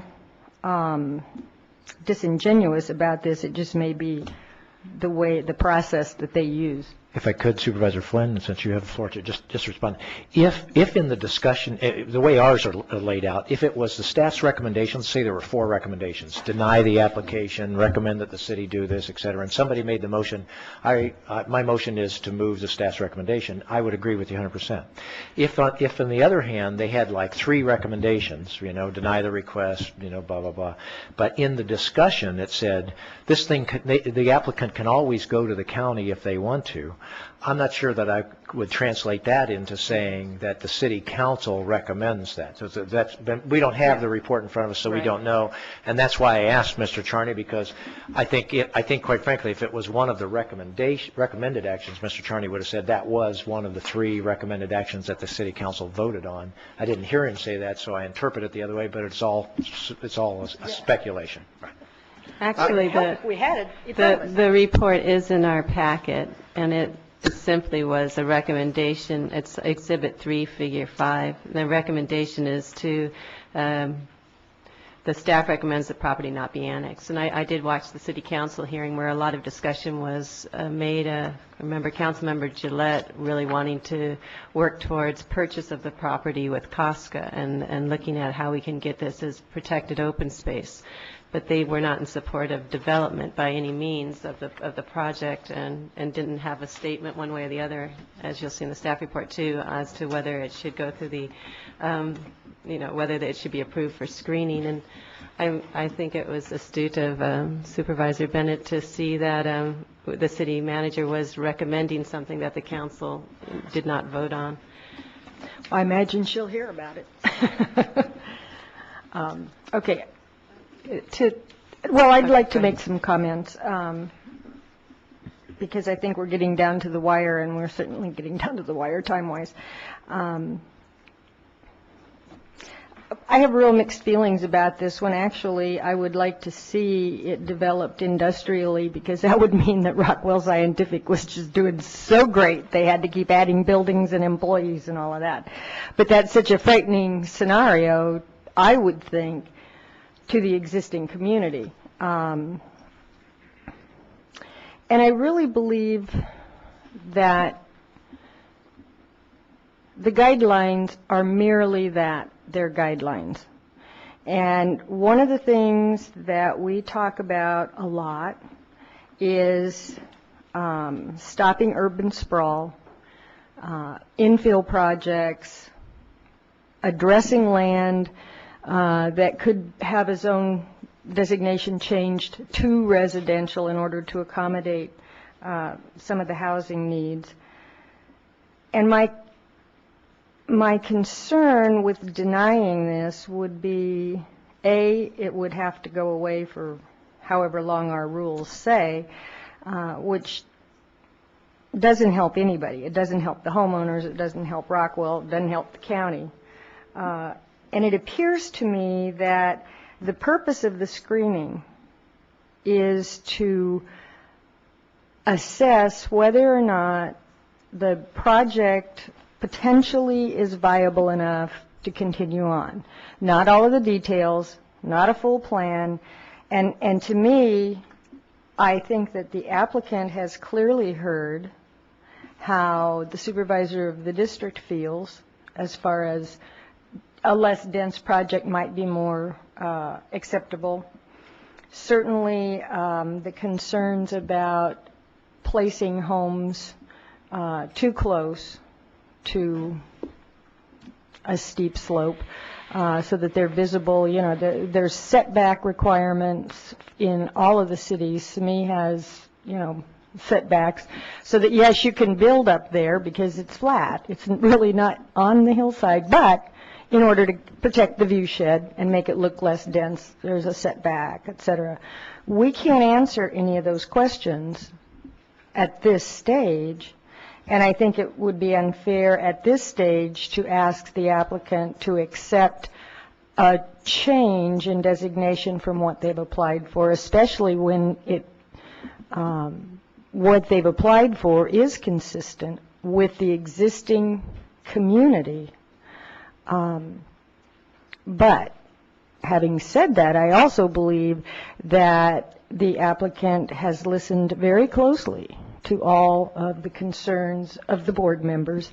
And as if this process were allowed to continue on and through the process of completing the application, I believe that's the time that the developer and the community have the opportunity to make changes and to work together to make the changes. You cannot do that at this level because we don't even have a plot plan in front of us. So I'm inclined to screen it through saying there are no guarantees, but also saying it's an infill project. It could be made less dense. It could be made acceptable to the community. And it would certainly be more acceptable to me than to leave it with the industrial designation. It doesn't belong back there, and certainly you're not going to pick up the existing building and throw it away. But we certainly don't want it to expand. And I believe personally that there could be a lot of benefit to the existing community in working with the developer to get the type of thing brought forward that benefits the community and adds some things that the community would like to see, and the most important of which is if you have a bird in the hand and you know what the project looks like, you know who you're working with, you get input into it, that's a lot safer than just saying flat out no and waiting for 2 or 3 years, property gets sold to someone else that nobody knows and may not be willing to work with the community. So I'm inclined to let it go through with certainly no guarantee, but also with words of caution to the developers to listen very closely to the board's concerns, work with the supervisor of the district, work with the community, the existing community, and come back with something that the community can support. And thereby, I believe that the board could support. I think that this ought to go through for further processing. Rockwell, by this action that we are taking today, if it is approved, is giving the community an option, whereas right now it doesn't have an option. It's industrial now, and this will provide an option. I think that the developer, the applicant, though, needs to put everything on the table, community, everything on the table, and you're going to have to come to some consensus on it, and that's not going to be easy. One thing I would request that you do, you consider at least, I won't make it a condition, but you consider, is trying to find some way to provide low-cost accommodations in this project. I know that's going to be difficult, but as it stands now, people who do service work are primarily living in areas, they're being almost priced out of those areas too, where the housing is less expensive than it is in this area. So somehow we as a society are going to have to cope with that issue, and we're not doing it very well so far. Maybe you can provide some leadership on that. Again, I would hope that you could look at that at least and discuss it with the community. Well, there's always things like foundations and, donations to affordable housing. And, I mean, there's lots of ways to do that. And I think, Supervisor Flynn, that's a tremendous suggestion. Yes, sir. Supervisor Bennett. Just a quick follow-up comment. I think we heard from the supervisor of the district that there is a proposal that the supervisor may think is more appropriate, that may be able to win that consensus of the neighbors, et cetera. And we have our very next project coming forward, was in front of us less than 6 months ago, and would be possible, if this was not approved today, for that to come back and with something that would have a much better chance of winning that kind of consensus that I think we're all always, thinking is better in terms of good government. So with that, I will still stay in opposition. And Chair? Yes. There are basic criteria that are set forward for determining whether you approve this or not. The guidelines for orderly development state, urban development should occur whenever and wherever practical within incorporated cities. And lots less than 2 acres is urban development. And you have an opportunity to do just what they've got there already, RR2, and allow for that instead. They get houses, the community isn't as impacted, and you're not violating the guidelines for urban development, or guidelines for orderly development, which say you build the urban stuff in the urban areas. This is an unincorporated area that we're putting urban development in. And it's just, to me, if you want to follow the criteria, and we could still end up with a win-win situation. And I think by showing that presence here that we have that ability to accomplish it. Okay, thank you for your comments. Any other comments? I'm going to have a motion from somebody. I'll make the motion that we deny the move forward of this item B here on this agenda. Okay. Second. I have a motion and a second. Is there any opposition to the motion? Aye. Okay, motion fails. Oh, go ahead. Move that we move ahead with the general plan screening on this project. Clearly, with all of the discussion of the board members and the, I would hope that the impression made on the applicant of the concerns and the desires that probably would make this a more preferable proposal coming back to us, taking in, this is very long, but move at least for the screening with all the understanding of what you're up against. Okay, I have a motion and a second. Madam Chair, could we get clarification? There were some staff recommendations that if you were to screen it through on Exhibit 3, Figure 6, and I just wanted to get clarification. Give me a page number, please, sir. That was included in the motion. That's the one on affordable housing, right? What's the page number? My packet doesn't have page numbers. Oh, man, you're no help. Exhibit 3, Figure 6. It's referenced in the staff recommendation in page 15. It's primarily. Thank you. Okay, See yeah, how easy that was with a page number? The motion maker and second, did it include those recommendations?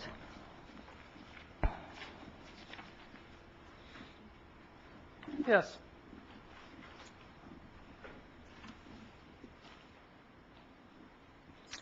Second? Does the second agree that that was it? That was it? Okay. Is there any opposition to the motion? A question. If you put together a development agreement to create or the construction of housing to meet the diverse family incomes, does that development agreement occur upon a completion of the general plan amendment and approvals and all? I mean, you wouldn't be putting that together before they go forward. Is that correct? They would proceed concurrently. Okay. That's what it says here. So we're not locked in? Right. No. Thank you. Okay. Is there opposition to the motion? Okay. Motion carries 3-2 with the conditions placed upon it. And good luck to everybody out there. We will move to the next item, which is component C. Oh, excuse me. We're going to take a 2-minute break. The board has been sitting still long enough, and we worked through lunch, so. Somebody needs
Okay, I'd like to call the board back to order, please.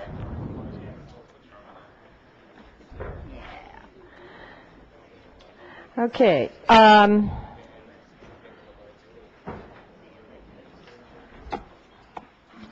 Before we start, I have a lot of cards, and the board still has business for the day. This is the second time we've heard concerns on this issue, so I'm cutting everybody to 2 minutes. That's still going to be over 30 minutes of just public testimony before we can deliberate, and we do have to go back into closed session.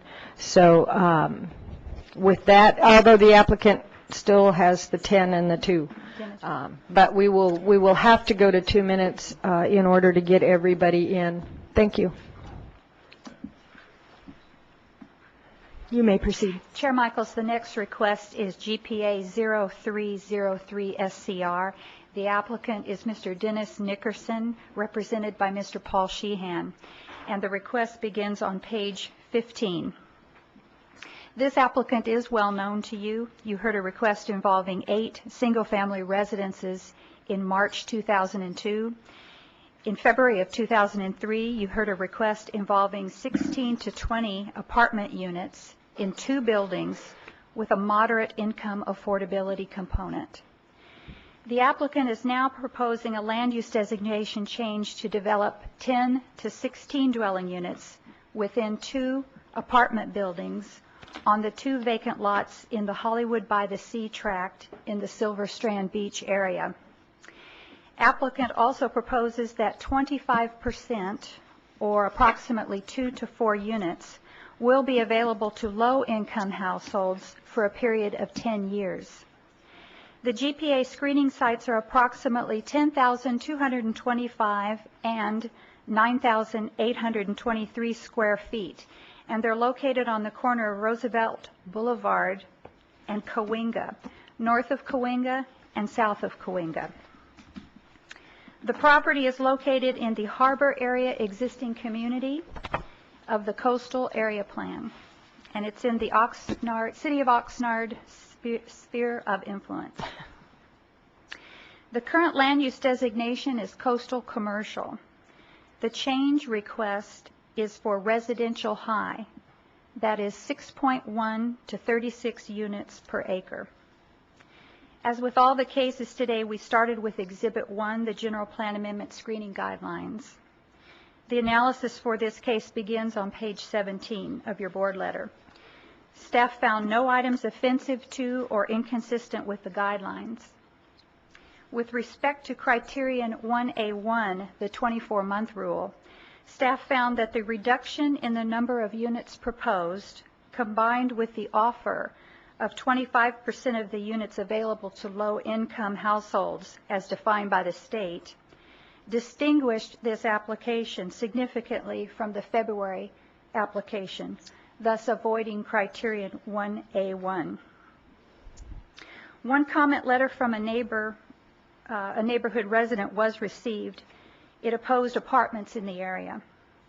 Mr. Higgins of Channel Islands Beach Community Services District has also submitted a letter made available to you today. I believe it opposes the request, and there was a second late letter from Mr. Paskowitz. Based on the analysis in the board letter, staff is recommending conditional approval for further processing. Those conditions are found on page 22 and 23. They include making the low-income units available to qualifying families for a period of 30 years, not 10. Also included is an independent economic study to be provided during the GPA application stage. And this will provide information about feasibility and impacts. That concludes the staff report for GPA 0303 SCR. Thank you. Okay, thank you. Do I have any more than Paul Sheehan to speak on behalf of the applicant? Okay. No, you're public. I mean the applicant and his representative. Thank you. Okay, then I would call Mr. Sheehan, unless there's questions for staff before. Seeing none.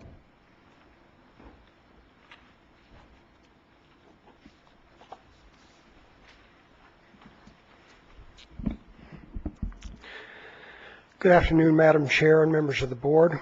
I'm Paul Sheehan. I'm here today on behalf of the Nickerson family. As Rita said, this is the third time that a GPA screening request has been submitted for these properties and received staff recommendation for approval. Each time we've come back, we've paid our fee, and in good faith endeavored to create a new project concept that would mitigate the concerns and incorporate the priorities expressed in the previous hearing, to the extent possible in a screening process where discussion of project design elements is prohibited. The first proposal in 2001 envisioned 8 single-family homes and was denied primarily on concern over curb cuts and vehicular access on Roosevelt Boulevard, and concern over potential conflicts between the owners of the new expensive homes and the adjacent fast food establishment. There were also varied opinions expressed regarding the commercial viability of the property.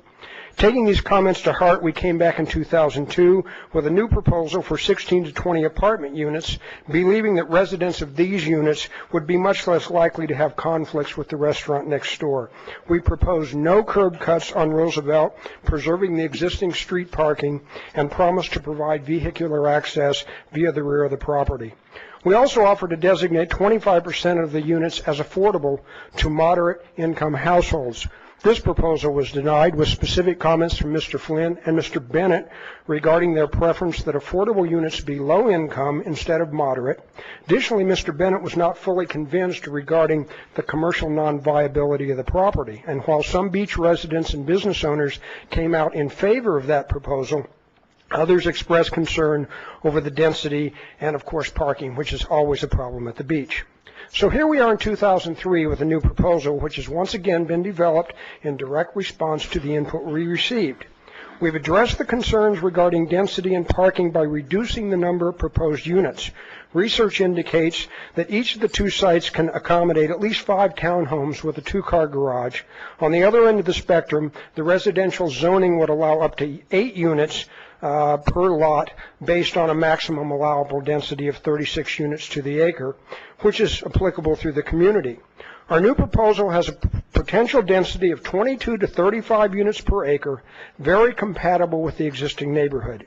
The adjacent and prevailing residential zoning allows 29 units to the acre, and with the existing illegal duplexes, the actual density down there is somewhat higher.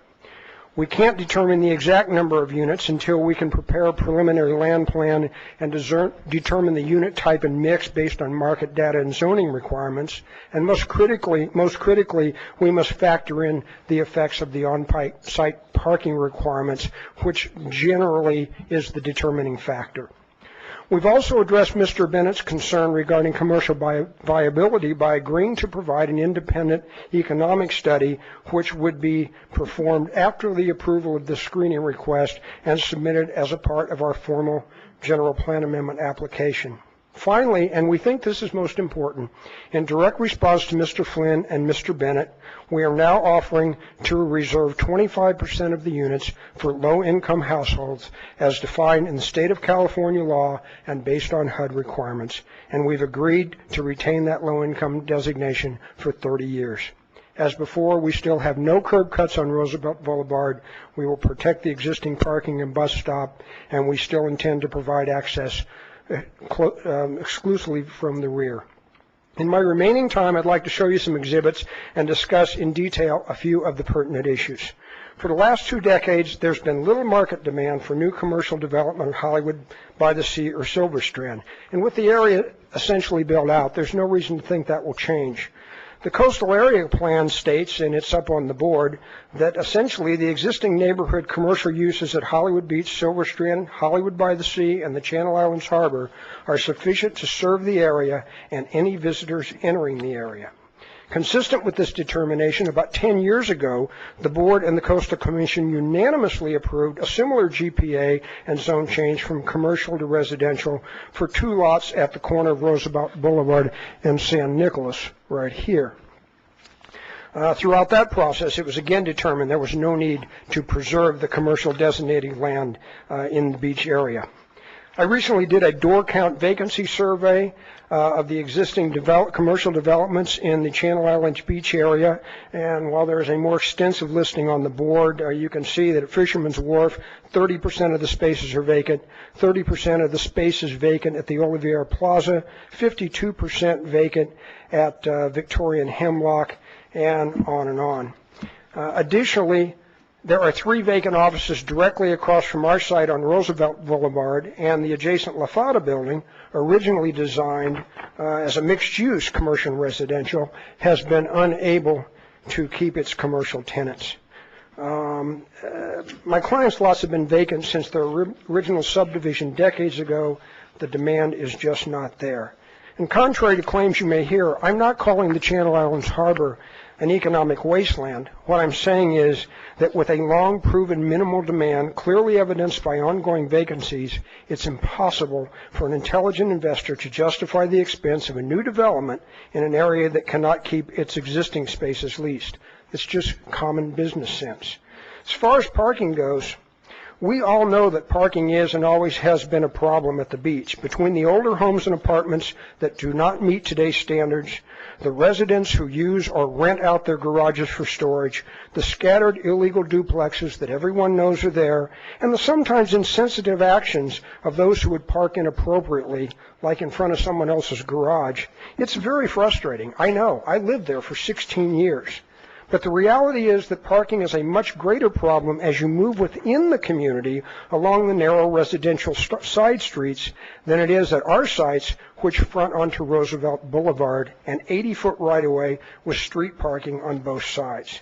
Additionally, most of the businesses along Roosevelt have dedicated parking, as you can see from the series of photos that are coming up, which is a series of photos of the adjacent properties in the neighborhood. And each one of these buildings, you can see, has its own parking lot.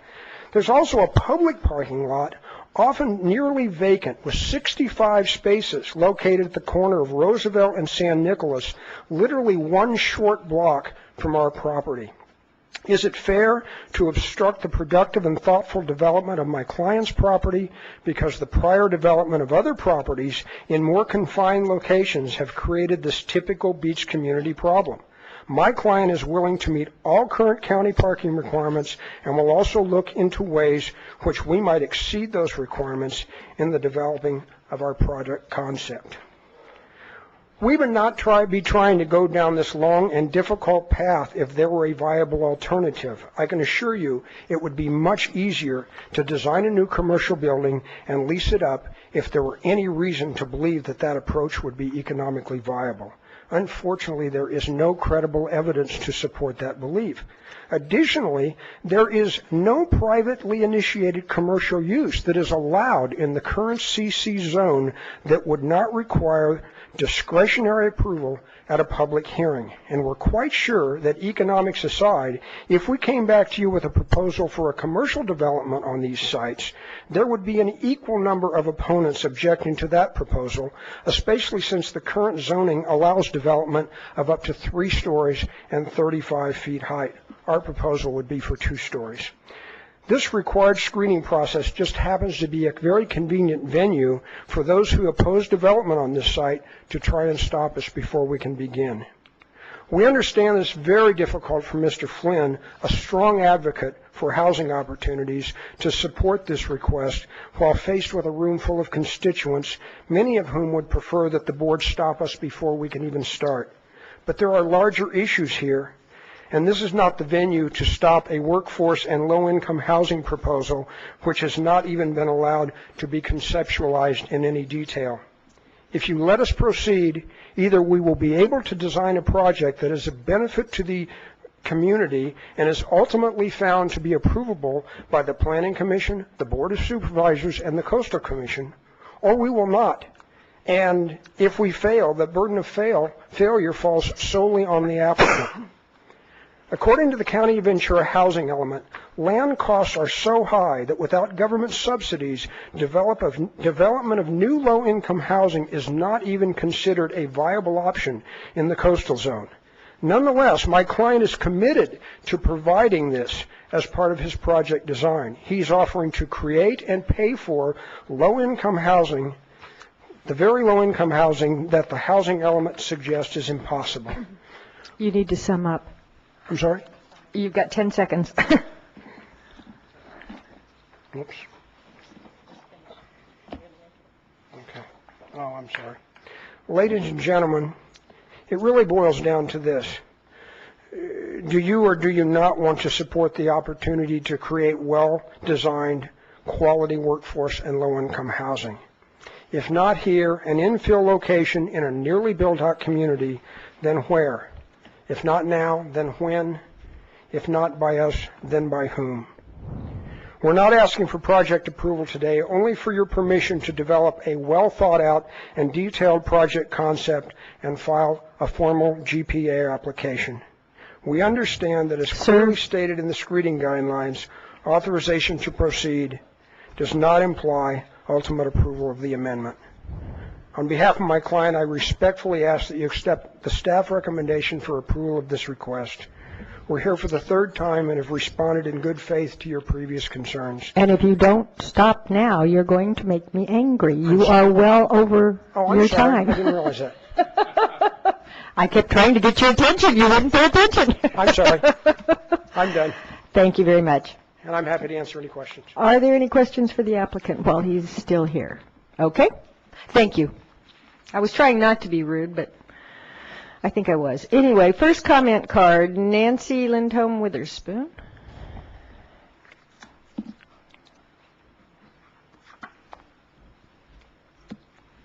Good afternoon again. I am Nancy Lindholm Witherspoon. I reside at 380 Landing Cove of University Glen in the unincorporated area of Camarillo. I am here today on behalf of Housing Opportunities Made Easier, more commonly known as HOME. In its efforts to provide some solutions to housing availability and affordability in Ventura County, one of HOME's roles is to support the creation of additional housing opportunities in Ventura County.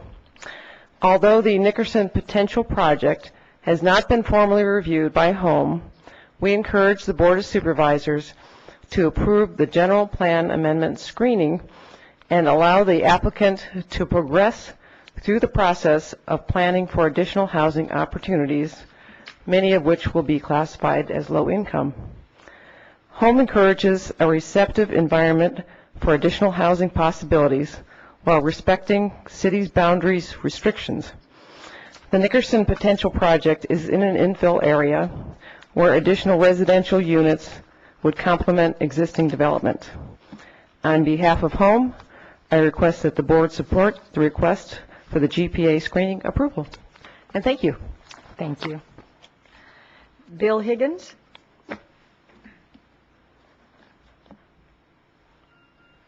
Good afternoon, Madam Chair. I'm Bill Higgins, the General Manager of the Channel Islands Beach Community Services District. So I don't make you angry, I am representing a government agency who has held public meetings on this issue over the last year and attended each of the last two hearings on this. May I have half the time that the applicant has been granted? No, sir, I'm sorry. That's not the way we run it. Thank you. I'm sorry you won't be able to hear all of our comments, but they are incorporated in the letter that I submitted to you today. Thank you. We would like to see Mr. Sheehan and the applicant move forward with their project immediately. They bought commercially zoned property. There is a process. They can go out and seek the appropriate plan and use and permit. There is nothing stopping them. Our main objection, and there are going to be other speakers that are going to talk about density, density, density, and you're just building up our neighborhood so you can't move, breathe, or walk. And if I had more time, I'd love to show you the additional intersections and the other areas that these backyard driveways that they're talking about are going to create. We provide the ingress and egress to these properties. The county does, not this application. But more importantly, this application does not meet your own guideline of IA1. And the guideline says that it must be turned down or denied if the proposed amendment request shares significant similarities. This is the exact same proposal. It's for a high-density residential. It's the same apartments, and it's also the same proposal. It had moderate to low to moderate income housing component to it. Now it's low income, but it's sort of a mirage. It has a time frame to it. 30-day or a 30-year requirement Who enforces this? Who follows it? And who gets the windfall when the 30 years is up? And how do you record it on your low-income housing registrar and census information every year when the test or the time is being lost? This is the exact same proposal. And to be fair to the community, follow the guidelines that you have published and everybody has to work under. This does not meet the requirement of a new proposal. It's the exact same thing. Even the density that staff is saying is 20 to 50% less. Mr. Sheehan made the comment today. He made it at the last hearing. We don't know if we can get that many units on. I'll conclude with this last point. He did not, at the last hearing, commit to a density. And he said that it may be much less than what he was asking for based on available land, space, the required parking, and whatnot. This is the same density as was asked for last time. There is no difference. I know I'm out of time. This is a very frustrating process. I hope you read our letter. Thank you very much. Thank you. We will. David Jaffe.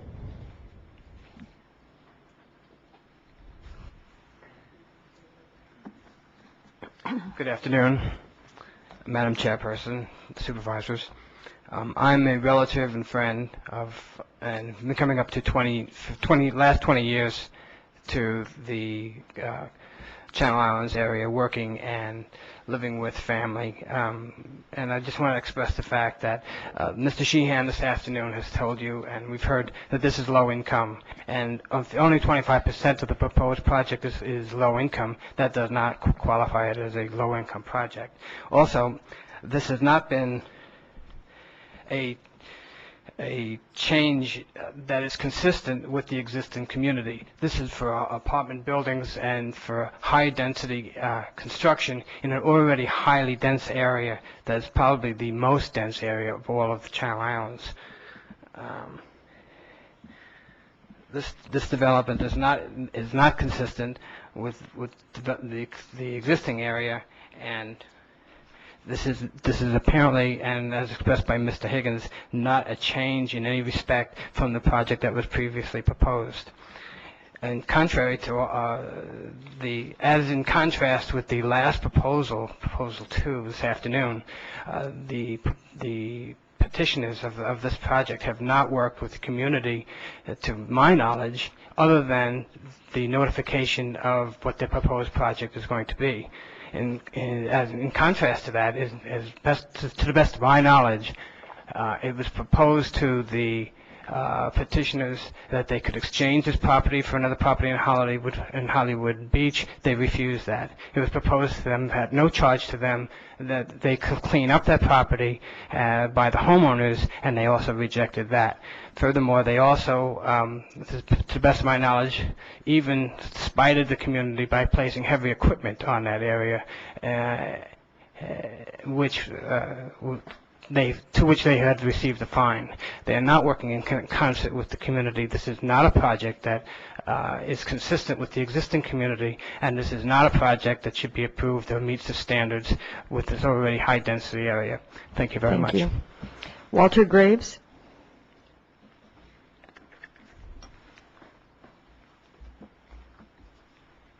Good afternoon. Thank you. I'm Walter Graves. My family owns the property that's adjacent to the property that's in question. It presently houses the Quincy Street restaurant, which many of you are familiar with. This is the third time I've attended one of these meetings on this specific item. It's the first time that I felt necessary to speak. Our family has been involved in the beach area and the development on a very small scale since the 1920s. I grew up at the beach. I've seen the many changes that it has gone through. It's going to continue. The beach today looks nothing like it was when I lived there, but it is going to continue to change. There is a certain commercial element that is set aside for the people that live at the beach to be able to use. We have heard them speak of how unviable, if that's a word, that property is. I argue with that. It has always been an extremely viable property, at least the one that we've owned. It has been rented continuously since its construction in the early 60s. I have been approached many times about people that would like to rent it or know that if it was coming available.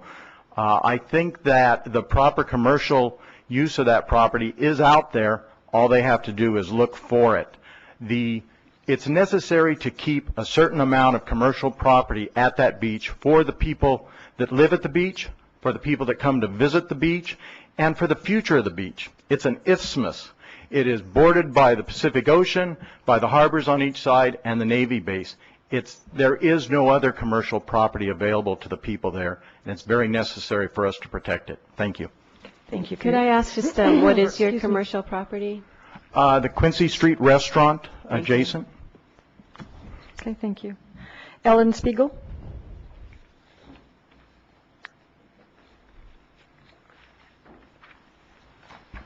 My name is Ellen. Good morning. Thank you for having me speak. My name is Ellen Spiegel. I'm one of the directors of the community, and I want you to know right up front, I've always been involved in low house ventures and when I lived in Los Angeles, making sure that people were able to get their homes without any problems by helping them make applications to the state and to the federal government. So I'm quite familiar with low house cost of living. What I would like to do, I'm a little nervous now, what I would like to do is just to have you look at, when you have your time, please, your own Ventura County annual report of 2001. Table 3 states categorically that low housing in 1998 to 1201, they needed for low housing 133 projects or densities. The dwellings that were provided were 233. The percentage is 160. The unincorporated areas of Ventura County have exceeded their allotment by 60%. It's really the justification of making this an ongoing GPA is not really viable because there was no justification to change the zoning from coastal community to low income residential, or actually residential with 20%. I believe that would be like 2 apartments. I walk the area constantly, talking to voters, talking to my constituents, and I can tell you up front on a one-to-one basis, this is not a rich community. There are homes there that are high, but it's primarily a middle to low economic area if you go on the side streets of Hollywood by the Sea.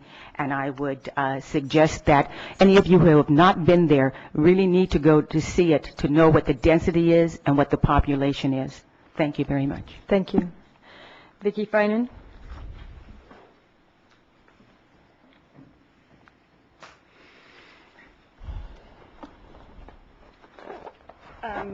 Good afternoon. Thank you for allowing me to speak. I brought a map along just so that you could see just how many people are in this area, and I wanted to orient you to the section of where we're talking about.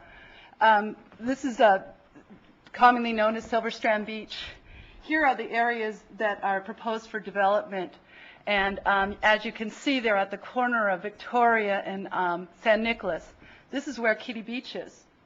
And this area here, as you know, is a regional park, as well as Hollywood Beach. These businesses serve not only the community, but also the visitors, the hundreds of thousands of visitors that come here every year to visit this area. We are very, very impacted. Our schools are impacted. We have no place to park. All these things were identified before, when the harbor was put in, that there was, the county identified parking and other density issues as being a problem in this area. And another thing that I wanted to mention is that it isn't supported by the community, this additional density. This area would be a perfect location for many businesses if the developer chooses to build the building. The area has a lot of the businesses that are in this area, contrary to what was offered here, are very viable. Quincy Street, the corner store, the yoga studio, there's 5 real estate offices right between here and there, And there's also other businesses that have been in place after the applicant's last proposal. The building that's directly across the street from them has changed hands. The dental office, yes, they have moved down the road to a larger facility, but there are other interests in that area. So to say that it's a not viable area or that it's not as impacted, this is the most densest area in the county, and I believe that it's just the wrong place for this building, and I would urge that you deny the request for all the reasons stated, and because it's too early to bring this proposal back. That's exactly the same. Thank you. Can I ask a question? Sure. Yes. As I recall, was the first proposal were single-family homes? There were 8 Yes. single homes on this, but they were going to exit onto Roosevelt, which was one of the Okay. major concerns. Okay, thank you. David Brennan.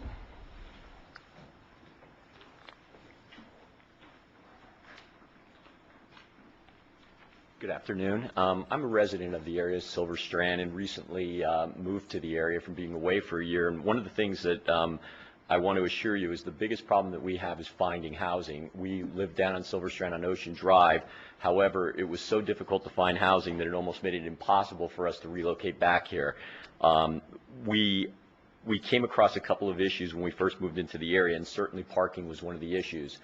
What we find living there every day is the issue with parking doesn't have anything to do so much with the residents as it does with the non-residents that are coming into the area and using the beaches. We found that that's probably the biggest issue living there day to day and seeing it day to day.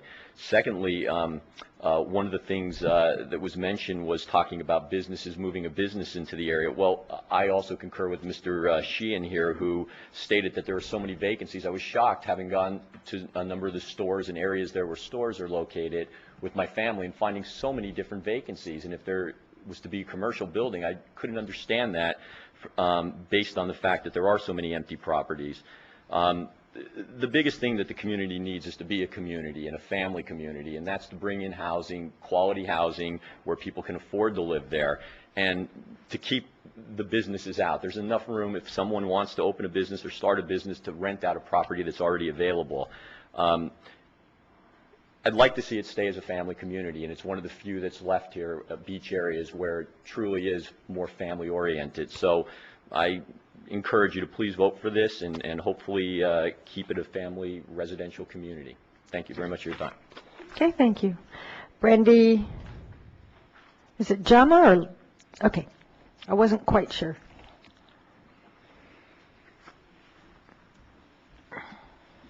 Good afternoon. I'll only take a moment. I've been a Oxnard resident for over 13 years. I have a lot of friends that live on Silver Strand. I have personal knowledge of these illegal duplexes that are happening. What the Nickersons are proposing, I know it would alleviate, hopefully would alleviate that. I know that it's a dangerous situation and one that's not desirable to residents there. I also live up near Victoria and Woolley. I have a center there on Victoria and Hemlock that has been vacant. It's a ghost town, and it's going to start affecting my property values. There's a lot of commercial area. The Fisherman's Wharf has never been full, as long as I can remember. The Vaughn Center I don't think it's ever been 100% full either since I've lived here. So that, as far as the commercial viability of the property in Silver Strand, the residential, I believe, is keeping with the tight-knit community that they feel down there. They're very tight-knit. It's a very tight-knit community down there, and hopefully that turning it residential will help that. Thank you. Okay, thank you for your comments. Anna Spinopoulos.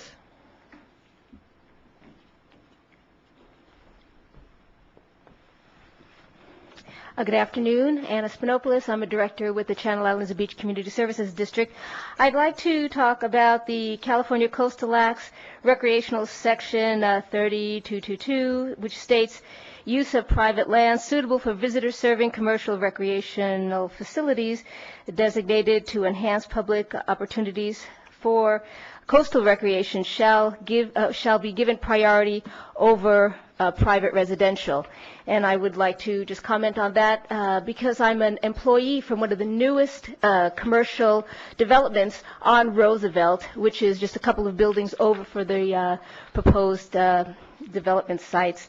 I'm an employee of Yoga Squared. It's a yoga studio. As Supervisor Flynn knows, I'm a yoga instructor, and I'd like to explain the makeup of that very successful yoga studio. It's just a good fit. It's a commercial facility. The Friday class and the Sunday class I just recently taught, I had 1/3 brand new people. These are visitors coming in and utilizing the summer weekly rentals, which are most of Ocean Drive is summer weekly rentals now.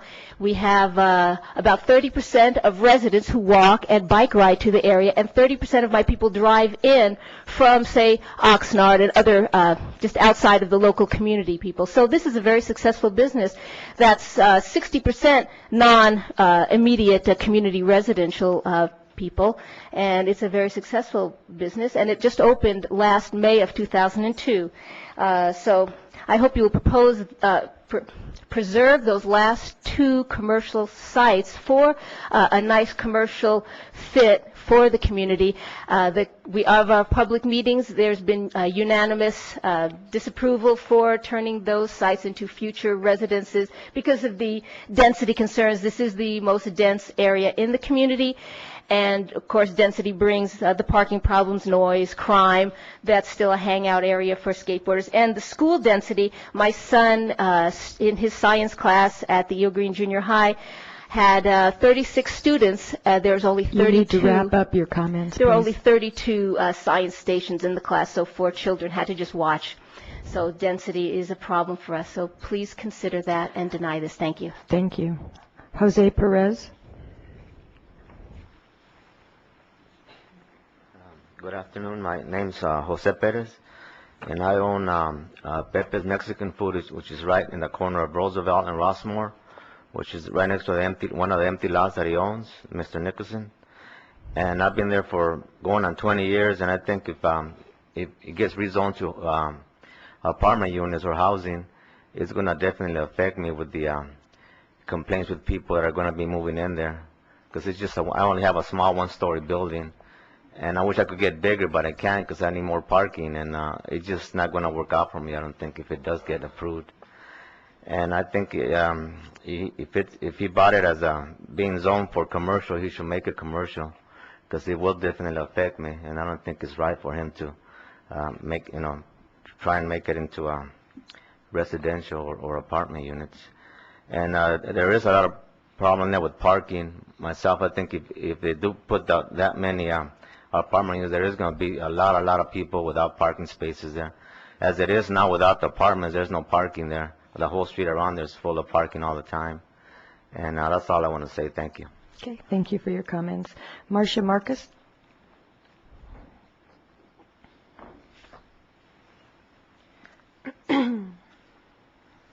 Good afternoon. Thank you very much, Madam Chair and Board. I'd just like to summarize Marcia Marcus, 4137 Ocean Drive on Hollywood Beach. I am currently president of the Channel Islands Beach Community Services District. I just want to summarize with regard to some of the statements that have been made here. I think primarily the major problem is that unfortunately the Nickersons have not worked with the community, and so we have not had any opportunity for consensus. At our board, unfortunately, we've only heard those who have been opposed. Today we've heard a couple in favor from the community, but we never heard them at our meetings. I think the community really is concerned about this process. Supposedly you get the chance for the screening once every 2 years. This is now the 3rd time.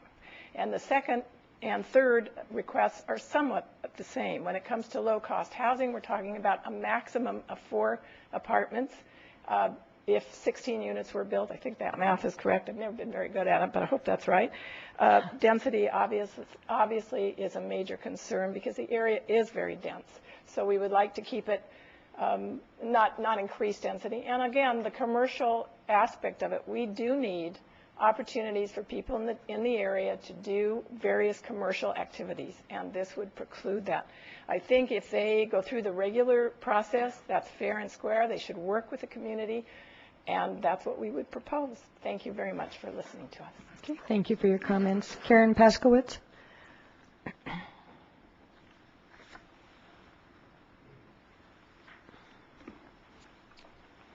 Good afternoon. I'm a resident of the Channel Islands Beach area, and I actually live on Coenga Drive. I would love to know how they got the pictures taken of those lots with no cars parked there, because it's a very generally solid with cars, and the Kitty Beach usually has many cars in their lots also. We purchased our home on Coenga, just a few houses up from there, thinking that that was a commercial property, not thinking that it would become apartments. And I think the Nickersons also purchased it knowing that it was commercial property.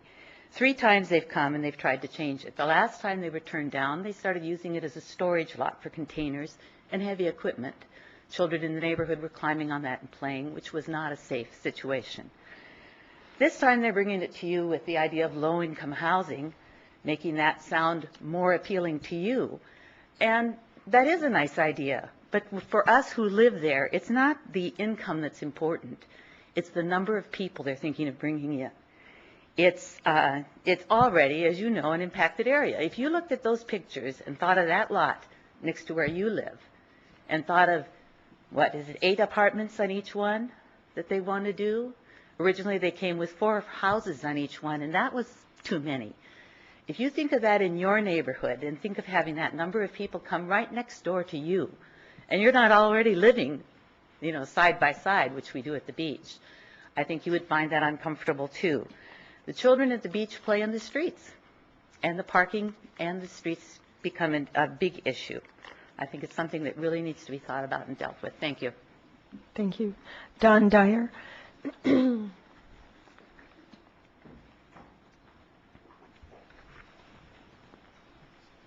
afternoon, Madam Chair, Supervisors. I'm Dawn Dyer, and I'm a local real estate housing analyst. As I'm sure you're aware, we're in the midst of a housing crisis here in Ventura County. Even with the lowest mortgage rates in decades, last year only 32% of county residents could afford to buy the median price home. That was down from 35% the year before. This means that a third of our county's population can afford to buy the home. The rest are either in housing or competing for other available housing. It's added increased pressure on the multifamily housing market or the rental housing market. We're currently in the process of updating the semi-annual study that we do of 18,000 apartments in Ventura County, but as of January, the vacancy rate was 2.6% countywide. That's well below the 5% that's recognized to equate to equilibrium in the market. And despite the pressing need for multifamily housing, we're not producing it. Housing production on whole has gone down significantly, according to the Construction Industry Research Board. While our population grew by 1.9%, over the last decade or so, we produced less housing units last year than we did the year before, and that was down from the year before that. And countywide, we only produced 279 multifamily units in the entire county last year. That's pretty consistent with production over the last decade. As you know, the county produced their own study, a vacant land final report, and they came to the same conclusion that several other studies have, which is that basically the capacity under the current general plan and zoning is much greater for businesses. We have the capacity for about 141,000 new jobs and only 31,000 new residential units. Mr. Nickerson's proposal to create high-quality multifamily housing on an infill location is very consistent with the goals that many communities are embracing to use infill sites to create housing, and I strongly urge you to consider it. Thank you. Thank you for your comments. That's all the cards I have, so I will close the public testimony portion and confine the comments to the board. Are there questions for staff? Oh, I'm sorry. 2 minutes to Mr. Sheehan. I'm trying. Once they reminded me, then I can't remember. Come on up. You get 2 more minutes. Thank you for not taking it away from me for before. Oh. Just very briefly, I want to address a few things. Number one, I vehemently disagree with Mr. Higgins, as obviously does staff in the staff report, about the difference of the current proposal. Not only are we very specifically proposing fewer units and a low-income housing component, and offering to prepare a market study to confirm the lack of commercial viability, but we're doing this in specific response to the comments from the board the last time around.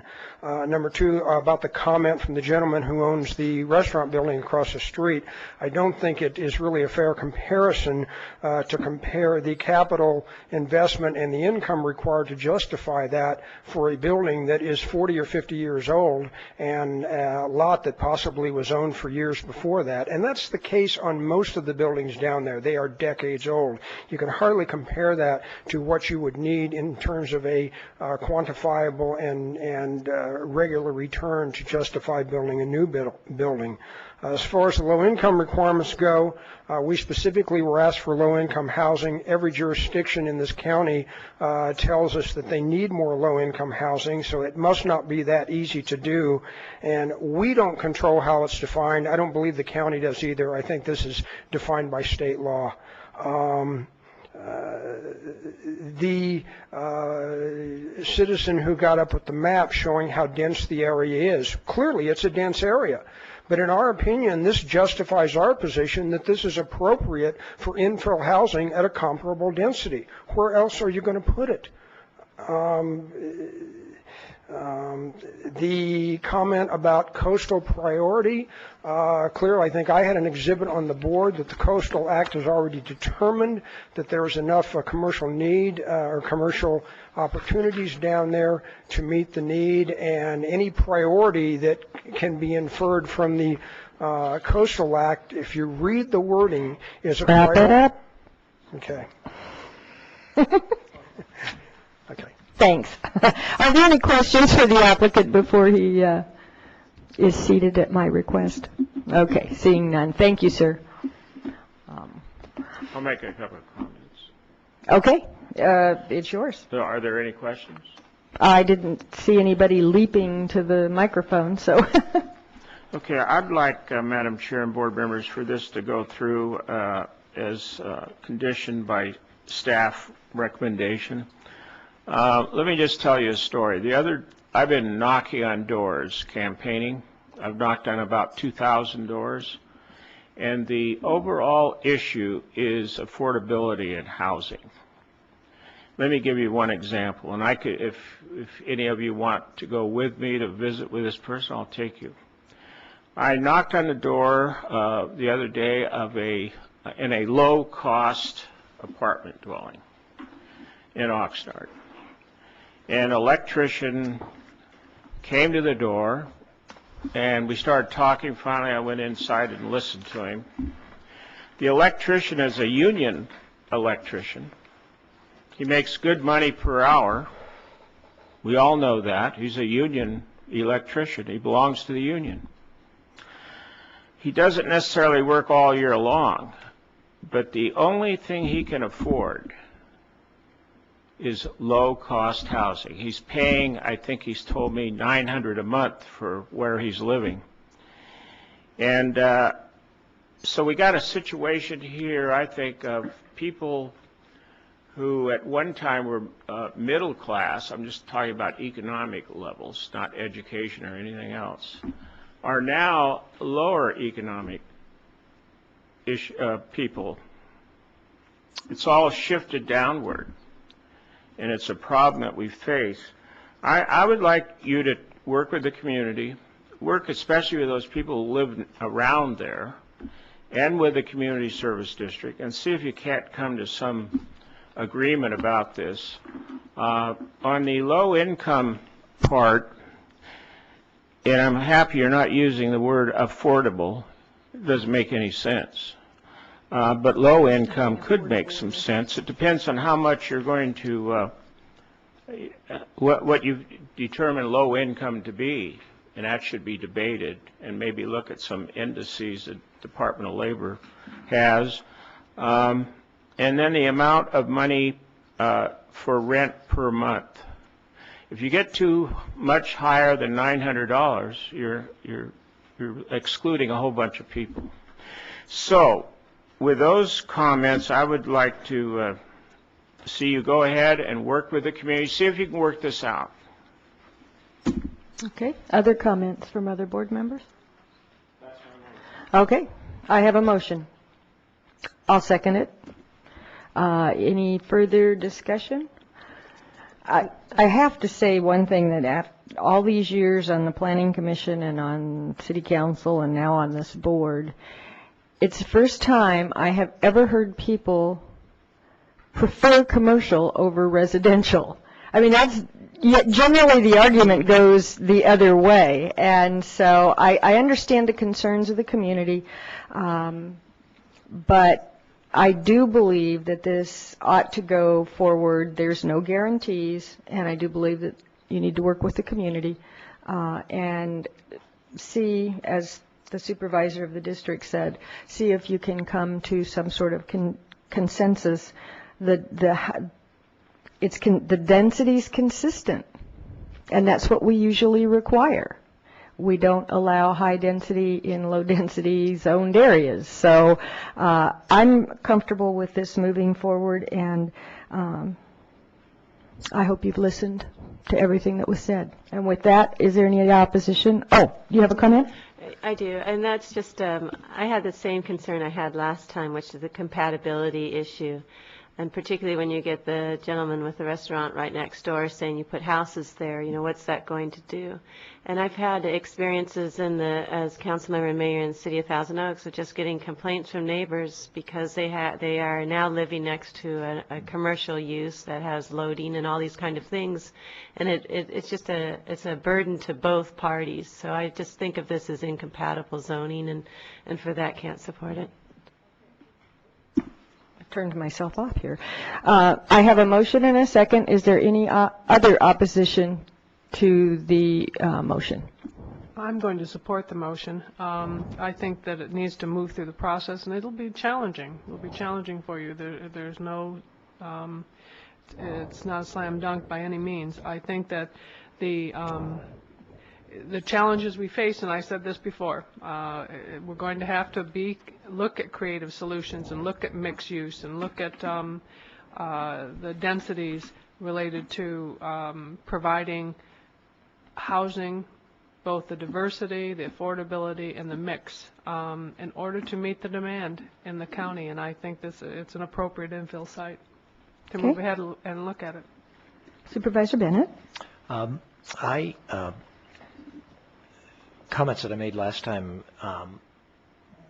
that the standard for a zone change in my mind is very high, and the reason it's very high is because people make decisions based on the zoning and the particular neighborhood that they live in.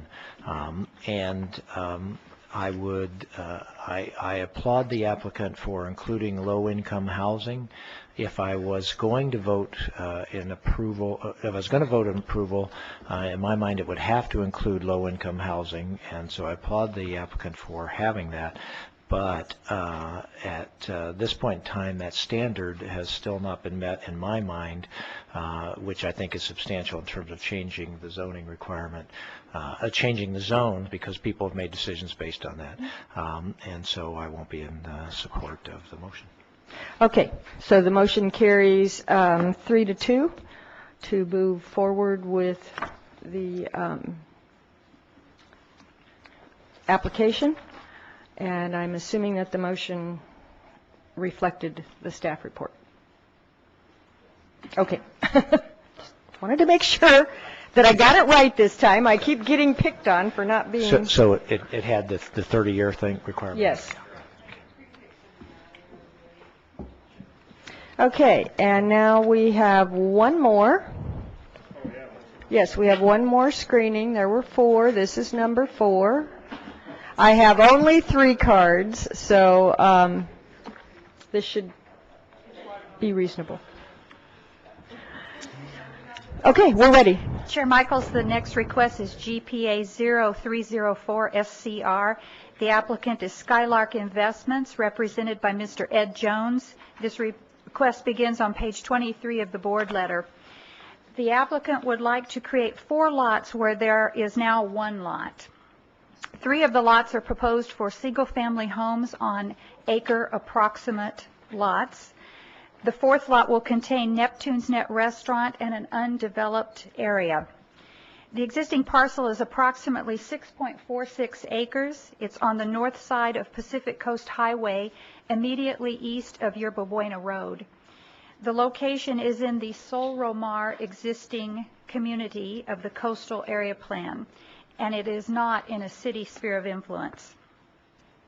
The 3 lots proposed for single-family homes are the GPA screening site. These lots currently have both coastal rural and coastal commercial land use designations. The change request is for residential low 1 to 2 dwelling units per acre.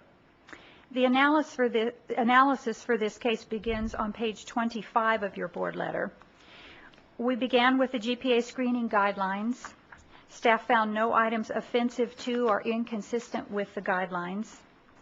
Mrs. Campbell of the Tongareva Homeowners Association submitted a letter raising such issues as water availability and sewer capacity.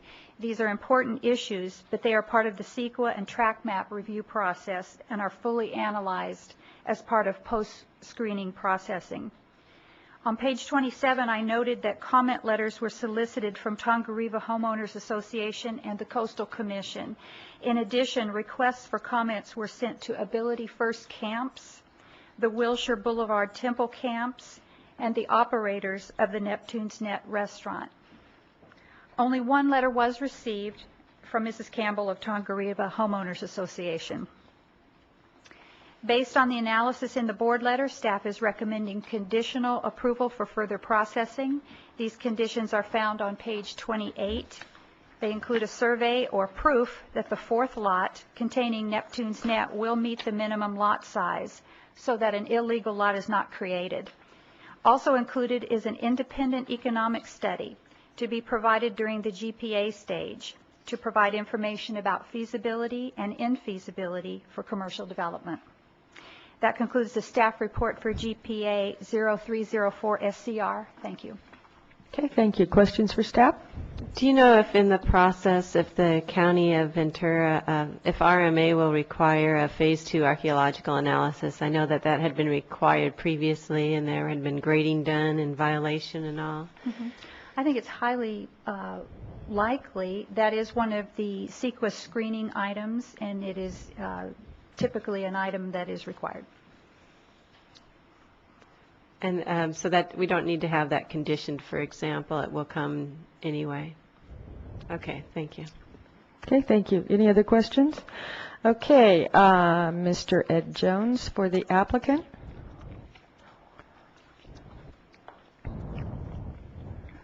I'll be very brief. Good. We are.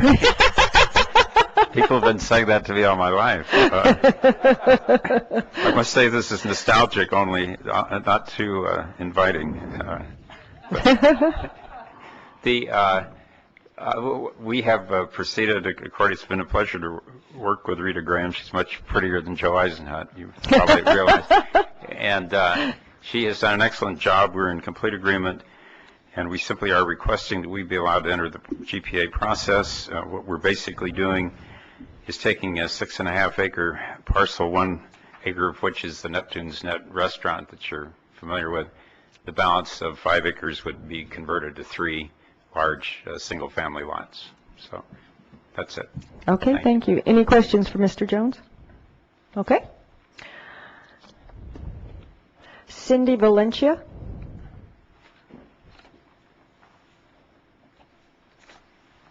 Good afternoon, Madam Chair and members of the board. My name is Cindy Valencia, and I am an employee and resident at 1177 Elise Street. And I'm here representing Ability First Camp Joan Meyer, where I camp for children and adults with disabilities. And we are against the development of the single family homes for these reasons: the increase of traffic, limited resources such as water, drainage basin and where it would be located, limited of visible access to water, decrease of ocean and whitewater visibility for the homes and the apartments, possibly lowering our property value, and we support open space in this area. Thank you very much. Thank you. John DeFalco.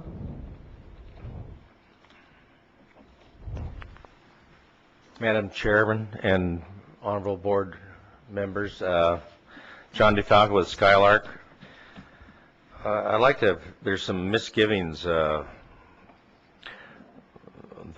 previous speaker and also Mrs. Campbell, I know that these items will come out in our screening process that's down the line, but we've been on this site for 16 years, and we're actually, track 4483 is 95% complete right now. Our 1 through 9 lots are certified and graded.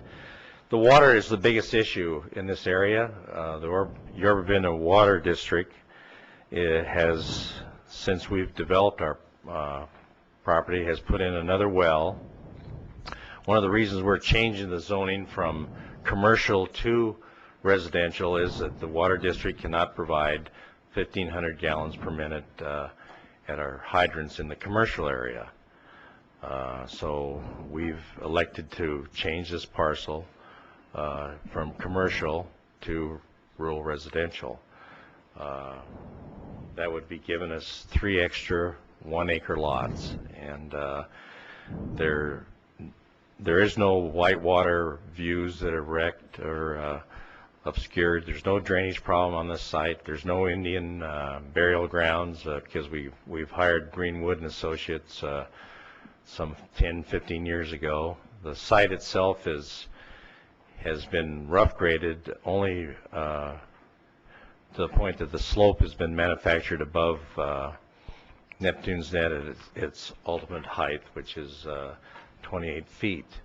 So the site itself is basically in a rough grade state, but and it's 28 feet minimum above Neptune's net, which is at the PCH level of the highway. So the commercial, if it was commercial, would be above Neptune's net. It would create more traffic. In fact, today we were at the site, and a lease, which is, we are in the process now of trying to put it as a public, or change it from a public street to a private street. The lease has become a parking lot for all the surfers and the restaurant people, and now it is it's going to be a maintenance problem for the county, because these people are dropping their papers and so on the county property once we get approved. So we're in agreement with staff, and we hope you are also, and we would like to proceed with this down zoning of the parcel. Okay, thank you. Yes, ma'am. I guess a complainant has charged that the Yerba Buena Water Company is your company. Is Skylark associated with the Yerba Buena Water Company? No. Not, the two companies are completely unrelated? Yes. Okay. Thank you for clearing that up. Okay, thank you. Okay, I have no further cards, so I will confine. I don't think you need a 2-minute rebuttal, do you? Okay, I will confine the comments to the board, and are there any questions, further questions for staff? Comments? I'll be glad to make a motion. I'll go ahead and move that we move forward with the GPA screening on this. I would like to make sure that we do look carefully regarding the Shumash sites. Apparently there was a violation, some grading violations in relation to that. And secondly, there is no doubt in my mind, and I don't think in anyone's mind, that there is a severe water shortage. And I want to make sure that when we get this back to the Planning Commission and back to the Board of Supervisors, that we have a very clear understanding that there is water available, and that it won't impact others because it will be used for this development. That's my major concern. Okay, I have a motion. Second. And a second. Is there further discussion?